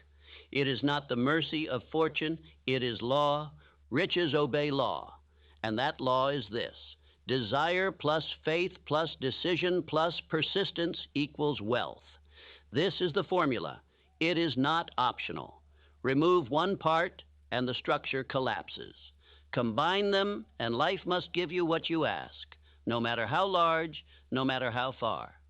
Desire is the fuel. It must be burning, white hot, persistent, unshakable. A passing wish will not do. A soft yearning is not enough. You must want it like a starving man wants bread, like a drowning man wants air, like a mother wants to save her child. Without that fire, no force will respond to your request. But desire alone is not enough. You must possess faith, not the faith of religious recitation, but faith as a state of mind, an internal conviction that your riches are already yours, though your hands have not yet touched them. Faith must be cultivated, built, repeated, reinforced. It is planted by repetition and watered by belief. Next is decision, swift, final, unchangeable. The man who hesitates is lost. Life does not favor the one who considers endlessly, who weighs every possibility, who fears error more than failure. You must choose what you want. Choose it fully. Choose it now. Choose it boldly and let no opinion alter it. Then comes persistence, the bridge between thought and result. Most men begin, few men continue. The man who persists is rare. He is the one who keeps moving when others rest, who believes when others doubt, who acts when others retreat. And he is the one to whom money ultimately surrenders. These four forces, desire, faith, decision, persistence, are the magnetic combination. Together they form the current that moves money. They are not emotional. They are not hopeful. They are mechanical. They are spiritual. They are law. If you master them, you will draw riches to yourself in measures far beyond your current comprehension. The gate to wealth is not locked by society. It is not guarded by banks or governments or systems. It is locked by your own lack of discipline. And it is unlocked only by the definiteness of your thought, enforced by the power of your will. The key is in your possession now, but the question remains, will you use it? This speech will show you how. Not with empty phrases, not with theories, but with law-bound instruction. Each part will reveal a new key, a deeper step, a stricter command. This is not a speech for the casual listener. It is for the one who has decided, I will be rich. I will have freedom. I will never bow to limitation again. Repeat this after me and repeat it daily. I now demand of life unlimited wealth, and I offer in return unwavering purpose, relentless action, and service that exceeds the ordinary. Say it aloud. Say it again, not with doubt, not with passivity. Say it with force. Say it with fire. Say it as a man who no longer asks but commands. And the subconscious, the gatekeeper, will begin to listen. And once it listens, it must obey. For the subconscious accepts all commands impressed with emotion and certainty. If you repeat that sentence with belief every day, every morning, and every night, then life itself will begin to shift. Ideas will come. Opportunities will rise. Allies will appear. Energy will increase. And the man you once were will begin to dissolve, replaced by the one who rules, the one who directs, the one who builds his fortune from thought alone. So understand this now. Money is obedient. It is not spiritual in nature, but it is spiritual in obedience. It flows where order is present. It flees the presence of chaos. If your mind is unorganized, if your speech is careless, if your actions are hesitant, you repel money. But if your mind is definite, your thought is bold, your words are clear, then riches are magnetized to you.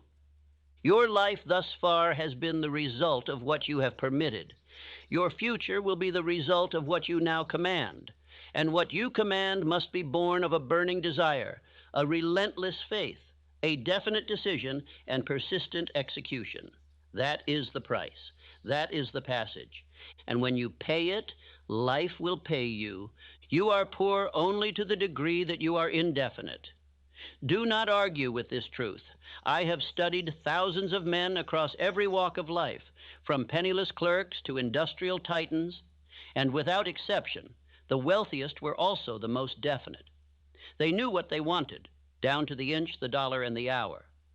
The world yields to the man who knows where he is going. All others are ignored. The vague are punished. The undecided are forgotten. But the definite man, he is remembered, he is sought after, and he is paid. Not because he is better than others, but because he does what others will not. He chooses with precision, and he never looks back. Riches respond only to definite aims, not hopes, not general intentions, not scattered desires, but a definite chief aim, written clearly, spoken aloud daily, impressed upon the subconscious with emotion and fire. This aim becomes your North Star. It becomes your identity. It becomes the magnet that draws all required elements to you. Write down your financial goal, exactly. The number, the timeline, the form. Do not say, I want to be rich. That is not a command. That is a whisper. And the subconscious does not obey whispers. It obeys thunder. It obeys certainty. It obeys the voice of a man who will not accept denial. Set your number. I will earn $1 million. Set your time. By the end of this year, set your plan. Through my business, through my skill, through value rendered above all expectation. And then read this aim aloud every morning as you rise and every night before you sleep. Your definite chief aim must be the first voice you hear and the last thought you recall. Let me tell you about Edwin C. Barnes. He had no money, no connections, no prestige, but he had a definite chief aim, to become business partners with Thomas Edison. He did not wish for it. He decided it. He declared it. He announced it to his own mind and then to Edison's front desk. They laughed. They sent him away. He stayed, he waited, he served, he proved himself indispensable. And one day, the opportunity came. A product needed selling. No one else could sell it. Barnes did. He did not earn riches by luck. He earned them by definiteness. His riches began the moment he decided. This is the law. Life begins to respond the moment you do. The subconscious does not require proof. It requires instruction. And the instruction it follows is autosuggestion, the repeated emotional declaration of your goal. Each time you speak your aim with belief, you deepen the groove in the subconscious. And what is impressed there, life must express outward. Autosuggestion is no idle chant. It is spiritual repetition enforced with intensity. If you say something long enough and with enough emotional weight, your subconscious will accept it as reality, and your body, your mind, your habits, Your decisions will all begin to obey it without resistance. So I command you, speak your aim, not just once, not when you feel good, not when you are inspired, but twice a day, every day, without fail, morning and night. Say it as a man who believes it. Say it as a man who is building it. Say it as a man who would rather die than live without it. Say this now. I am the type of person who knows exactly how much I desire, and I move toward it daily with absolute purpose. Say it again. Make it your oath. Let no mood rob you of your declaration. Let no delay silence your direction. Let no criticism shake your voice. Say it until it becomes the foundation of who you are. Understand, the act of decision is the moment riches begin to stir in motion. You may not see them yet. You may not feel them. But below the surface, forces are gathering, ideas are forming, people are being prepared, doors are beginning to unlock. Why? Because you have decided, and most men never do. They drift. They change their goals weekly. They get excited and then stop. They listen to opinions. They trust the news more than their own vision. They ask the world for permission, and so the world ignores them. But when a man makes a decision, speaks it, and acts on it daily, the universe itself adjusts around him. You do not need to know how. You do not need to know when. You only need to know what. What do you want? What amount? What date? What value will you give in return? Write it, say it, obey it. That is your job. The rest will follow. But if you delay the writing, if you skip the speaking, if you betray your aim with inaction, then do not wonder why money avoids you. Let your aim be bold. Do not fear asking for much. Life does not punish the large dreamer. It punishes the timid one. Ask big. Declare large. Say, I demand riches of life in great abundance, not for greed, but because I am ready to give great service, produce great value, and obey great discipline. And when you fail, and you will fail at times, return to your aim. When you doubt, and you will doubt, read your aim aloud. When you are tired, when you are discouraged, when you see no evidence of progress, read your aim, because the man who continues to declare his purpose in the absence of proof becomes unbeatable. This is why the definite chief aim is the first lesson in every system of success. It is the root, the seed, the hinge upon which all else turns. Without it, nothing works. With it, all things begin to move. No riches will come to the man who is undecided, and no failure can remain with the man who is definite. So let the world doubt. Let the critics speak. Let time delay. Let others quit. But you will speak your aim. You will read it. You will write it. You will walk it, live it, breathe it, and enforce it until it becomes visible. For nothing else is required, and nothing else will do. Now pick up your pen, write your aim, say it aloud, repeat it again, and understand. This is the vault key, and once turned, it can never be reversed. All riches begin in the unseen world of thought. They are not first measured in coins, nor in ledgers, nor in bank accounts. They are first formed in the workshop of the mind, crafted from belief, shaped by desire, and brought to life through faith. Before money touches your hands, it must be possessed in thought. Let me speak plainly. Faith is the only currency that can be spent before riches arrive. It is the invisible builder, the silent architect, the power that binds cause to effect. Without faith, your desires collapse into daydreams, your plans become hesitation, your energy weakens, but with faith, true faith, you become unstoppable. Faith is not belief. It is not hope. It is not the fragile optimism of a man waiting for better days. Faith is a mental state, an inner certainty so strong that doubt cannot enter. Faith is built, like muscle, through repetition. It is created, like fire, by friction, and it must be protected like a treasure, for the world will seek to steal it from you. Let me remind you of a man named Andrew Carnegie. He had no wealth in his youth, but he had an unshakable belief in the law of success. He believed that thought, organized with definiteness, could be transmuted into anything, even a steel empire. And it was this belief that caused him to entrust me with the mission of gathering and teaching these principles. He did not ask me to report facts. He asked me to uncover law. And he paid me not with dollars, but with faith. Faith that this system would change the world. Faith that every man who applied it could rise regardless of background, race, or education.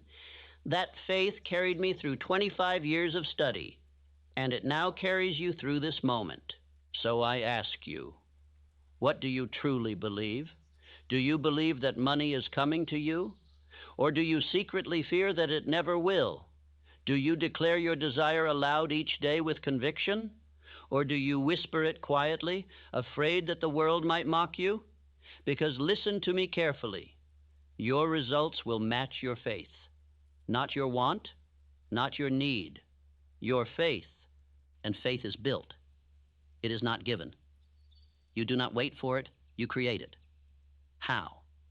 Through autosuggestion, through daily repetition, through emotional reinforcement, by speaking your definite chief aim aloud with power and consistency, until your subconscious accepts it as a fact. You may not believe it yet. That is acceptable. Belief is not required to begin. But if you speak your aim daily, with emotion, with structure, with persistence, faith will awaken within you. It will rise like a fire, first small, then blazing, and soon nothing will shake it. This is not theory. It is the experience of every man who has transformed his life. Let me issue a warning. Faith must be guarded, for it is easily stolen by voices of failure, by memories of defeat, by the laughter of doubters. One seed of doubt, if allowed to grow, can poison the entire harvest. You must defend your belief as a warrior defends his fortress, fiercely, daily, with no apology. Recall Henry Ford. He was mocked, resisted, and told repeatedly that his vision was impossible. But he held to his plan with faith so complete that no engineer, no critic, no banker could sway him. And in time, his faith became fact. The motor car, the assembly line, the millions in riches, all began in thought and were powered by belief. You may say, I've failed before. So did Ford. So did Edison. So did Carnegie. But they did not stay failed. They transmuted defeat into fuel. And you must do the same. You must take every disappointment and hammer it into conviction.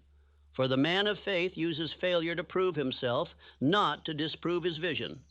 Every morning, before you check the world's noise, speak your definite chief aim aloud. And every night, before sleep, speak it again. Let the sound of your own voice plant certainty in your subconscious. Do not recite it passively. Say it with emotion. Say it with conviction. Say it as if the outcome is already known, because it is. Say this with me. I have faith in myself. I have faith in my plan. I have faith in the law that thought becomes reality. Do not merely speak this. Memorize it. Repeat it until it becomes part of your inner voice. Let it replace every fear that once spoke against your dream. Let it drown out every memory of lack. Let it become the dominant thought in your mind. Why is this so powerful? Because the subconscious does not know the difference between what is real and what is vividly imagined. It accepts what is repeated. It obeys what is emotional. It acts upon whatever is impressed upon it consistently. And so, by the law of repetition, faith becomes fixed, and riches must follow. This is how the sixth sense is awakened, the invisible link between you and infinite intelligence. You do not force it. You do not summon it with ritual. You build it with faith. And once faith is established, guidance flows, intuition sharpens, ideas flash, doors open, and life begins to obey you because you are no longer divided. Say again, I believe that all riches I seek are already mine in substance. I believe my actions are drawing them into form. I believe no force can stop what is backed by decision, desire, and faith. If you do not yet believe this fully, that is all the more reason to repeat it. Speak it until your inner voice echoes with power, until your eyes reflect certainty, until your very posture changes. This is how the rich think. This is how they move. This is how they attract wealth, not through labor, but through law. You have the ability now to do what few men ever do, to take possession of your own mind and instruct it to build your fortune. It does not require more education. It does not require approval. It only requires that you declare the right idea, repeat it with belief, and persist until all doubt is burned away. You are not merely trying to get money, you are training yourself to become the man money obeys. And that begins with thought. That begins with faith. That begins now. Faith without a plan is spiritual chaos. It is like a horse without reins, a ship without a rudder, a seed thrown on stone. You may possess desire, you may burn with faith, but until you take that flame and forge it into a plan, you will drift, you will delay, and money will remain a stranger. Riches respond not to raw energy, but to energy organized. You would not build a house without a blueprint. You would not construct a bridge without structure. Yet men attempt to build fortunes with nothing but excitement and hope. That is why they fail. That is why they quit. They begin without a system.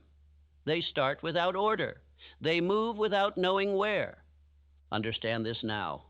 Organized planning is the machinery of wealth. It is how the invisible becomes visible. It is how thought takes form. It is how ideas become income. Your plan does not need to be perfect.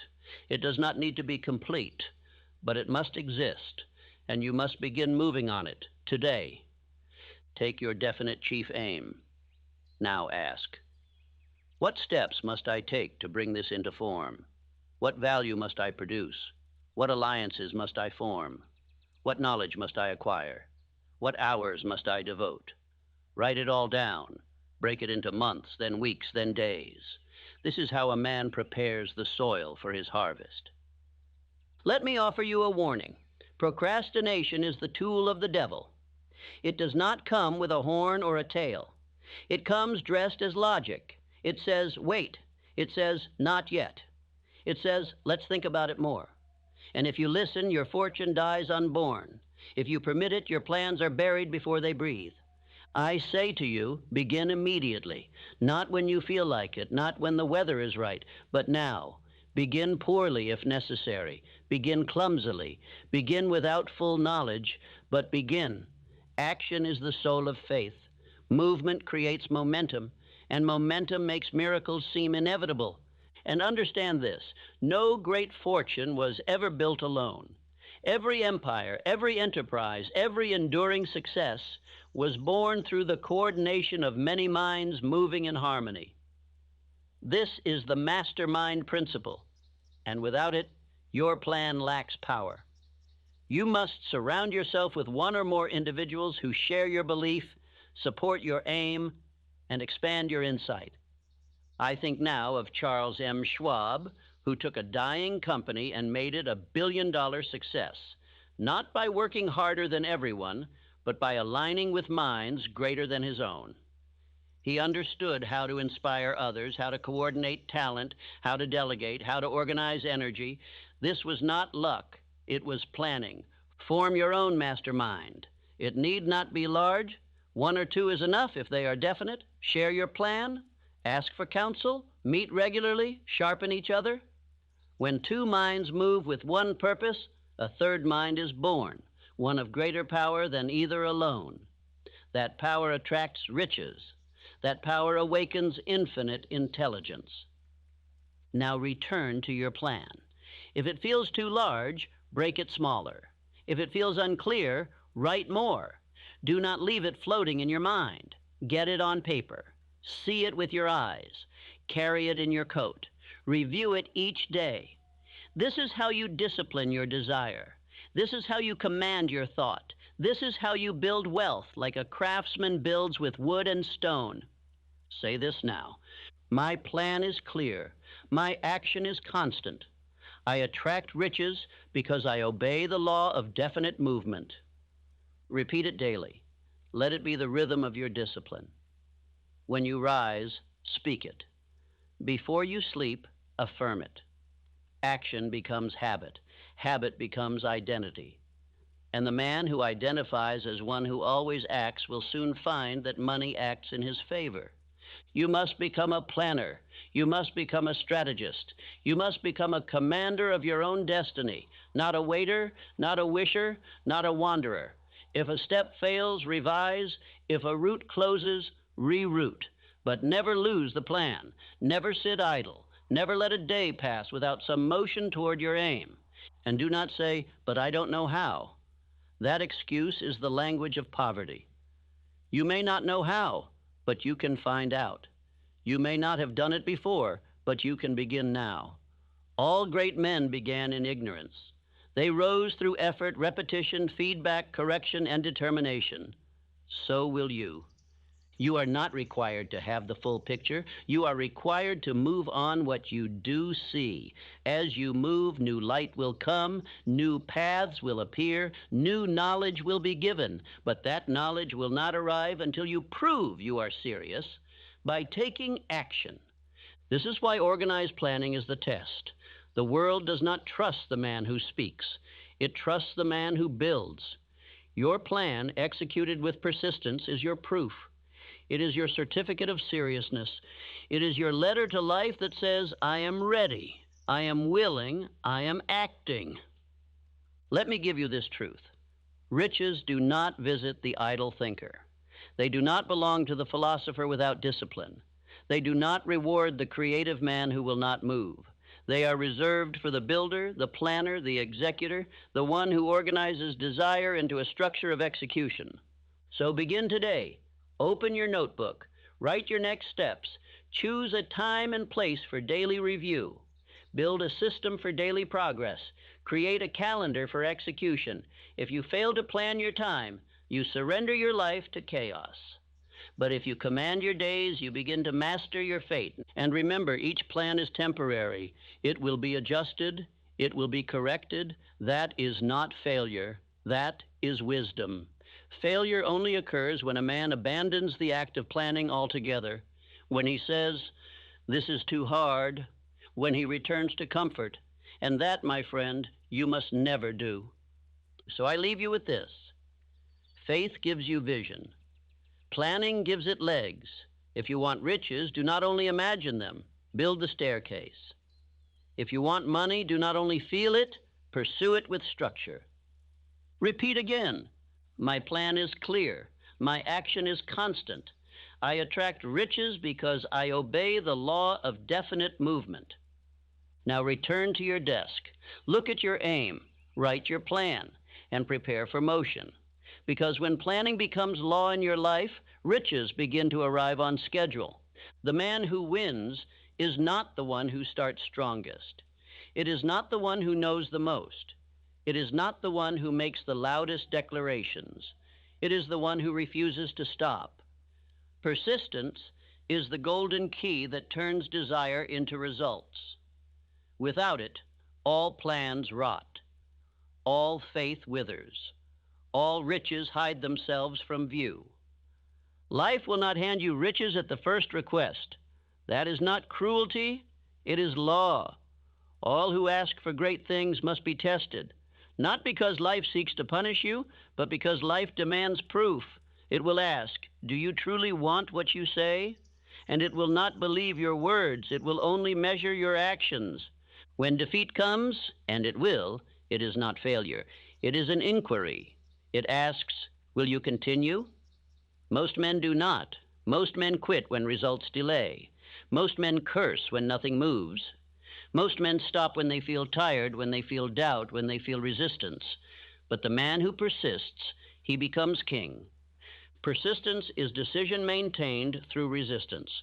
It is not a feeling. It is not a spark. It is a discipline. It is a law. It is a declaration repeated by action, day after day, long after the emotion is gone. The world steps aside for the man who knows where he is going and will not stop until he arrives. I remind you now of Thomas Edison, a man who failed more than 10,000 times while trying to create the electric light.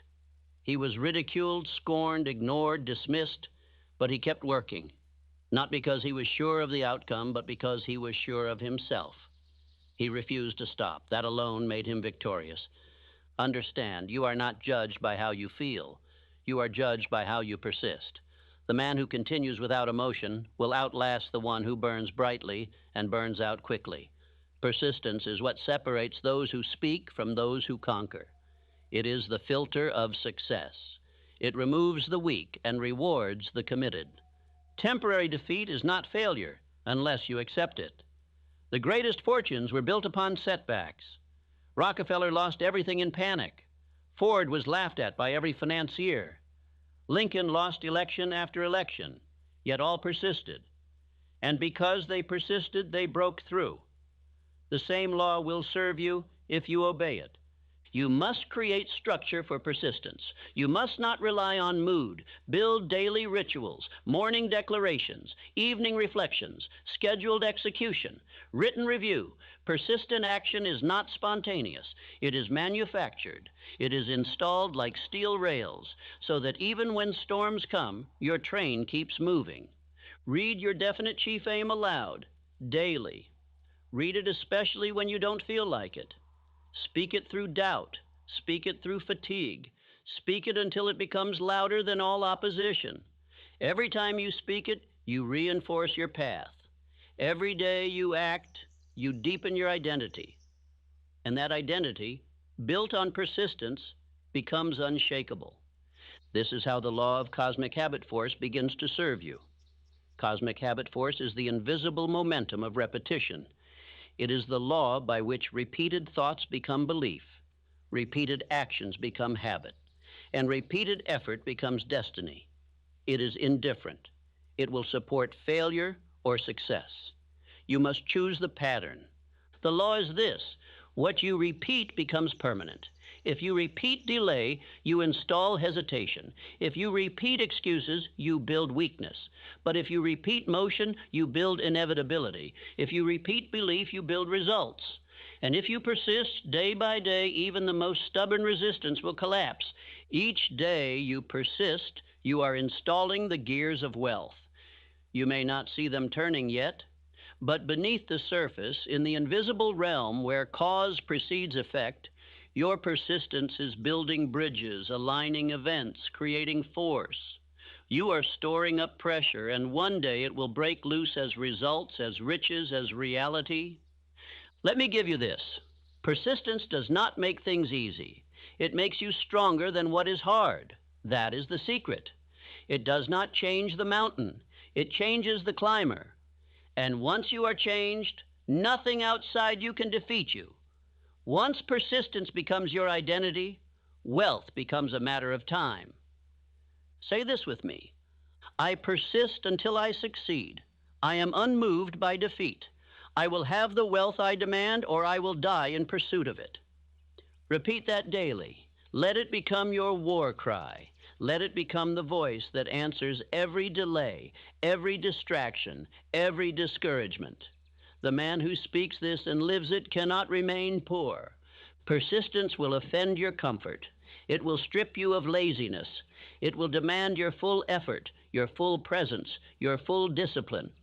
But it will also reward you with the kind of life most men never taste: a life of command, a life of riches, a life earned by law. Most men are slaves to emotion. They act only when inspired. They fall apart when tired. They stop when things do not go their way. But the man who acts anyway, who moves when uninspired, who speaks faith when nothing has appeared, that man becomes rich in mind first, then in money. So build the habit. Show up daily. Work your plan. Say your affirmations. Move forward without needing applause. And soon persistence will no longer be something you do. It will be something you are. And once you are a persistent man, riches cannot leave you alone. Now rise, review your aim, and act. Do not wait. Do not wish. Do not delay. Move, even if slowly. Speak, even if doubted. Build, even when tired. and you will possess what others only dream about. You may have desire, you may have faith, you may have decision and persistence, but if you attempt to build great riches with your mind alone, you will soon meet your limit. One man can only see so far. One mind can only produce so much. But when two or more minds unite in harmony toward a definite purpose, they create a third greater power. This is the mastermind. The mastermind is not just a meeting. It is not merely a friendship. It is a spiritual partnership, a joining of mental forces so complete, so synchronized, that a new and superior mind is formed, an invisible intelligence greater than the sum of its parts. This mind thinks, guides, and creates beyond what any single man could achieve alone. Align yourself with one or more individuals who believe in your aim, support your growth, and act with integrity. Do not share your plans with the weak-minded, the jealous, or the drifting. Associate only with those who are definite, who move, who speak life into your vision, who hold you accountable to your greatness. It was Andrew Carnegie, the Steel King, who first revealed this principle to me. He did not build his empire alone. He surrounded himself with specialists, with thinkers, with executors, men whose talents differed from his, but whose aim aligned with his own. Through this mastermind, he channeled power that no one man could possess. The same principle was used by Henry Ford, whose genius was not in machinery alone, but in organization. He brought together minds that could build, calculate, design, and manage. Together, they built what no man could build alone. Wealth flowed not just from effort, but from mental harmony organized toward production. But the mastermind is only one source of power. There is another, one rarely spoken of, yet known by every great achiever, whether they could name it or not. That power is sex transmutation. The most potent form of human energy, when controlled and redirected, becomes the fuel for all enduring success. Understand this. The same energy that drives physical union is also the source of creative genius, ambition, and magnetic personality. The world has trained you to waste it, through indulgence, through distraction, through undisciplined emotion. But the successful man redirects it, transforming desire into drive, and drive into wealth. You must learn to harness this power, not deny it, but elevate it. When the mind is inflamed with emotional desire, do not waste it. Channel it, direct it. Use that fire to work longer, think clearer, speak with authority, build your plan, and move with conviction. That is transmutation. The greatest minds in history understood this. Napoleon, whose conquests were fueled by passion and vision. Edison, who worked through the night with focused intensity. Lincoln, who turned emotional pain into moral power. None of them were cold men. They were controlled men. Control does not mean suppression. It means direction. Take the most powerful emotional current within you and point it toward your chief aim. Let it move your body to action. Let it energize your voice. Let it elevate your standards. Let it remind you that you are capable of extraordinary work when you do not leak your power through distraction. Say this now. I transmute my strongest emotions into definite action. My desire serves my purpose. Repeat this until it becomes the law of your life. When emotion arises, do not waste it. Use it. When you feel intensity, do not indulge it. Direct it. The man who masters this law becomes magnetic, creative, powerful, and enduring. Your voice will carry more authority. Your presence will draw attention. Your words will command belief. This is not manipulation. It is alignment. The man who walks in this transmuted power is not chasing riches. Riches chase him. Let us now join these two forces. The master mind provides you with expanded thought, multiplied faith, and constant accountability. Sex transmutation provides you with explosive energy, emotional power, and creative clarity. Together, they make you a force no opposition can stop. So, build your circle. Choose your allies wisely. Meet regularly. Share your goals. Speak your faith aloud. Build one another. Eliminate weakness, eliminate excuses, and watch as life begins to bend around your united thought, and daily discipline your emotions, guard your energy, refuse to waste the sacred fire within you on that which produces nothing, convert it into labor, into speech, into writing, into production, into wealth. This is how you rise beyond ordinary men. This is how you build beyond your own strength.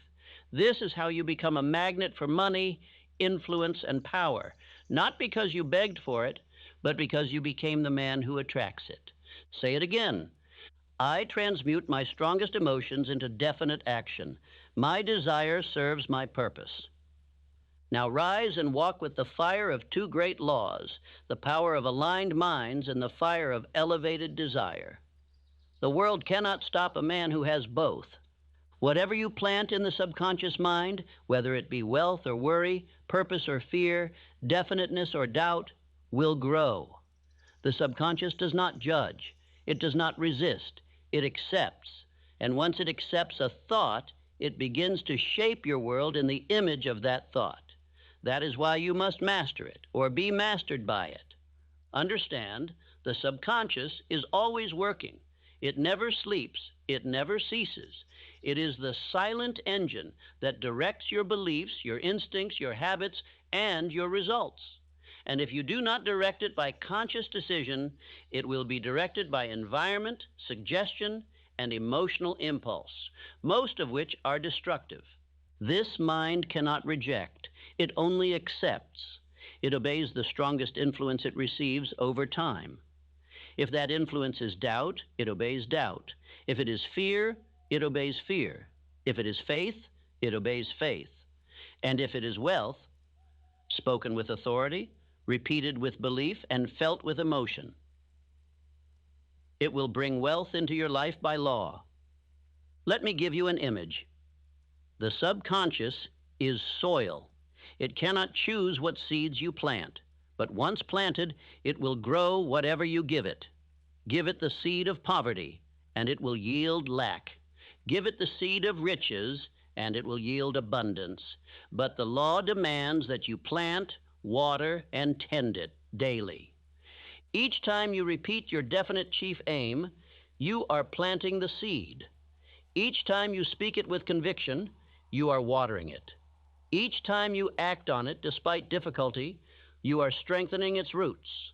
And in time, the harvest must come, not as chance, but as the lawful result of mental sowing. You must be vigilant. You must monitor every thought, every word, every reaction, not with fear, but with intention. Do not allow the weeds of fear to grow unnoticed. Uproot every belief that contradicts your desire. If a thought of poverty arises, replace it instantly with the image of wealth, spoken with faith and backed by decision. Say it now. I now command my subconscious mind to direct me toward wealth, and it obeys. Do not whisper this. Speak it aloud. Speak it as a general commands an army.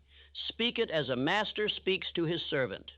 For your subconscious is not your ruler, it is your servant, but only if you treat it as such. The man who fails to command it will be ruled by it, often to his destruction. This is why I instruct you to read your aim aloud morning and night, not because it is ritual, but because it is lawful instruction to the subconscious. That voice repeated becomes identity, and identity, impressed upon the subconscious, becomes behavior, attraction, and outcome. You are not merely hoping to get rich. You are training your inner world to expect wealth. You are installing the thought of riches so deeply that the subconscious begins to alter every perception, every choice, every habit to align with the image of success you have burned into it.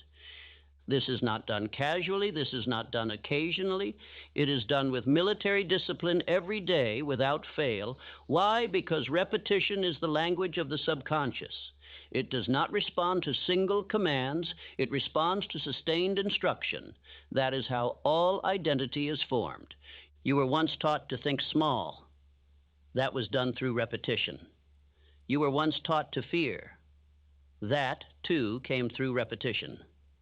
Now we overwrite the old with the new. We overwrite fear with faith. We overwrite poverty with power.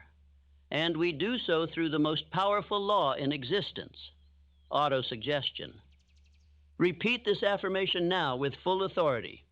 I am a man of purpose. I think riches, speak riches, expect riches, and act in alignment with wealth. My subconscious mind is now saturated with belief, and it obeys my every command. Say it again. Not once, not twice. Say it until you believe it. Say it until no opposing voice remains in your mind.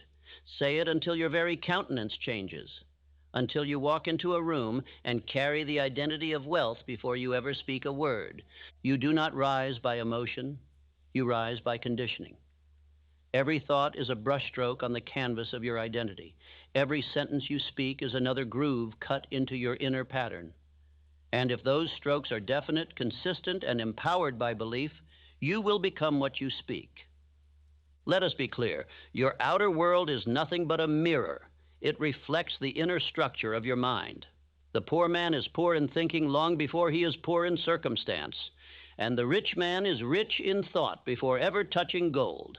The subconscious mind makes no distinction. It obeys either man with equal devotion. But if you leave it to chance, it will accept the suggestions of failure, of weakness, of limitation. That is why you must never be passive. You must never drift. You must never permit others to plant ideas into your mind unchallenged. Guard the gate and plant only what you are willing to harvest. Repeat again. I now command my subconscious mind to direct me toward wealth, and it obeys. Make this the final word of your evening and the first command of your morning. Make it the law that governs your decisions, your speech, your conduct. And over time, you will notice a shift, not just in thought, but in reality. Ideas will appear. People will be drawn to you. Opportunities will open. Courage will increase. Clarity will rise. You will begin to expect riches, and riches will respond. Not because you worked harder than others, but because you aligned your inner world with the laws that rule success. This is not magic. It is not luck. It is law. What you impress upon the subconscious with emotion and repetition, you express outward with power and certainty. The mind is master. And when the subconscious is your ally, nothing you command will be denied. So continue your daily work. Speak your aim. Affirm your identity. Visualize your result. And let no suggestion contrary to your wealth remain unchallenged. For you are now not just a man. You are a mental force, and wealth must obey. Let us now bring all laws into harmony. Let us unite desire, faith, decision, persistence, planning, and thought into their final resting place, purpose and service. For no riches are ever complete, no fortune everlasting, unless they are founded on the supreme law of life. You receive in exact measure to what you give. Money is not your master. It is your servant.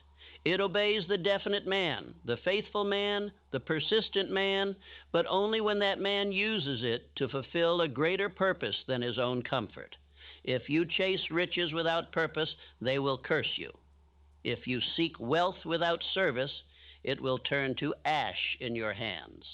The man who commands money must first command value, and value means service, not servitude, not begging, not manipulation, but conscious, intentional rendering of more benefit than you are paid for.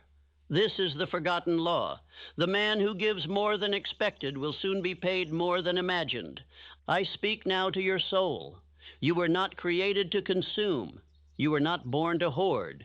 You are here to contribute, to expand the good, to multiply benefit, to create systems, goods, and services that elevate others.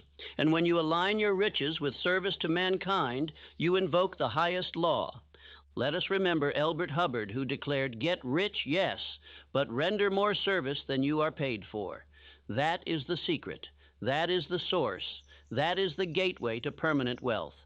When you give without limitation, so long as it is attached to a definite chief aim, life must return it multiplied. Ask yourself now, what is my purpose? What will I use my riches for? Who will benefit from my abundance? How will I use my time, my energy, my resources to advance not only my name, but the lives of others? Let this be the question that guides your strategy. Let this be the fire behind your action. You are not here to escape bills. You are here to build bridges. You are not here to impress men. You are here to inspire generations. You are not here to accumulate. You are here to multiply value through inspired effort. This is the final transformation. The poor man thinks of himself. The rich man of purpose thinks of the world. He does not calculate only what he earns, but what he contributes. He does not fear what he spends, but what he wastes by not using his wealth for good. Here is your final test. Can you say aloud with conviction, I demand unlimited wealth because I have unlimited value to give? Say it now. And if it stings, if it feels untrue, then you have not yet uncovered your deepest reservoir of power. You must expand your capacity to serve.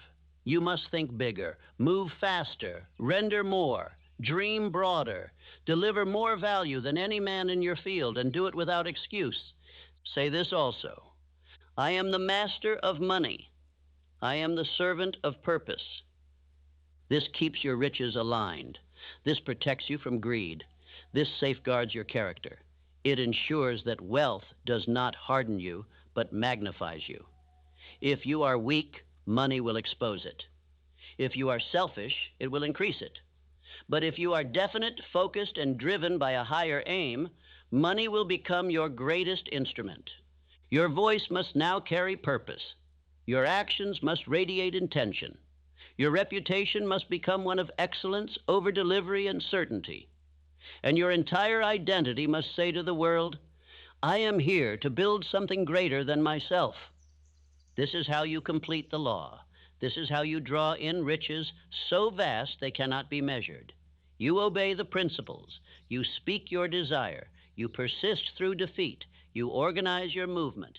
You affirm your wealth. You control your emotion. And above all, you use it for service. Speak now your final affirmations. I live with definite aim, relentless faith, and constant action. Riches are drawn to me as surely as the river flows to the ocean. I demand unlimited wealth because I am prepared to give unlimited value. I no longer chase money. I attract it because I have become the man who commands it through purpose, discipline, and obedience to law. These are not poems. These are not hopes. These are mental blueprints. Repeat them until they become your law, until every thought, every step, every plan aligns with them. And when you do, you will no longer be trying to succeed. You will have become success itself. And now, your final command. If you know what you want, if you've written it down, if you speak it aloud with belief, if you persist when others quit, then let the world try to stop you. Let circumstance rise against you. Let time delay and critics mock. For the man who moves with definite purpose is a force that cannot be denied. And when you become that man, you will attract so much money. You will not even be able to spend it all. Now go and build.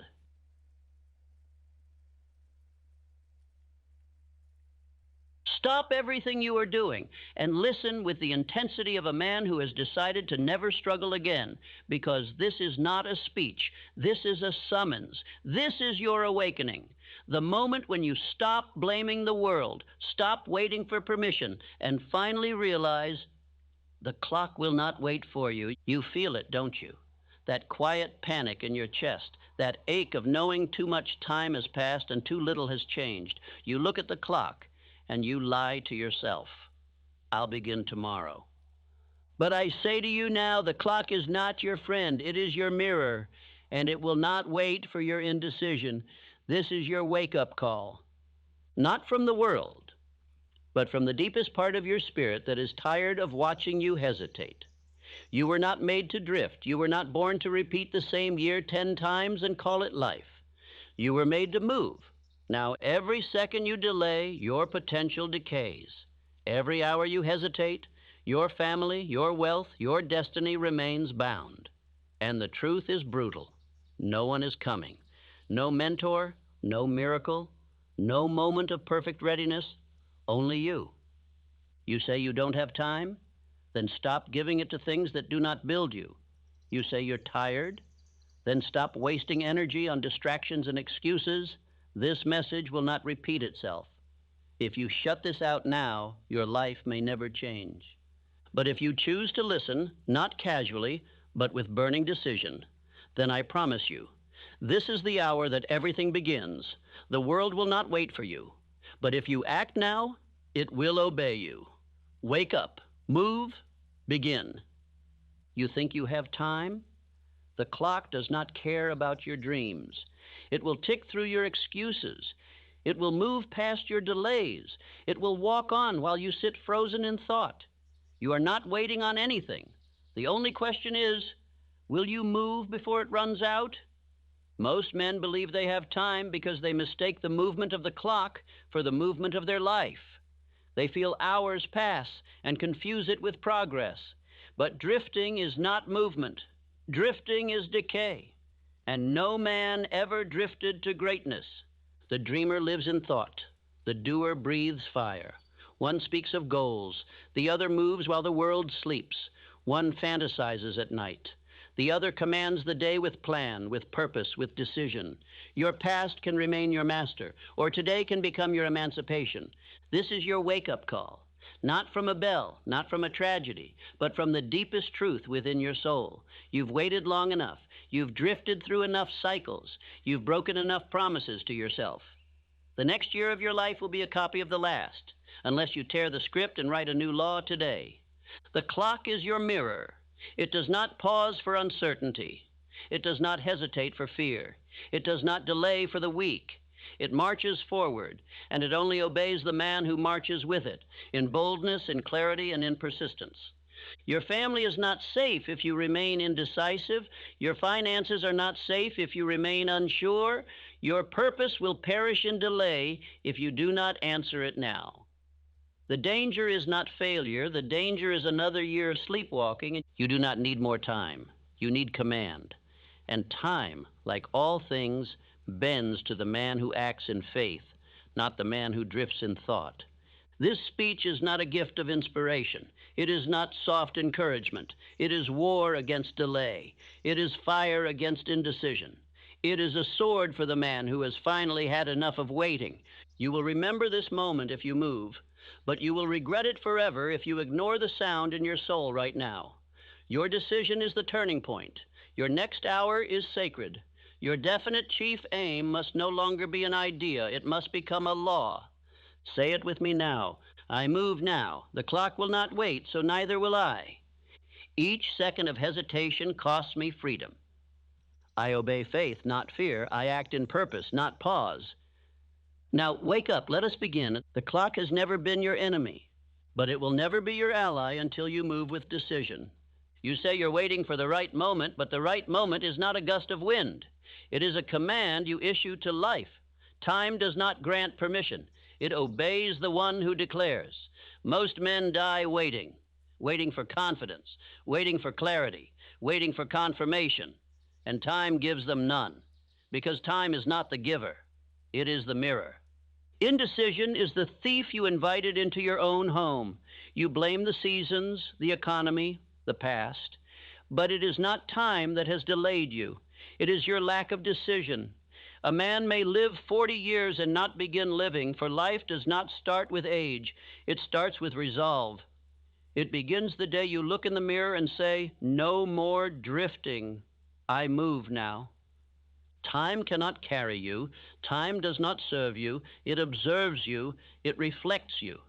It exposes whether your days are governed by fear or by faith. And I tell you this with the deepest conviction, time does not belong to the lazy. Time belongs to the man who makes it bow through clarity of aim and boldness of pursuit. You are not behind because time passed you. You are behind because you paused for the approval of men. You hesitated for fear of what might happen. You drifted in the fog of maybe. But the man who commands results does not wait for agreement. He moves in obedience to his calling. You do not need more years. You do not need another calendar. You need a chief aim so definite, so burning, so immovable that it bends the hours into obedience. You must write it. You must speak it. You must live by it until your life takes on its shape. What is drifting but unconscious delay?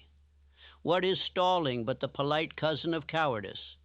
What is waiting but the refusal to act in the face of truth? You are not stalled by the world. You are stalled by the absence of a command within. I say to you now, speak that command. Decide the direction. Fix your gaze. You do not rise by fortune. You rise by definiteness. The man who moves with no aim is not moving. He is being moved. And every hour he passes, another man with clarity builds what he postpones. Andrew Carnegie once placed a test before me, a question that would alter the next 20 years of my life. I had 60 seconds to decide whether I would devote myself to a mission without any guarantee of wealth, applause, or reward. I decided in under 20, and that moment birthed an empire of ideas that has touched the lives of millions. Not because of talent, not because of wealth, because of decision. Do not tell me you are unsure. That is a lie you have repeated long enough to believe it. You are not unsure. You are untrained in decision. You have not practiced the muscle of immediacy. You have entertained fear too long. But today, that chain must break. Time waits for the man who moves. Time opens its gates to the one who acts. The man who decides becomes a magnet for power, for people, for provision. But the man who hesitates shall be left behind, not by others, but by his own soul. Drifting is not freedom. Drifting is prison without bars. It is a life lived in circles while the clock laughs. You have listened to the whispers of later long enough. You must now become deaf to delay and obedient to decision.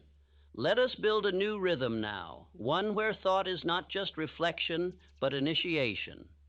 One where hours are not lost to distractions, but invested in dominion. One where you no longer count the days, but command them.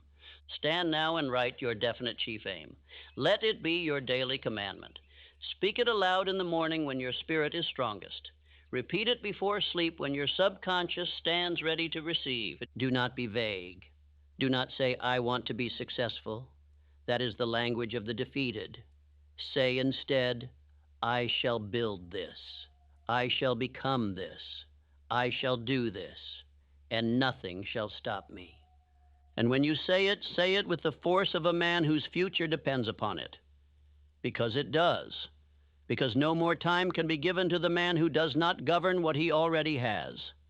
Let every delay die here. Let every excuse be buried beneath the weight of your new decision. Say this with me now. I am not late. I was indecisive. I now choose. Time is not the problem. My movement is. I do not drift. I decide and move now. This is not rhetoric. This is not encouragement. This is command. If your mind accepts it, your life will rearrange to match it. Time has not abandoned you. It has only been waiting for you to decide. The man who lives by emotion serves time. The man who lives by purpose commands it. You must decide who you shall be, master or slave. Time obeys no feeling. It moves for no fear. But it will bend to the will of the man who dares to be definite. Look at your hours. Do they serve your mission, or do they bleed away in the name of comfort? Do you rise with plan and motion, or do you drift into the day, carried by whatever wind touches your emotion? This is not a small flaw. It is a fatal pattern. The clock is not your enemy. It is your revealer. It does not lie. It does not flatter. It simply reflects the truth of your discipline. You may lie to yourself about your intentions, but your schedule never lies. Your time is your truth. You must now take back your hours, not with ambition, but with order. not with emotion, but with law. The man who does not guard his minutes will never own his future. You cannot build a temple with broken bricks, and you cannot build a life of power with scattered hours. Henry Ford did not become Ford by bursts of inspiration. He became Ford by ordered persistence, by treating time as sacred, by moving even when the world laughed. He did not wonder what to do when he woke. He followed a plan, a rhythm, a command. If you wish to create results like the great men of history, you must study their lives and study their clocks. You will see not laziness, but labor, not scattered hours, but structure, not vague desire, but organized demand. Begin your dominion with one sacred law. Plan the night before. Write what must be done. Wake early while the world is still asleep. Begin before doubt can speak. Move before fear finds its voice. Act before the weakness in you remembers its old excuses. Then, as the hours pass, consult your plan, not your feelings. Let your day be governed by the script you wrote in strength, not the voice you hear in weariness. This is how you build the habit of dominion. What is your time worth? If you sell it cheaply to distraction, the world will reward you with regret. But if you consecrate it to your definite chief aim, all the riches of earth will conspire to meet you. You must say this now and say it with conviction. My time is sacred. My habits are sovereign. I do not serve the clock. I command it. Every hour obeys my definite chief aim. Time destroys the lazy, but it crowns the builder. The man who waits for motivation is not a builder. He is a beggar. But the man who commands his habits, structures his hours, and moves with purpose, this man cannot be stopped. Ask yourself, what would happen if you repeated this discipline for 7 days, for 30, for 90? What empire would be forced to rise around you? It is not more ideas that you need. It is not more opportunities. It is ordered obedience, relentless alignment between what you say you want and what you do in the dark hours when no one is watching. For it is there, in those hours, that success is forged, not in public, but in private, not in noise, but in silence, not in feeling, but in repetition. You will never outgrow the need for discipline. You will never reach a point where you no longer need to guard your time. In fact, the more power you gain, the more ruthless you must become in how you use each hour. You must now walk like the man you wish to become, speak like him, rise like him, build like him. For every step you take in obedience to purpose is a message sent to time itself. This man cannot be stopped. The clock watches. It waits. It keeps moving. But you can move faster if you move with direction. Let others waste their days in complaint. Let others drown in their emotions. Let others serve the tyranny of comfort, but not you. You were not built for ease. You were not born for drift. You were forged for greatness, and greatness does not beg for time. It commands it. Say this again and let it shape your hours. My time is sacred. My habits are sovereign. I do not serve the clock. I command it.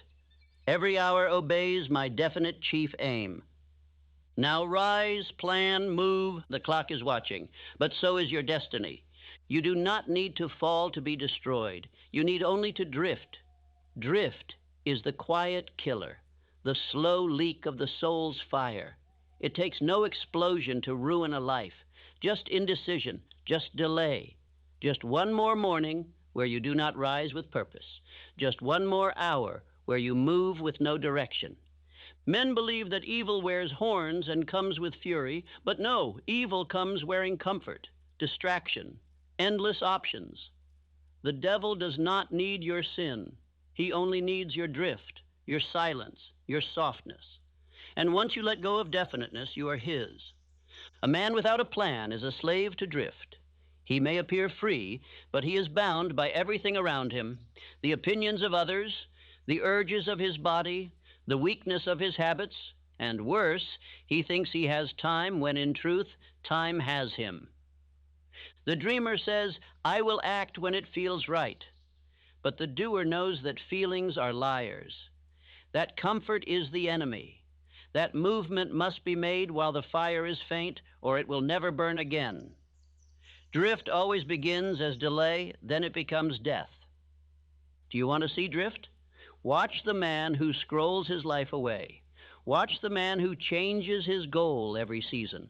Watch the man who speaks much and does little. This is not life. This is unconscious suicide, a slow spiritual drowning in the ocean of indecision. You were not born to drift. You were born to dominate, and you will never dominate what you do not direct. You must take your mind back from the chaos. You must fix it on one target, one aim, one demand, and you must not move until that aim bends to you. I say to you now, drifting is not weakness. It is rebellion, rebellion against your own potential. It is a betrayal of the gift that beats in your chest. You were handed breath to build, time to move, purpose to pursue, and when you drift, you spit on it all. You must now become the master of your attention. You must fix your mind like steel. Say this now: I do not wander. I do not scatter. I fix my thought on one purpose, and I pursue it with fire. Controlled attention is the antidote to drift. It is the force by which all power is summoned. Think of the river. It is water like any other. But when channeled, it turns wheels. It powers cities. It shapes the land. So too your mind, when directed, can build empires. When your attention is scattered, you may be busy, but you will never be effective. The man who gives 1,000 things a little energy builds nothing. The man who gives one thing his full energy builds a legacy. Fix your mind. The rest will follow. You must destroy every habit that feeds your drift. You must kill distraction like a pestilence. You must silence the noise, the excess, the unnecessary, and return your life to your definite chief aim. Every hour not tied to that aim is your enemy. You do not drift by accident. You drift by permission. Somewhere you gave up your throne. You stopped commanding your thoughts. You stopped writing your aim. You stopped speaking your destiny aloud. But no more. That era ends here. Say this: I refuse to drift. I fix my mind on one aim and act. I no longer allow time to pass without return. I kill drift with decision and direction.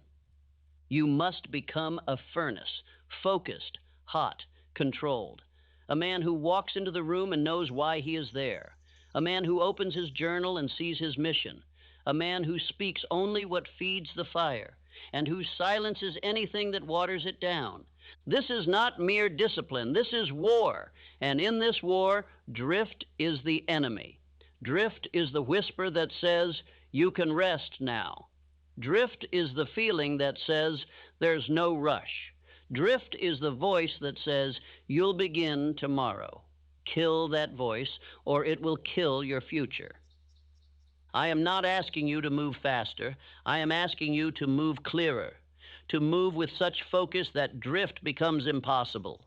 When your mind is set like flint, no current can carry you. When your will is forged in fire, no wind can knock you off course. Consider the thousands who wait for retirement to begin, who wait for children to grow, who wait for the perfect mood, the right weather, the better economy. They wait their entire lives and then die with the pain of unbegun purpose. This is the graveyard of the drifter. But you will not join them. You will rise. You will command your thought, your time, your attention. You will write your aim. You will speak your aim. You will become your aim. And so I ask you now, where is your attention? Where does it go when you rise? Where does it return when you sit in silence? If it drifts, anchor it. If it scatters, bind it. If it forgets, remind it. For your mind is the captain or it is the prisoner. One fixed aim is worth more than 1,000 ideas.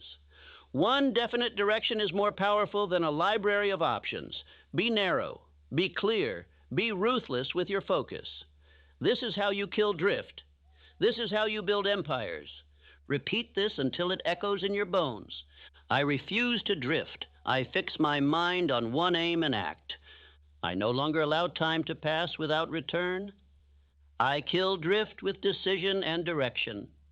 Let this part of your life be named the end of drift. Let your actions now make drift ashamed it ever visited you. Let your days now speak the name of purpose with such power that nothing casual can survive around you. You are not weak. You are not broken. You are not trying your best. You are either definite or you are not. Decide, commit, execute. Drift dies when decision becomes a daily law. There is a law that moves faster than time itself. It is not found on calendars. It is not governed by clocks. It is not slowed by the fears of men. It is called faith. And when it is born in the soul of a man, he is no longer restrained by appearances. He begins to move by vision. Time obeys faith. The man who waits for proof stays poor. But the man who moves by inner certainty causes the world to yield. Faith is not wishing. Faith is not hoping. Faith is seeing the invisible so clearly that it becomes inevitable. You have been told that time heals, that time brings results, that time will change things. But that is false. Time changes nothing without a man who uses it with faith. You must stop bowing to time and start commanding it with belief. The world will tell you to wait, to be practical, to be realistic. But let me tell you this, no man ever achieved greatness by being realistic.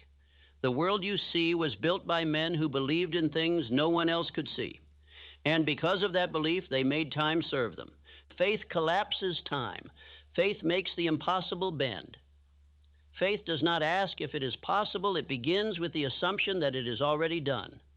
And when your subconscious mind receives that belief, it begins to reorganize your entire world to match it. I do not speak of blind belief. I speak of trained belief.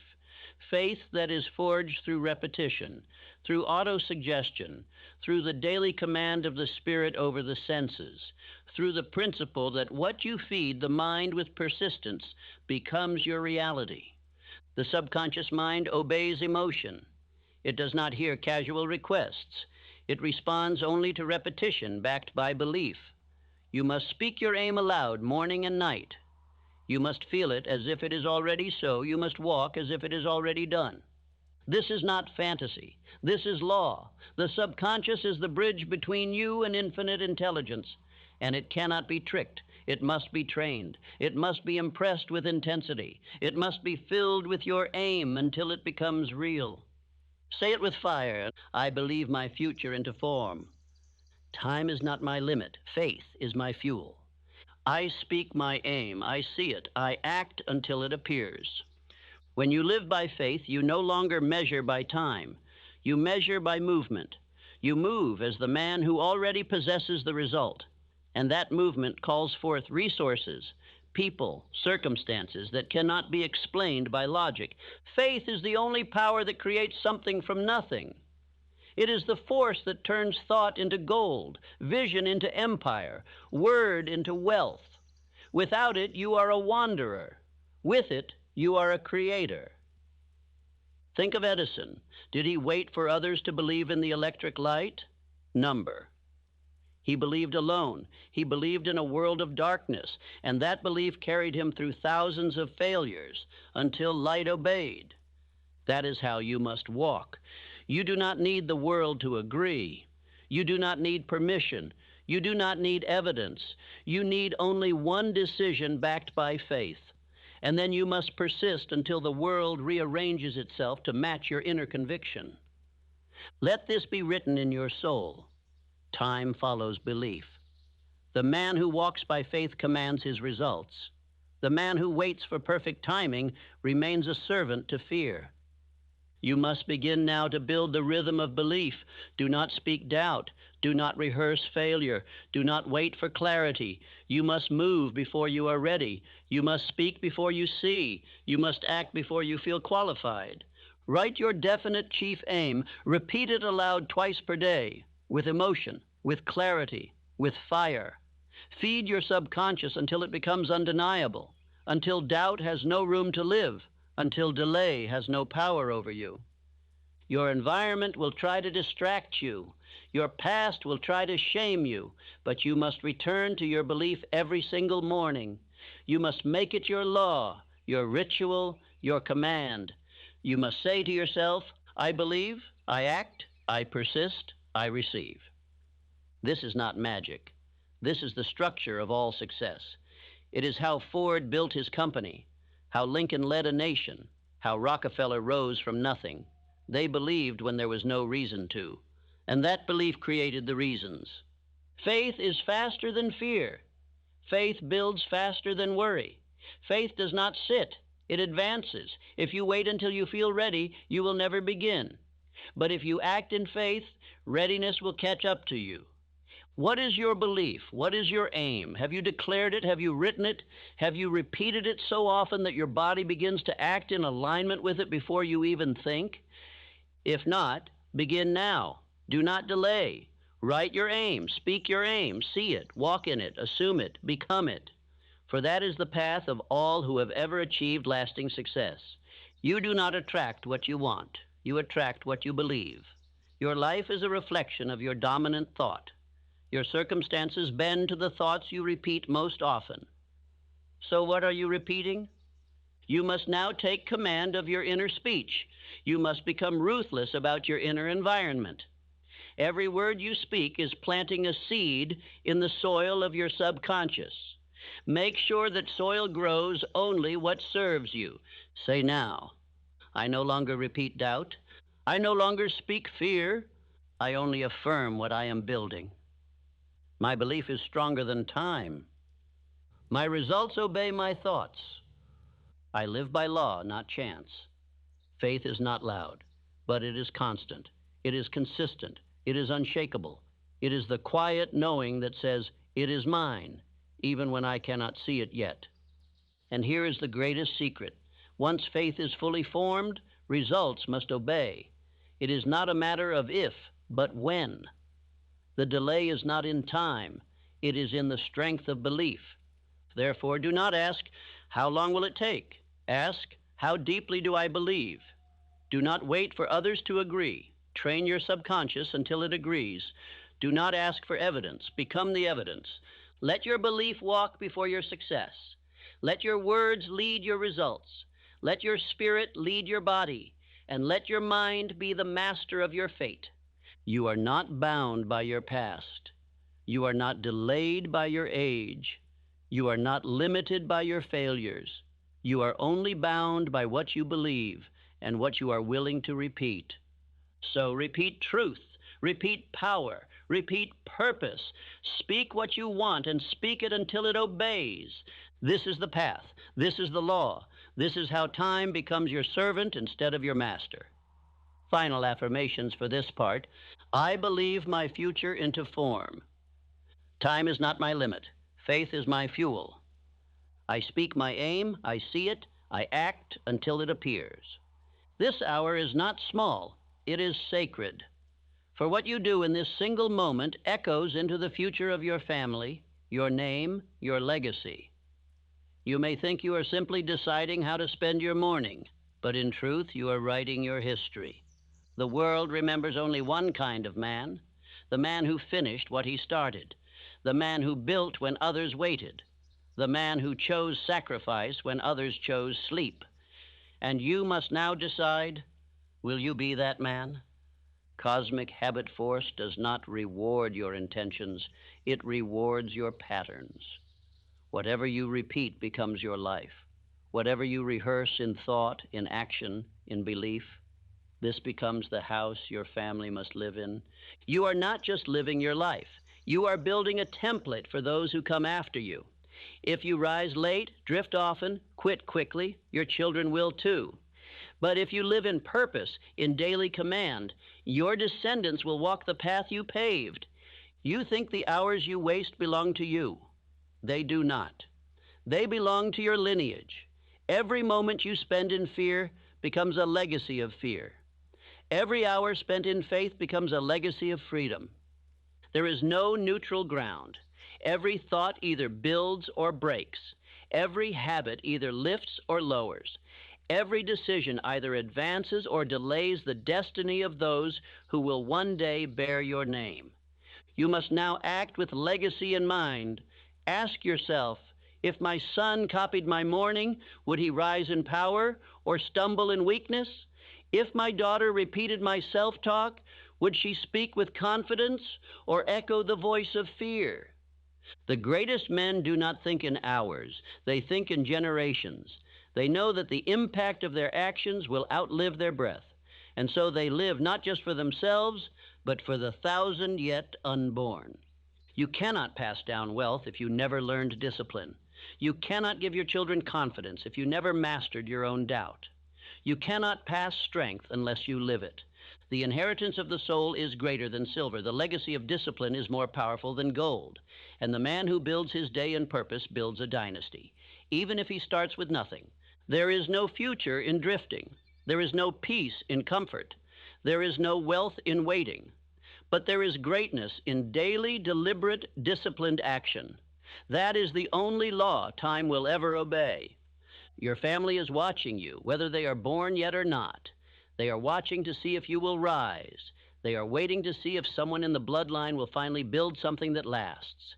And I say, let it be you. Let your name become a symbol of greatness. Let your habits become armor for the next generation. Let your faith become a fire that burns in their bones. Let your discipline become a gate through which they walk into freedom. This hour matters more than you know. This moment is not about checking a box or feeling productive. It is about shifting the course of your entire lineage. It is about reclaiming the power that drift and fear have stolen for decades. If you waste this hour, you may still survive, but your greatness will not. And your children may never taste the fruits of the tree you were born to plant. So plant it now. Plant it in silence. Plant it in repetition. Plant it in action. Let this be the hour where everything turns. Let this be the hour you began to live as if your bloodline depended on it. For it does. Say this aloud and imprint it on your mind. My habits build the house my family will live in. I act today not for comfort, but for inheritance. What I do this hour becomes my children's future. Do not let comfort steal your legacy. Do not let fear silence your discipline. Do not let distraction take the place of your definite chief aim. Rise earlier than your excuses. Move before the world wakes. Build in silence what your family will one day thank you for. Your environment may not understand. Your friends may not notice. But your descendants will live inside your decision. And remember, repetition is the key. You do not need to be perfect. You must only be persistent. Repeat your aim. Repeat your belief. Repeat your action. That is the only rhythm that creates unshakable legacy. Each hour that you dedicate to your purpose becomes a foundation stone in the mansion of your lineage. Each habit repeated with faith becomes a sword handed to your children. Each refusal to drift becomes a wall between them and weakness. Let them say, he rose for us. Let them say, he broke the chain. Let them say, because of him, we walk free.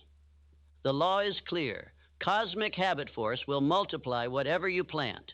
It does not judge. It does not delay. It does not lie. It simply gives you more of what you do most.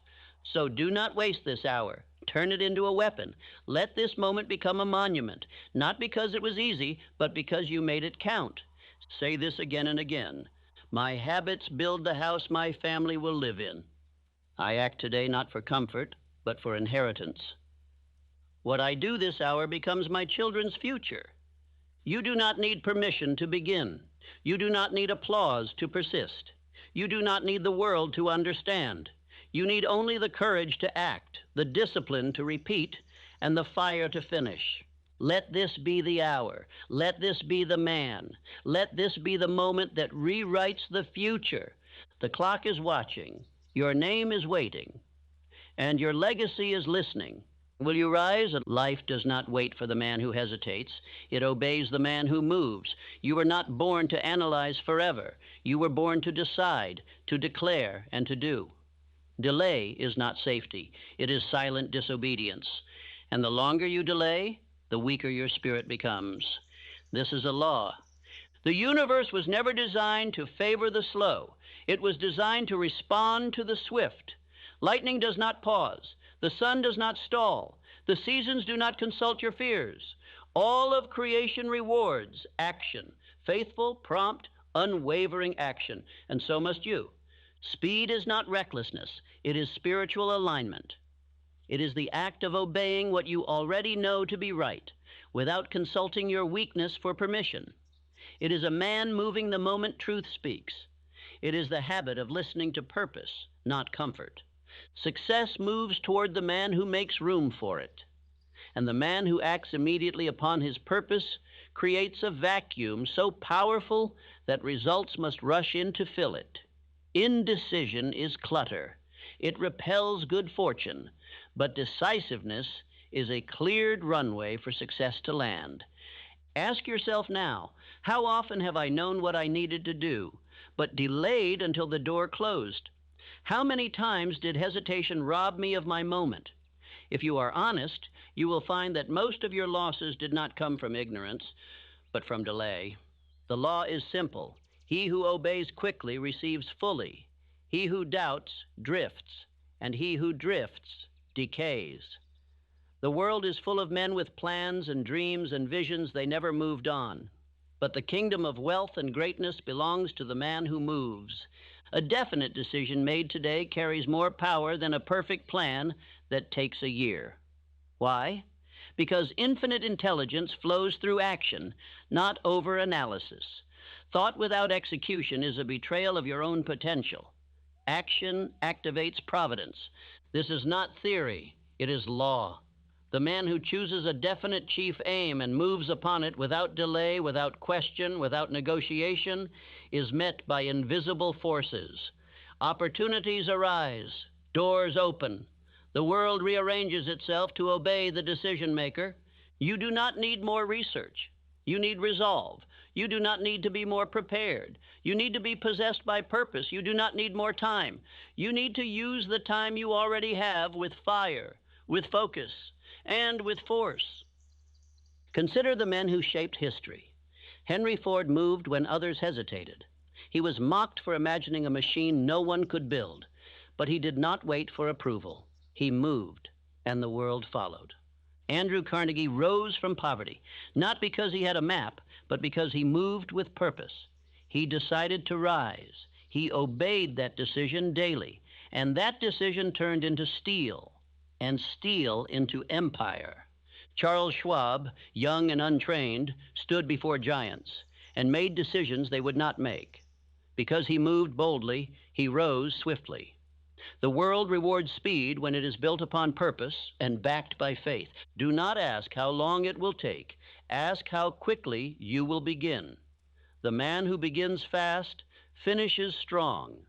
The man who waits until the wind is perfect never sails. And the man who must feel ready before he moves will die with his work unfinished. There is no miracle in delay. There is only erosion, but there is magic in momentum. The first step you take becomes the bridge to the second. And once you are in motion, doubt loses its grip. The key is speed, not of the body, but of the spirit. You must move while the fire is hot. Obey the inner signal when it strikes. The voice that says, "Begin now," is not to be argued with. It is to be obeyed. And when you obey quickly, you align with the law of acceleration. Repeat this truth: I do not delay truth. I obey it instantly. Speed is power. Purpose is fuel. I move in fire. My results multiply when my decisions are swift. Let these become the rhythm of your days, the standard of your thinking, the law of your movement.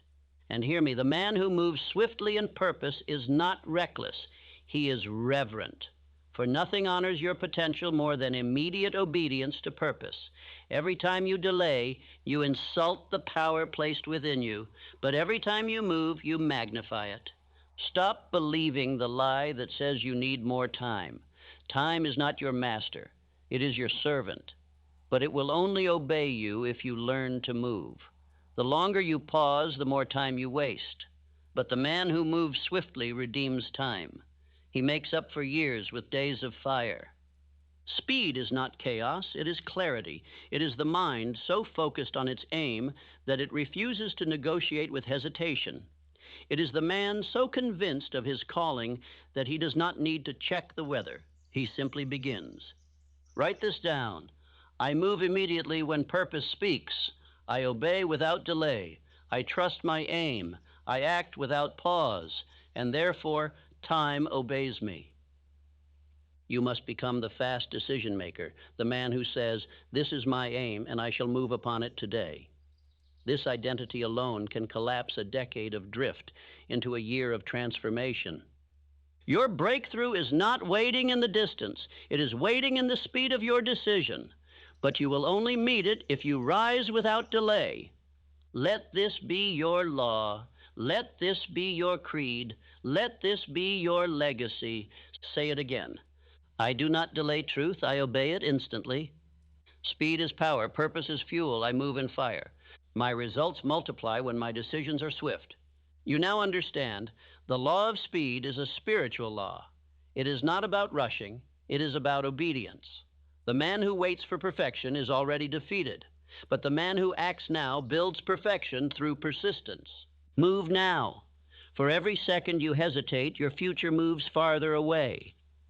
But every second you obey, your destiny comes closer. You are not meant to feel ready. You are meant to begin. If you wait until readiness arrives, you will be dead before you have lived. Readiness is not the cause of greatness. It is the reward for moving before fear gives you permission. The man who waits to feel strong will never lift what builds strength. The man who waits to feel wise will never speak the words that reveal wisdom. The man who waits to feel certain will die in a cage built by hesitation. You are not waiting on courage. You are postponing obedience. Understand this. Movement creates the man. You are not the man who becomes before you act.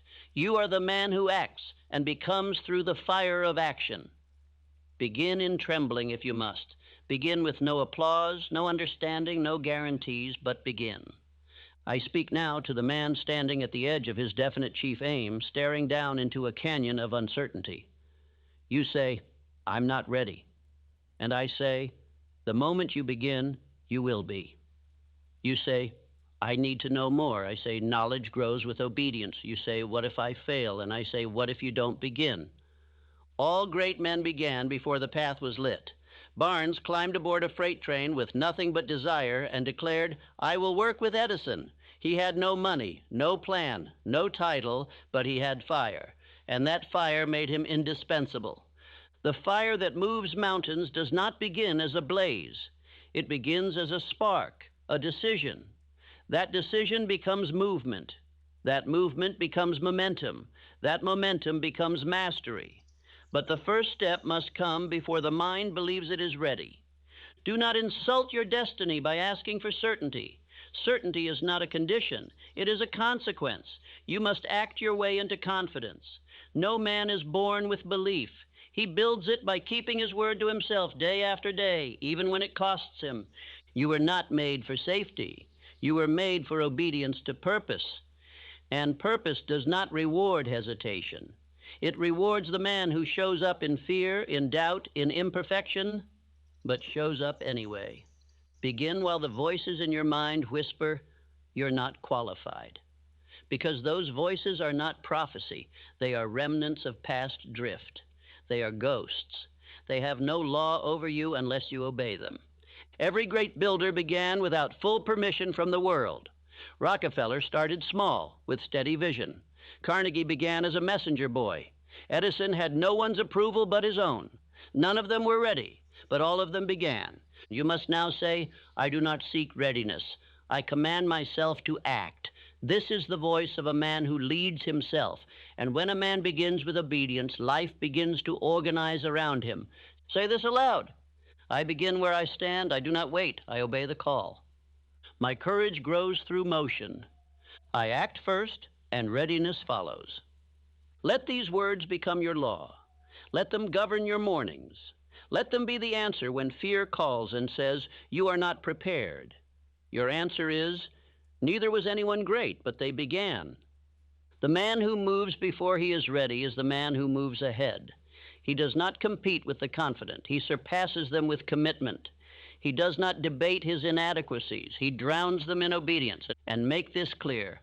There is no smaller hell than a man who knew what he was called to do, but waited. His soul corrodes. His fire dies. His body lives, but his power does not. You must never become that man. Begin while your hands shake. Begin while your vision blurs. Begin while your voice trembles. Because the moment you do, you prove to your subconscious that you are the authority now. And the subconscious begins to obey the new master, action. Do not consult emotion before action. Emotion will always whisper the lie of safety. Action is the teacher. Movement is the sermon. Begin and let your results instruct the world. Begin and let your sweat speak louder than your fears. Let me now speak plainly. If you do not begin today, you will begin again tomorrow in greater pain, with less belief, and with more regret. Each delay is not neutral. It is a tax on your spirit, and that tax compounds. Begin now and free yourself. Write this in your journal. I am a man of decision. I begin without permission. I do not ask the world to approve. I move as if it already has. Readiness is earned through movement, not before it. Let these truths replace the lies that have kept you still. Let them cut through the fog of hesitation. Let them break the rhythm of delay. The man you admire began before you. The man you must become begins now. Your chief aim does not require perfection. It requires possession. You must possess your purpose so completely that movement becomes your default.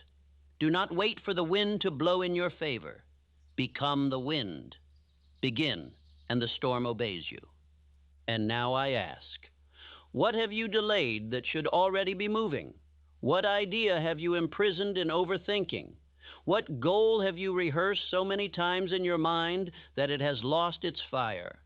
Breathe new life into it, not by thinking, but by doing. This is not theory. This is eternal law. The man who begins builds. The man who waits watches another man win. Say it again. I begin where I stand. I obey now, not later. I move, therefore I become. This is your mantle. This is your law. This is the parting of your past from your future. And it begins not with certainty, but with command. This is not the moment to prepare. This is the moment to act. The time is not tomorrow, nor someday, nor later when you feel worthy. The time is now. The hour has arrived where you must decide if you will command your future or serve someone else's for the rest of your life. Do not wait for more signs. You've already been given more than most men ever receive. You've been stirred, called, reminded. The only thing left is obedience. The man who moves with obedience does not become powerful. He is powerful because action is the badge of the awakened. If you have heard these words and still do not act, understand. The next day, the next year, the next decade will echo the same emptiness you feel now. Life will not rescue you from indecision. Time will not pause for your internal struggle. It moves for no one, but it obeys the definite. This is the end of your waiting. This is the hour you write your name into the book of those who decided. From this moment, you are no longer a man of intention. You are a man of execution. Your rituals change. Your priorities shift. Your posture commands. Your words follow purpose. The great men of history were not men who had everything. They were men who used everything. They used the minutes others discarded. They used the strength they still had after they were tired. They used the power of daily repetition. And that is what made them remembered. You are now one of them, or you are not. There is no middle ground between greatness and drift. You are either the commander of your destiny or the victim of your delay. The man who rises daily to speak his chief aim aloud, to plan his movements, to act with precision, he rewrites his bloodline. You must now follow the system. Speak your definite chief aim aloud every morning and night. Write it in your own hand. Feel it burn. Repeat it until your subconscious accepts no other version of you but the one who finishes. Then act each day. Not massive leaps, but obedience, discipline, integrity to your aim. Read your aim. Speak it. Then take a single step. The day after, do it again. Build rhythm. Rhythm becomes power. Power becomes influence. Influence becomes legacy. Guard your hours. Each one is a brick. Every distraction is a thief. Every wasted conversation is a crack in your foundation. Say no to anything that does not serve the man you are becoming. Say yes to only what sharpens the direction you have already chosen. Let me ask you now, before we finish, have you truly heard what has been said? Do you remember the laws? Do you know them, not casually, but in your habits? What is the law of cosmic habit force? What does your subconscious mind obey? What is your definite chief aim? What is the difference between faith and drift? What causes delay? What cures it? If you cannot answer clearly, you must listen again, until this becomes second nature, until you breathe these laws, until your tongue speaks them without thought, until your habits enforce them without excuse. You are not here to be stirred. You are here to be commanded by the truth. And this truth has one requirement: begin. Begin while others delay. Begin while the world sleeps. Begin while the emotion is raw. Begin before you are forgotten. Begin before another year steals your hope. Begin before your children inherit your hesitation. Begin before your soul grows calloused by compromise. This is the hour, and there may never be another like it. If you walk away from this message unchanged, your mind will harden. Your excuses will multiply. Your identity will collapse into the same pit where millions of men lie buried, men who knew but did not do. You are not one of them. You will rise. You will obey. You will repeat until your future obeys you. You will make your family proud, not through wealth alone, but through example. You will build not only success, but sovereignty. Final affirmations. Repeat each slowly. I wake now, I rise now, I act now. The clock no longer commands me. I command myself. The time is now. The decision is mine. The future is waiting. I will not drift. I will not delay. I will not repeat the old life. I write the new story in action, not words. I finish. I persist. I am definite. And now, as your final command, stand up, move, begin the task you've avoided, open the page, write the aim, send the letter, make the call, cancel the delay. Start now, not because it is perfect, but because it is time. Because the clock has waited long enough, and so have you.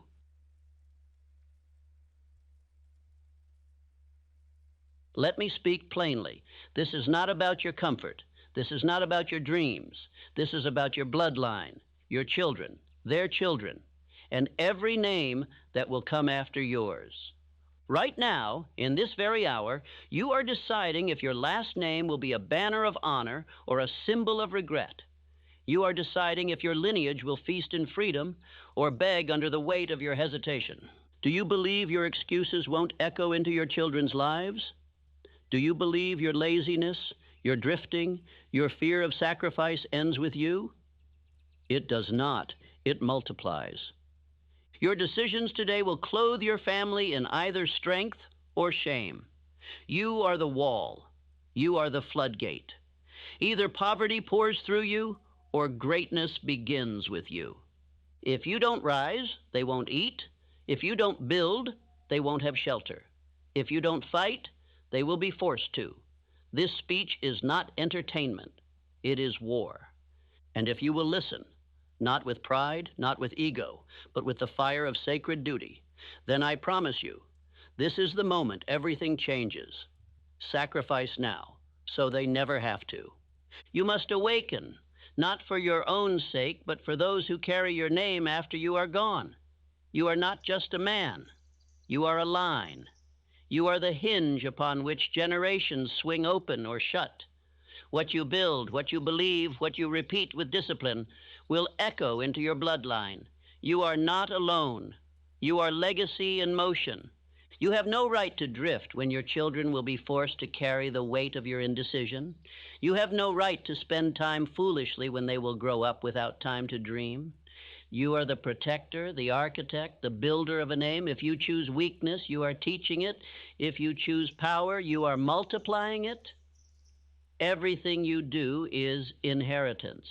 The world teaches you that inheritance is land and coins and letters on paper, but the deeper truth is this: inheritance is identity.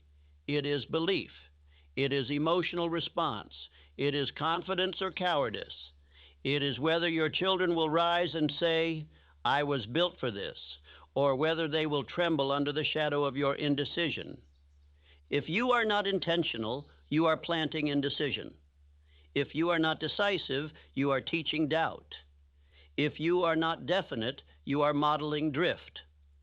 And drift is a disease that does not end in one generation. It spreads, it multiplies, and the only way to stop it is through radical purpose. The purpose you begin today. Your children are not waiting for your words. They are absorbing your patterns. Your silence is a lesson. Your habits are instruction. Your rituals are blueprints for their future. They will inherit your structure. Whether it was built for kings or built for slaves is entirely up to you. I've seen this firsthand. A father who never set a chief aim, who never disciplined his time, his tone, or his mind. He left behind no enemies, but no weapons either. His sons did not inherit poverty. They inherited indecision, and that poverty ran deeper than coin. It touched their marriages, their focus, their very manhood. You say you love your family, then do not tell me, show me. Love is not a feeling. It is the structure you leave behind. It is the internal fortress you construct through daily action and moral fire. To love your family is to become a man of spiritual governance. I teach the principle of the cosmic habit force, the invisible law that builds your life by the habits you repeat. But this law does not die with you. It continues through your line. The rhythm of your household becomes the rhythm of their minds. If you rise early, speak truth, and act in purpose, they will remember. If you complain, delay, and drift, they will also remember. Understand, the law is not broken. It is obeyed or disobeyed. But it does not stop. You may choose the rhythm. But once chosen, it repeats, unless you interrupt it. If you were born into fear, you must birth faith. If you were raised in drift, you must raise vision. If your father lived without aim, you must live with one so clear, so fiery, so definite, that it erases the curse from the bloodline forward. What is your definite chief aim? Is it written? Is it repeated daily? Is it spoken aloud as if it were law? For if it is not, then you are leading a family without a compass. And when the storm hits, they will be tossed not because of evil, but because of your silence. You may think your life is your own, but every child in your home is borrowing your belief system. They are living in the temple or ruin you are building. There is no neutral. There is only inheritance. There is only rhythm. There is only repetition. And it begins now. Let the words be etched into your soul. I am the guardian of my family's destiny. I will not betray them through weakness. I rise today so my children shall not fall tomorrow. I think in legacy. I build in purpose. I move in fire. You must live not for comfort, but for continuity. You must measure your actions not by their ease, but by their echo. The man who skips his discipline is robbing his future children. The man who resists sacrifice is handing his line over to slavery. Let every act become sacred. Let every repetition become structure. Let every sacrifice become a stone in the fortress you build for those who come next. And if you do this, if you rise today and tomorrow and the day after, your children will not rise in fear. They will rise in strength, not because the world changed, but because you did. Write this above your door, above your mirror, on your wall.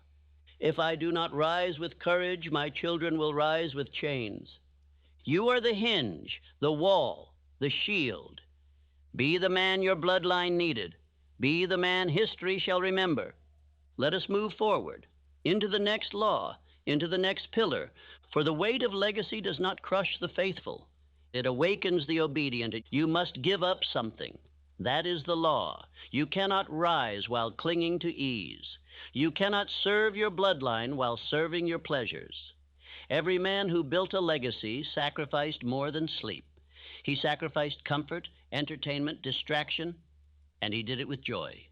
The poor man asks, how can I enjoy my day? The great man asks, how can I secure their future? One lives for the moment, the other lives for generations, and wealth, true wealth, only answers the latter. Sacrifice is not suffering. It is sacred trade. You give what is temporary. You gain what is eternal. You must learn this now. No man ever inherited power without first sacrificing pleasure. The man who cannot say no to himself will never command the respect of others. If you cannot govern your hand, your mouth, your thoughts, how can you expect to govern wealth, vision, or a family? Every fortune was built on hidden altars, not of stone, but of structure. Edison sacrificed time with friends to live in his laboratory. Carnegie gave up the easy wage to build a harder future. Ford gave up popularity to follow definiteness. Behind every mansion was a man who died to mediocrity. Sacrifice is not optional. It is law.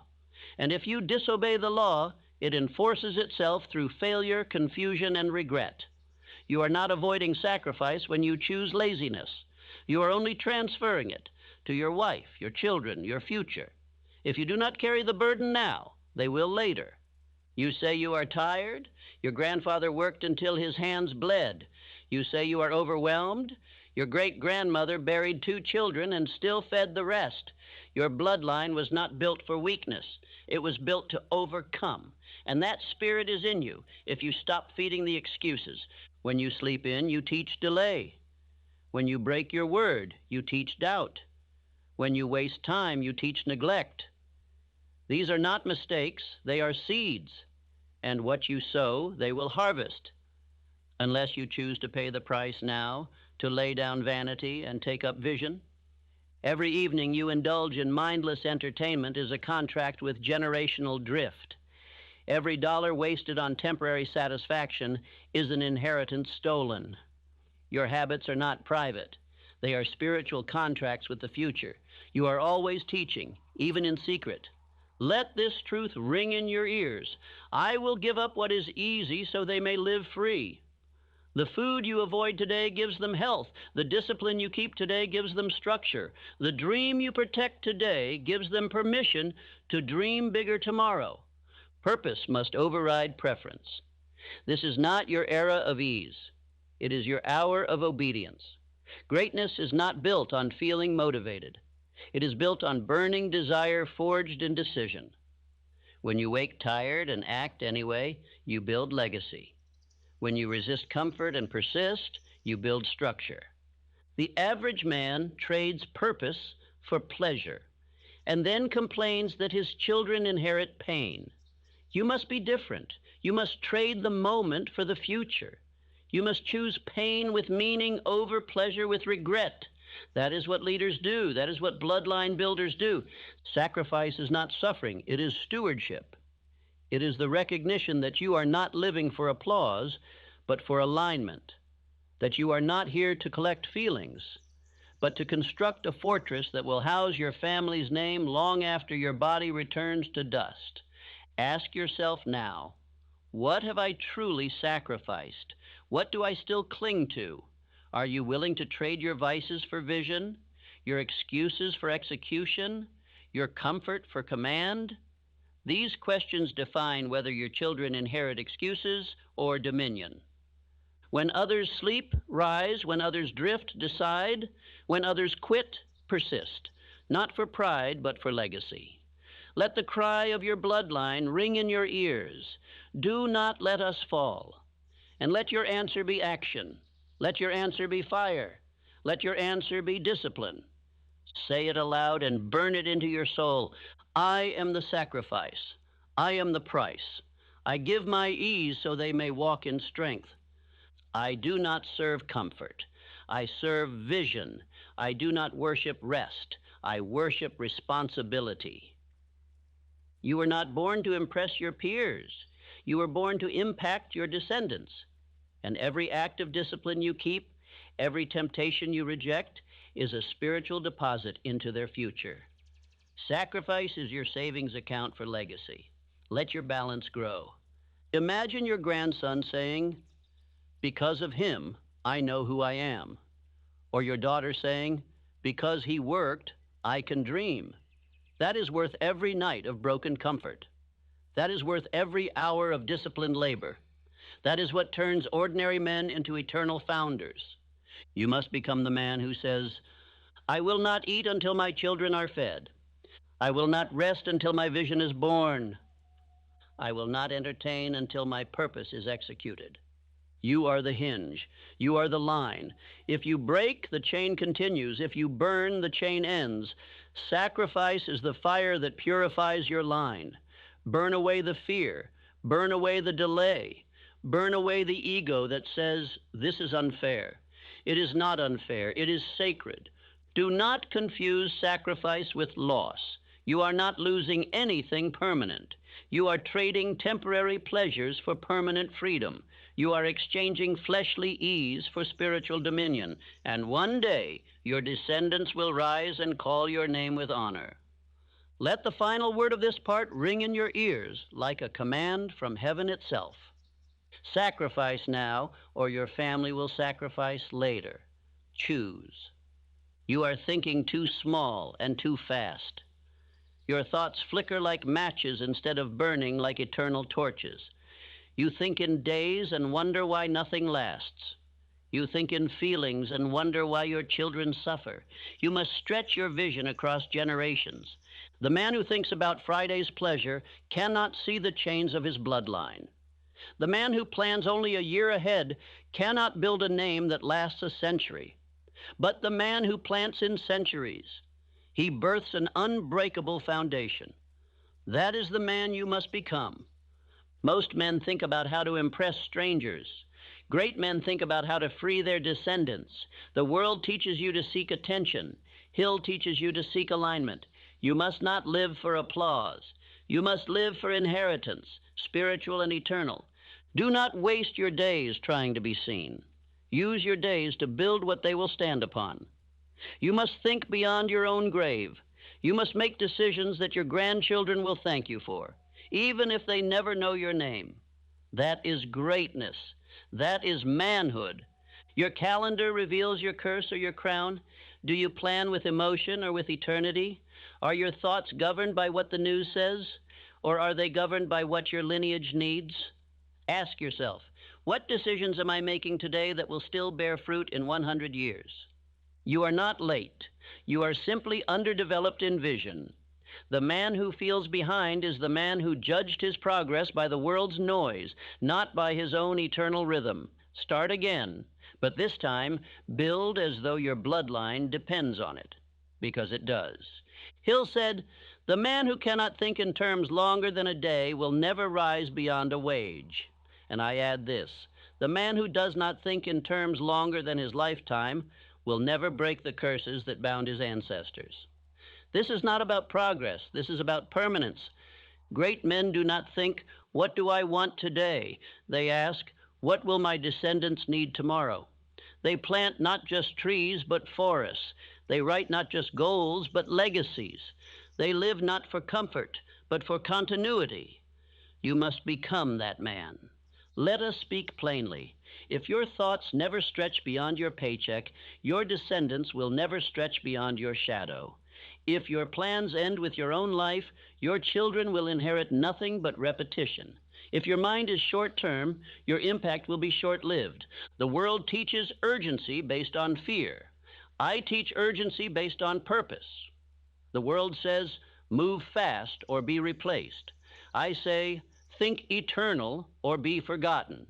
There is no freedom in speed. There is only freedom in direction, and your direction must be centuries, not seconds. Let us now redefine wealth. True wealth is not what you spend. It is what survives you.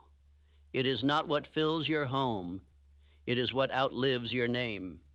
And to build that kind of wealth, you must think in decades and act in discipline. You must leave behind a blueprint of belief. Rockefeller taught his children stewardship. Ford taught structure. Carnegie taught service, not just by words, but by systems. Their thoughts were organized, their aims were definite, and their calendars were altars where legacy was structured hour by hour. When you think in centuries, you will no longer be seduced by trivial offenses. You will not argue with fools. You will not waste days scrolling through meaningless noise, because your eyes are set on something sacred. You are not building popularity. You are building permanence. Think about your current problems. Do they matter in 20 years? If not, they are distractions. Do your current decisions benefit your future grandchildren? If not, they are drift. Begin filtering your entire life through this question. Will this bless my bloodline? It is time to introduce the concept of generational wealth thinking. This is not about stocks and gold. This is about philosophies passed down like sacred heirlooms. Teach your children principles. Show them systems. Give them more than instructions. Give them identity. When you invest, ask, will this teach them discipline? When you speak, ask, will this echo in their character? When you suffer, ask, will this produce endurance they can inherit? You are not living for self. You are living as the cornerstone of an unseen future. Begin writing your legacy ledger. What truths will you embed in them through daily repetition? What values will govern them when you are gone? What systems will sustain them when your hands can no longer hold theirs? Write it, repeat it, live it every single day. Do not just build businesses, build blueprints. Do not just build savings, build souls. Do not just pass down land, pass down law, the laws of focus, discipline, persistence, faith, and definiteness. These are the assets that can never be stolen, taxed, or lost. It is not too late. You can still become the man who transforms his family name from a burden into a banner. But you must stop thinking like a slave to your circumstances. You must start thinking like a founder of a dynasty. The mindset shift must be total. Affirmations to write, speak, and repeat with decision. I do not think in minutes. I build in centuries. My thoughts are not for pleasure. They are for inheritance. I plant oak trees, not weeds. My vision is eternal. When you speak, speak in echoes. When you move, move with memory in mind. When you rise, rise for more than today. Rise for the 1,000 tomorrows that carry your name. This is not motivation. This is succession. This is not inspiration. This is identity reconstruction. You are becoming the patriarch, the foundation, the beginning of a bloodline that will never beg again, and you do that by lengthening your thinking. You are now thinking like a king, not one who wears a crown, but one who builds a kingdom, not one who seeks pleasure, but one who structures peace for his descendants. And that kind of mind cannot be defeated. That kind of mind cannot drift. That kind of mind cannot be broken. Let the final declaration of this part enter your subconscious and become law. I think in centuries. I act in obedience. I build for those who are yet to be born.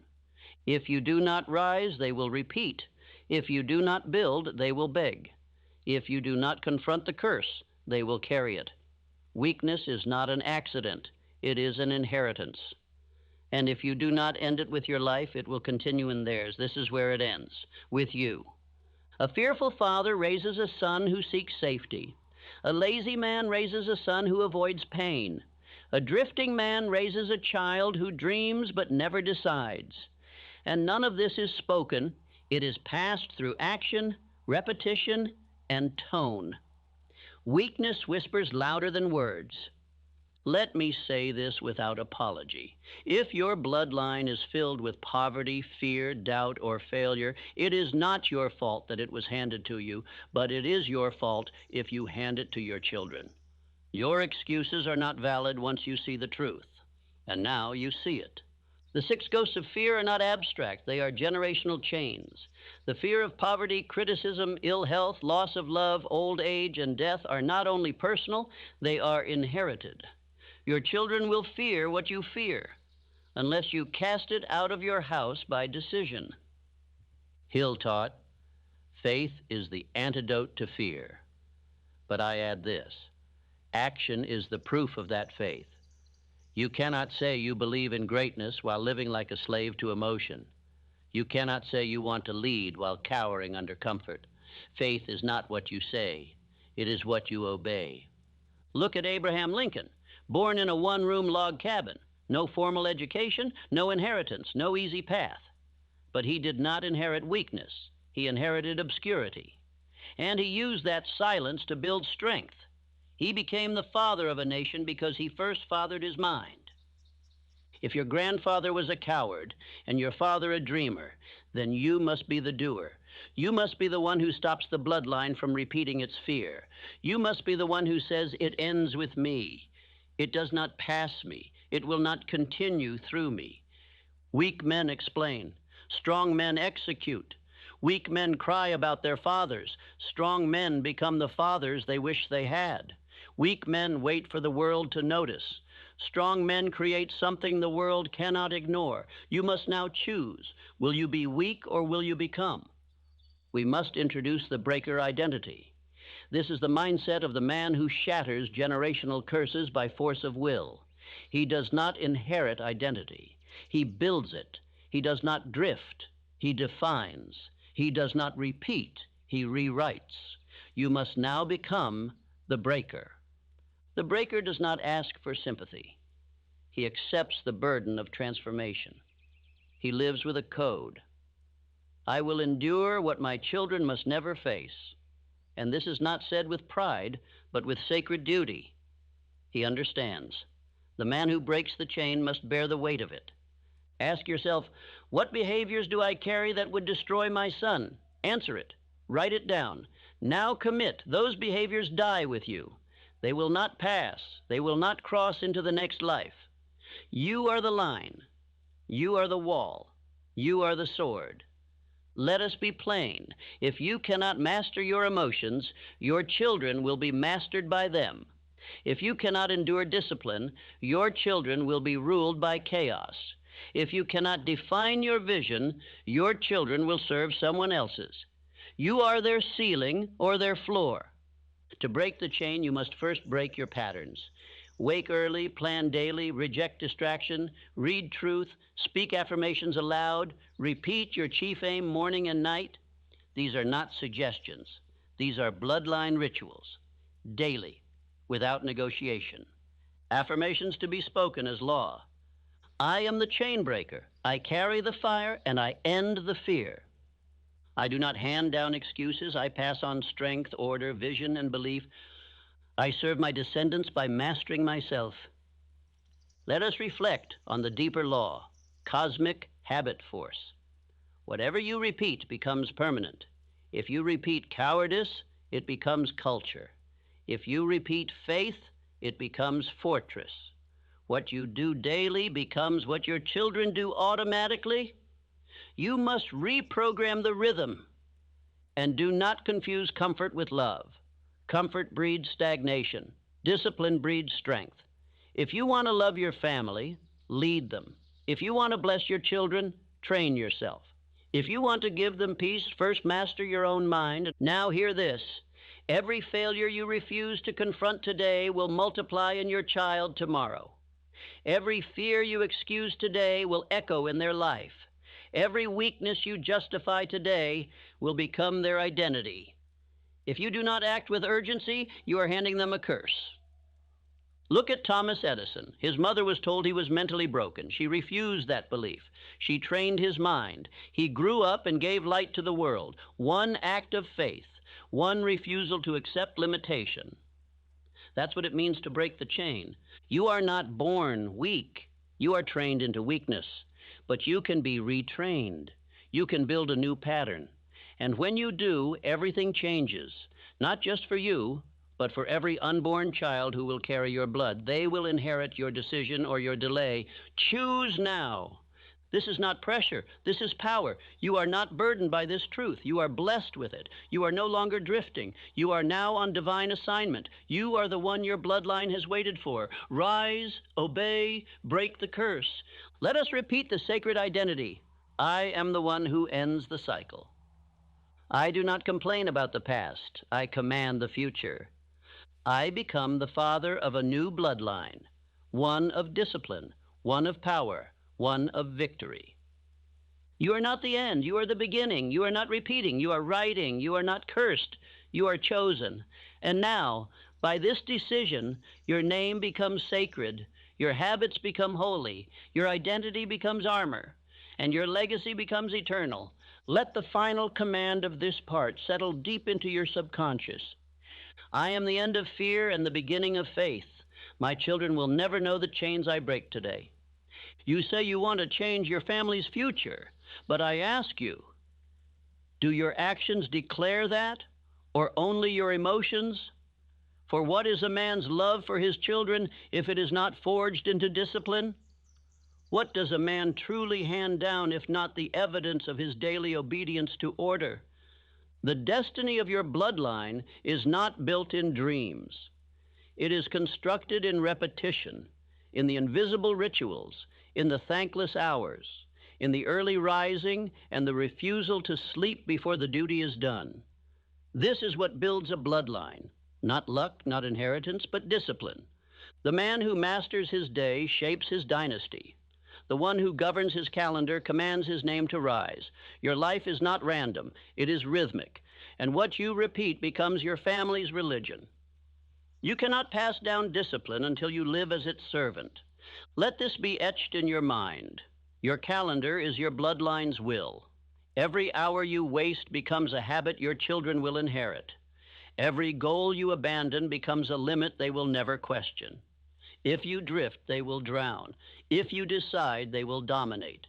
You believe you love your family, then prove it. By the system you build, by the habits you master, by the focus you enforce. Do not hand down empty inspiration. Hand down a blueprint. Hand down a way of living so strong it outlives your body. Discipline is not restriction. It is multiplication. When a man becomes governed by purpose, everything expands. Wealth grows. Peace deepens. Power becomes automatic. You want to build freedom? Then become its most loyal servant through absolute daily order. What are your rituals? Do you rise early? Do you read truth aloud? Do you repeat your definite chief aim twice daily? Do you review your progress? Do you correct your drift? If not, why should your children live any different than you? Routines are not boring. They are sacred. A man's ritual is his character made visible. A man's schedule is his mind put on paper. If your children copied your current habits for the next 10 years, would they rise or would they collapse? Let me ask you plainly. If your descendants inherit your self-discipline, will it make them wealthy or worried? Will they walk with structure or beg for direction? Will they fear time or will they command it? Your habits are either an inheritance or a burden. You're not just building a business, a body, or a name. You're building a template that will be repeated. What you do in secret will become their standard. They will not rise higher than your current ceiling unless you shatter it. Discipline is not optional. It is spiritual law. The man who moves in decision must also persist in repetition. For a single act changes little, but repeated action in obedience to purpose moves mountains, breaks curses, and erects kingdoms that cannot be shaken. Do not give your children wealth they are not trained to govern. That is not love. It is a curse. Give them identity. Give them principles. Give them the structure that will protect their spirit and multiply their mission. That only comes through visible, practiced, enforced discipline. Every decision you delay trains your family to tolerate hesitation. Every compromise you make becomes a future addiction. Every day you do not lead becomes a day the enemy does. Either you control your habits or they control your bloodline. You were not born to live by impulse. You were born to master yourself through law. You are not to be ruled by fatigue, distraction, or mood. You are a vessel of command. And the man who commands himself earns the right to lead his family into greatness. Discipline is not a tool, it is a crown, and it is not given freely. It is earned in silence, in solitude, in sacrifice. It is polished through repetition. It is tested through delay. And once you wear it, your name becomes a fortress for generations. Henry Ford did not rise because of a single invention. He rose because of systematic mastery. He repeated excellence daily. His hands were never idle. His mind was fixed on definite action. He moved not when convenient, but when necessary. That is discipline. That is what builds dynasties. Do not confuse action with discipline. Many men act, but few move under law. Many are busy, but undirected. Many are emotional, but never obedient. Discipline is not scattered motion. It is focused fire. You burn a trail through history by doing the same thing daily in service to your purpose. The disciplined man does not wait to feel ready. He does not check his emotions before executing. He rises before the world stirs. He commands the day before it commands him. He repeats his affirmations. He tracks his work. He corrects his drift. That is the path. Walk it.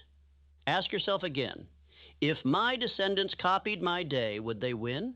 If the answer is no, then change the day. Replace weakness with ritual. Replace guessing with planning. Replace emotion with execution. Replace silence with repeated self-command. Let these affirmations shape your being. I rise before the world because I serve a greater world to come. I am the architect of habit. I build routines that my children will one day stand upon. My discipline is my devotion. I show my love by my law. Discipline is not an inconvenience. It is the very essence of love for your family. When you delay your comfort, you accelerate their future. When you reject laziness, you inject certainty into your household. Your legacy is built in the hour no one sees, but everyone feels. Do not wait for your children to become adults to teach them structure. Teach them now by who you are. Let them see a man who does not negotiate with laziness. Let them watch a leader who obeys his plan. Let them rise not by chance, but by blueprint. There is a reason so few bloodlines rise. It is not because they are hated by God or cursed by fate. It is because discipline has been despised. But you were born to reverse the rhythm. You were called to live above mood. You were chosen to govern the mind with will. Let us affirm again, my routine is the weapon I wield against drift. I love my family enough to live by law, not emotion. My name will be a synonym for structure, power, and peace. Now let me say something that may sting, but it will free you. Your love means nothing without proof. And the greatest proof of love is discipline.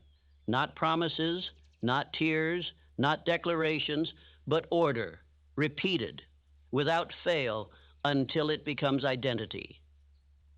End with this sacred charge.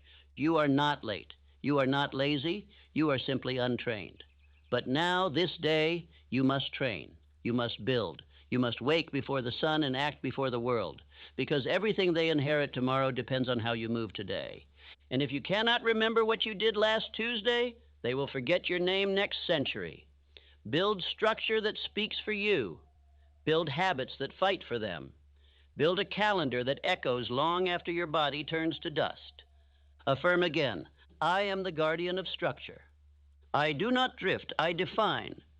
My children will walk in the discipline I live today. Your love must now become visible. Your identity must now become habit.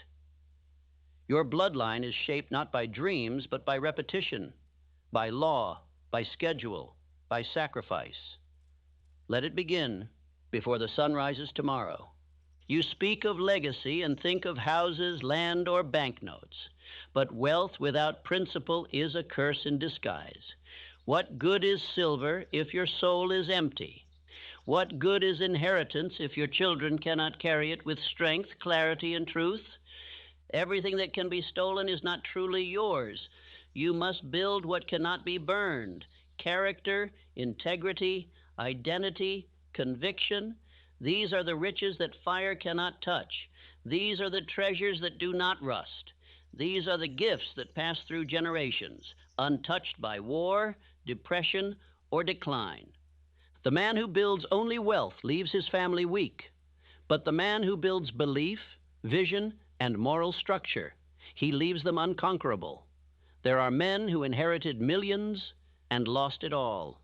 There are men who inherited nothing but faith and built empires. Do not let your family inherit cash and confusion. Let them inherit clarity and courage. Let them be named among the righteous, because their father chose to build inward first. Your power must not come from appearance. It must come from obedience to eternal law. You are not remembered for what you owned. You are remembered for what you stood for. And if your name becomes synonymous with discipline, generosity, and strength, your grandchildren will walk into rooms your feet never touched, and doors will open in your honor. Build your name like a temple, not a slogan, but a standard, not a feeling, but a frame. You were not born to be remembered for hobbies or luxuries. You were born to represent a principle, a law, a higher way of being. When your family speaks of you, let them speak with reverence. Begin with this question: if all your possessions were burned tomorrow, would your children still know how to rebuild?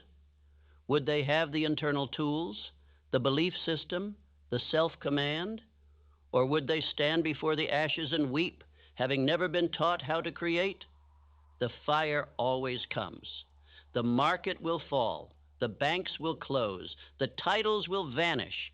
But the man who trained his bloodline to rise, to believe, to obey inner law, he has built what cannot be burned. He has built eternity into his children. There are only two inheritances: what the world can give and what only the soul can pass on. Choose the greater treasure. Teach your sons how to command thought. Teach your daughters how to believe without fear. Teach your household how to speak vision into the silence. Begin writing your family's moral constitution, not in ink, but in ritual. Daily words of affirmation, repetition of identity, prayer before motion, truth before tasks. These are the things that carve strength into memory. These are the bricks of legacy. Let this become law in your household. Every child will grow under truth. Every morning will begin in command. Every evening will close in reflection. No one will drift. No one will guess. No one will fear the future, because the structure is fixed. Now understand this: spiritual wealth requires your full obedience. You cannot pass down courage if you yourself live in fear. You cannot pass down faith if your habits contradict your words. The subconscious is always teaching. Your actions are sermons. So what are you building today that cannot be erased tomorrow? Not just buildings, but beliefs. Not just savings, but self-respect. Not just status, but moral strategy. Build an inheritance that outlives money. Let me tell you a story.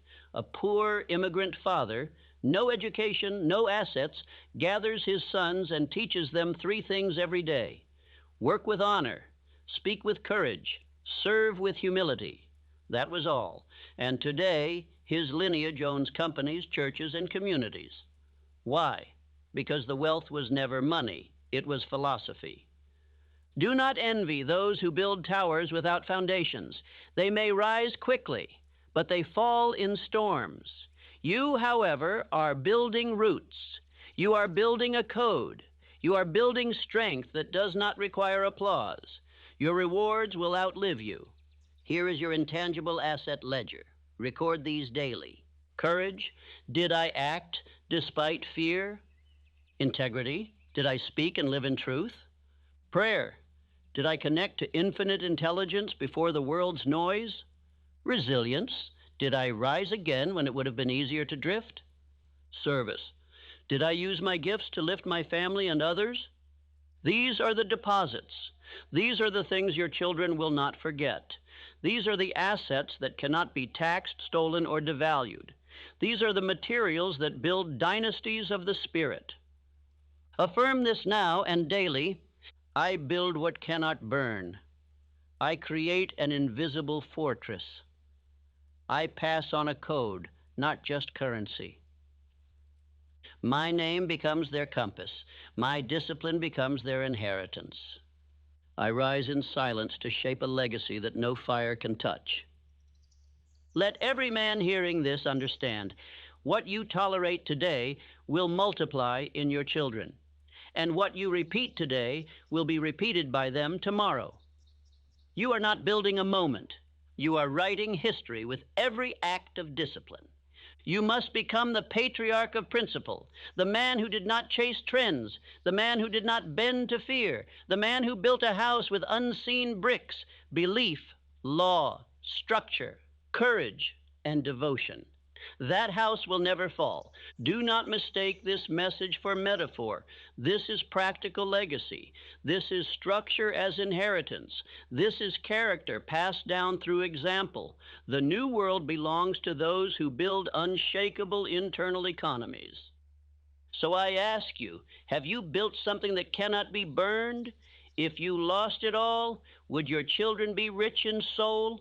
If the world closed its gates, would your bloodline be fortified in mind? Would they thank you, not just for what you gave, but for who you became? You still have time. Begin today. You were not born to parade your earnings. You were not placed on this earth to impress the crowd. You were summoned here to build freedom, for your name, for your house, and for the generations who will one day carry your blood. The man who earns for status loses both peace and purpose. But the man who earns with vision, he multiplies not only riches, but righteousness. If your motive is applause, you are already poor. But if your motive is freedom, infinite intelligence shall align the heavens to support your rise. Wealth is not evil, vanity is. Riches are not shameful, misuse is. When wealth is the servant of purpose, it becomes sacred.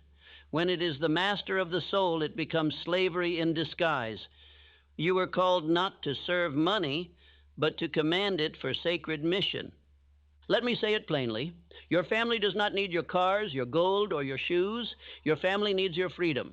Freedom to decide, freedom to say no, freedom to say yes without begging permission from banks or bosses. This is the real reason to get rich, so your soul cannot be owned. Do not measure a man by what he spends. Measure him by what he has secured for those who depend upon him.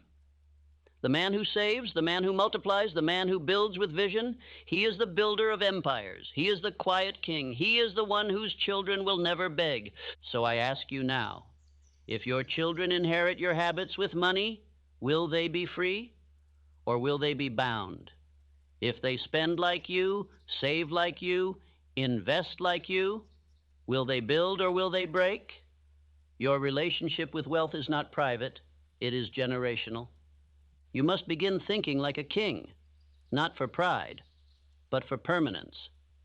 Kings build fortresses, they store grain, they train heirs, they write laws, they defend against drift. So must you. You are not just a man, you are the beginning of a dynasty. Let us look to a man who understood this, Andrew Carnegie. He gave away millions not to boast, but to build the minds of future generations. Libraries, schools, institutions. His wealth did not buy applause, it bought eternity. Why? Because he served purpose, not pride.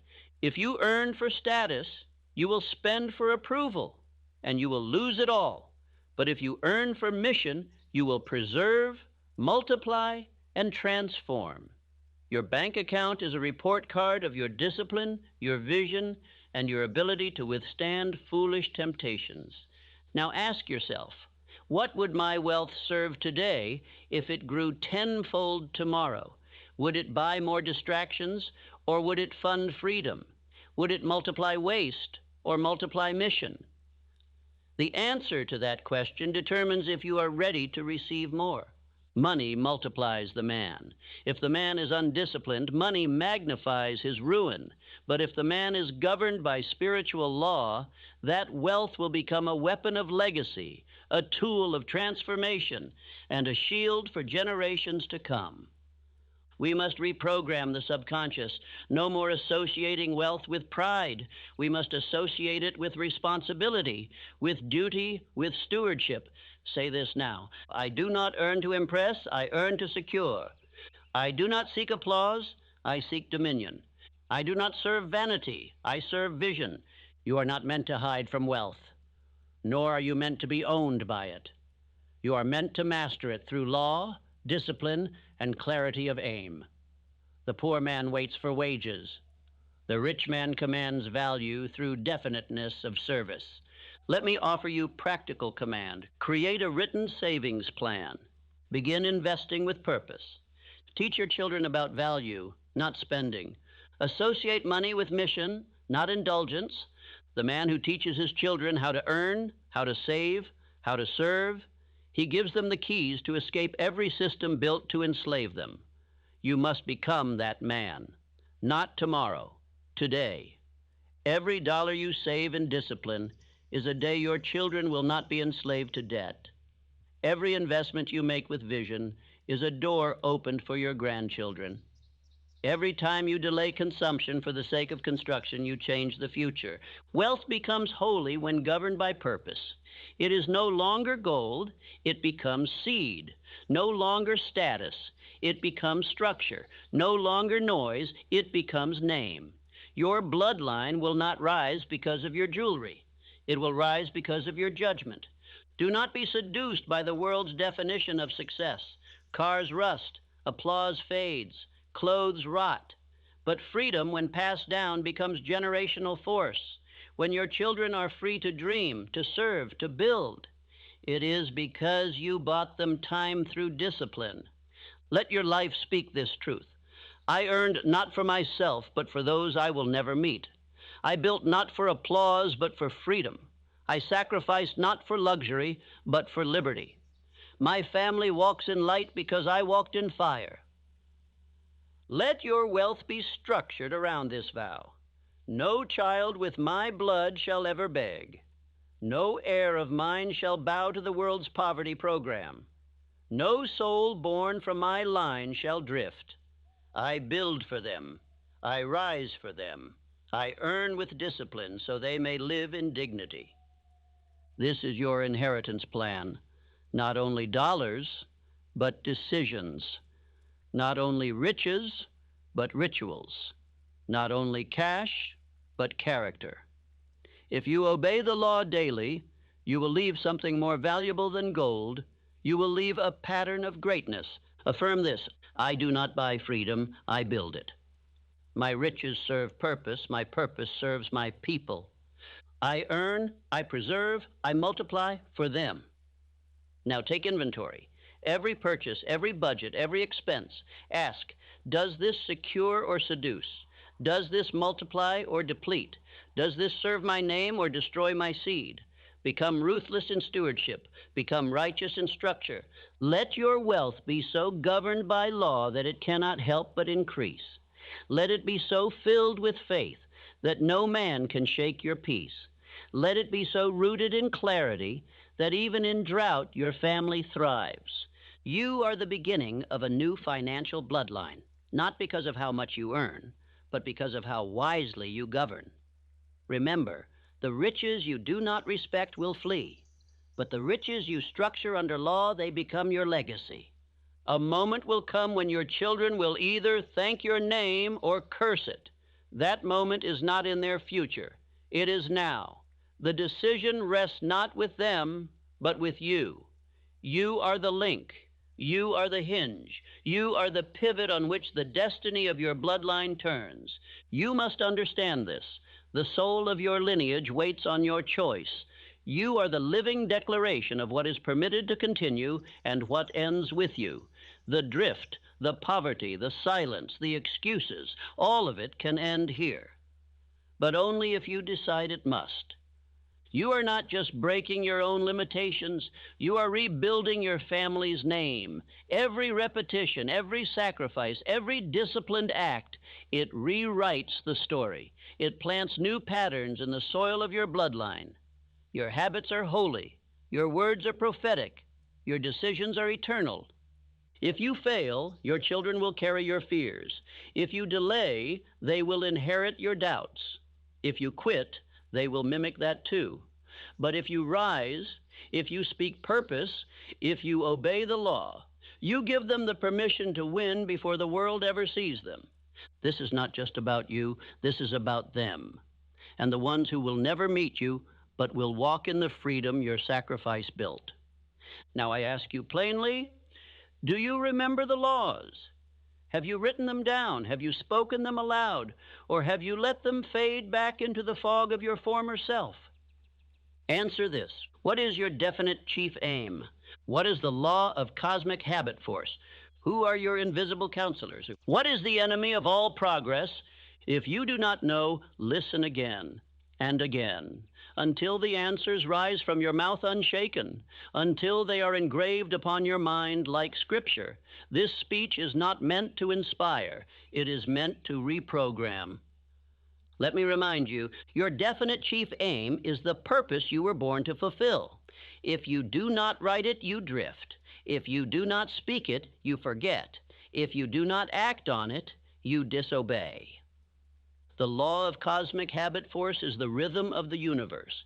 It rewards repetition. It multiplies what is repeated. Poverty is repeated fear. Wealth is repeated obedience. Discipline is not temporary. It is eternal law. Your invisible counselors are the great minds whose wisdom you channel by focused imagination. Use them. Do not walk alone. You must train your mind to think with greatness daily. And the enemy of all progress? Indecision. Indecision kills more dreams than failure.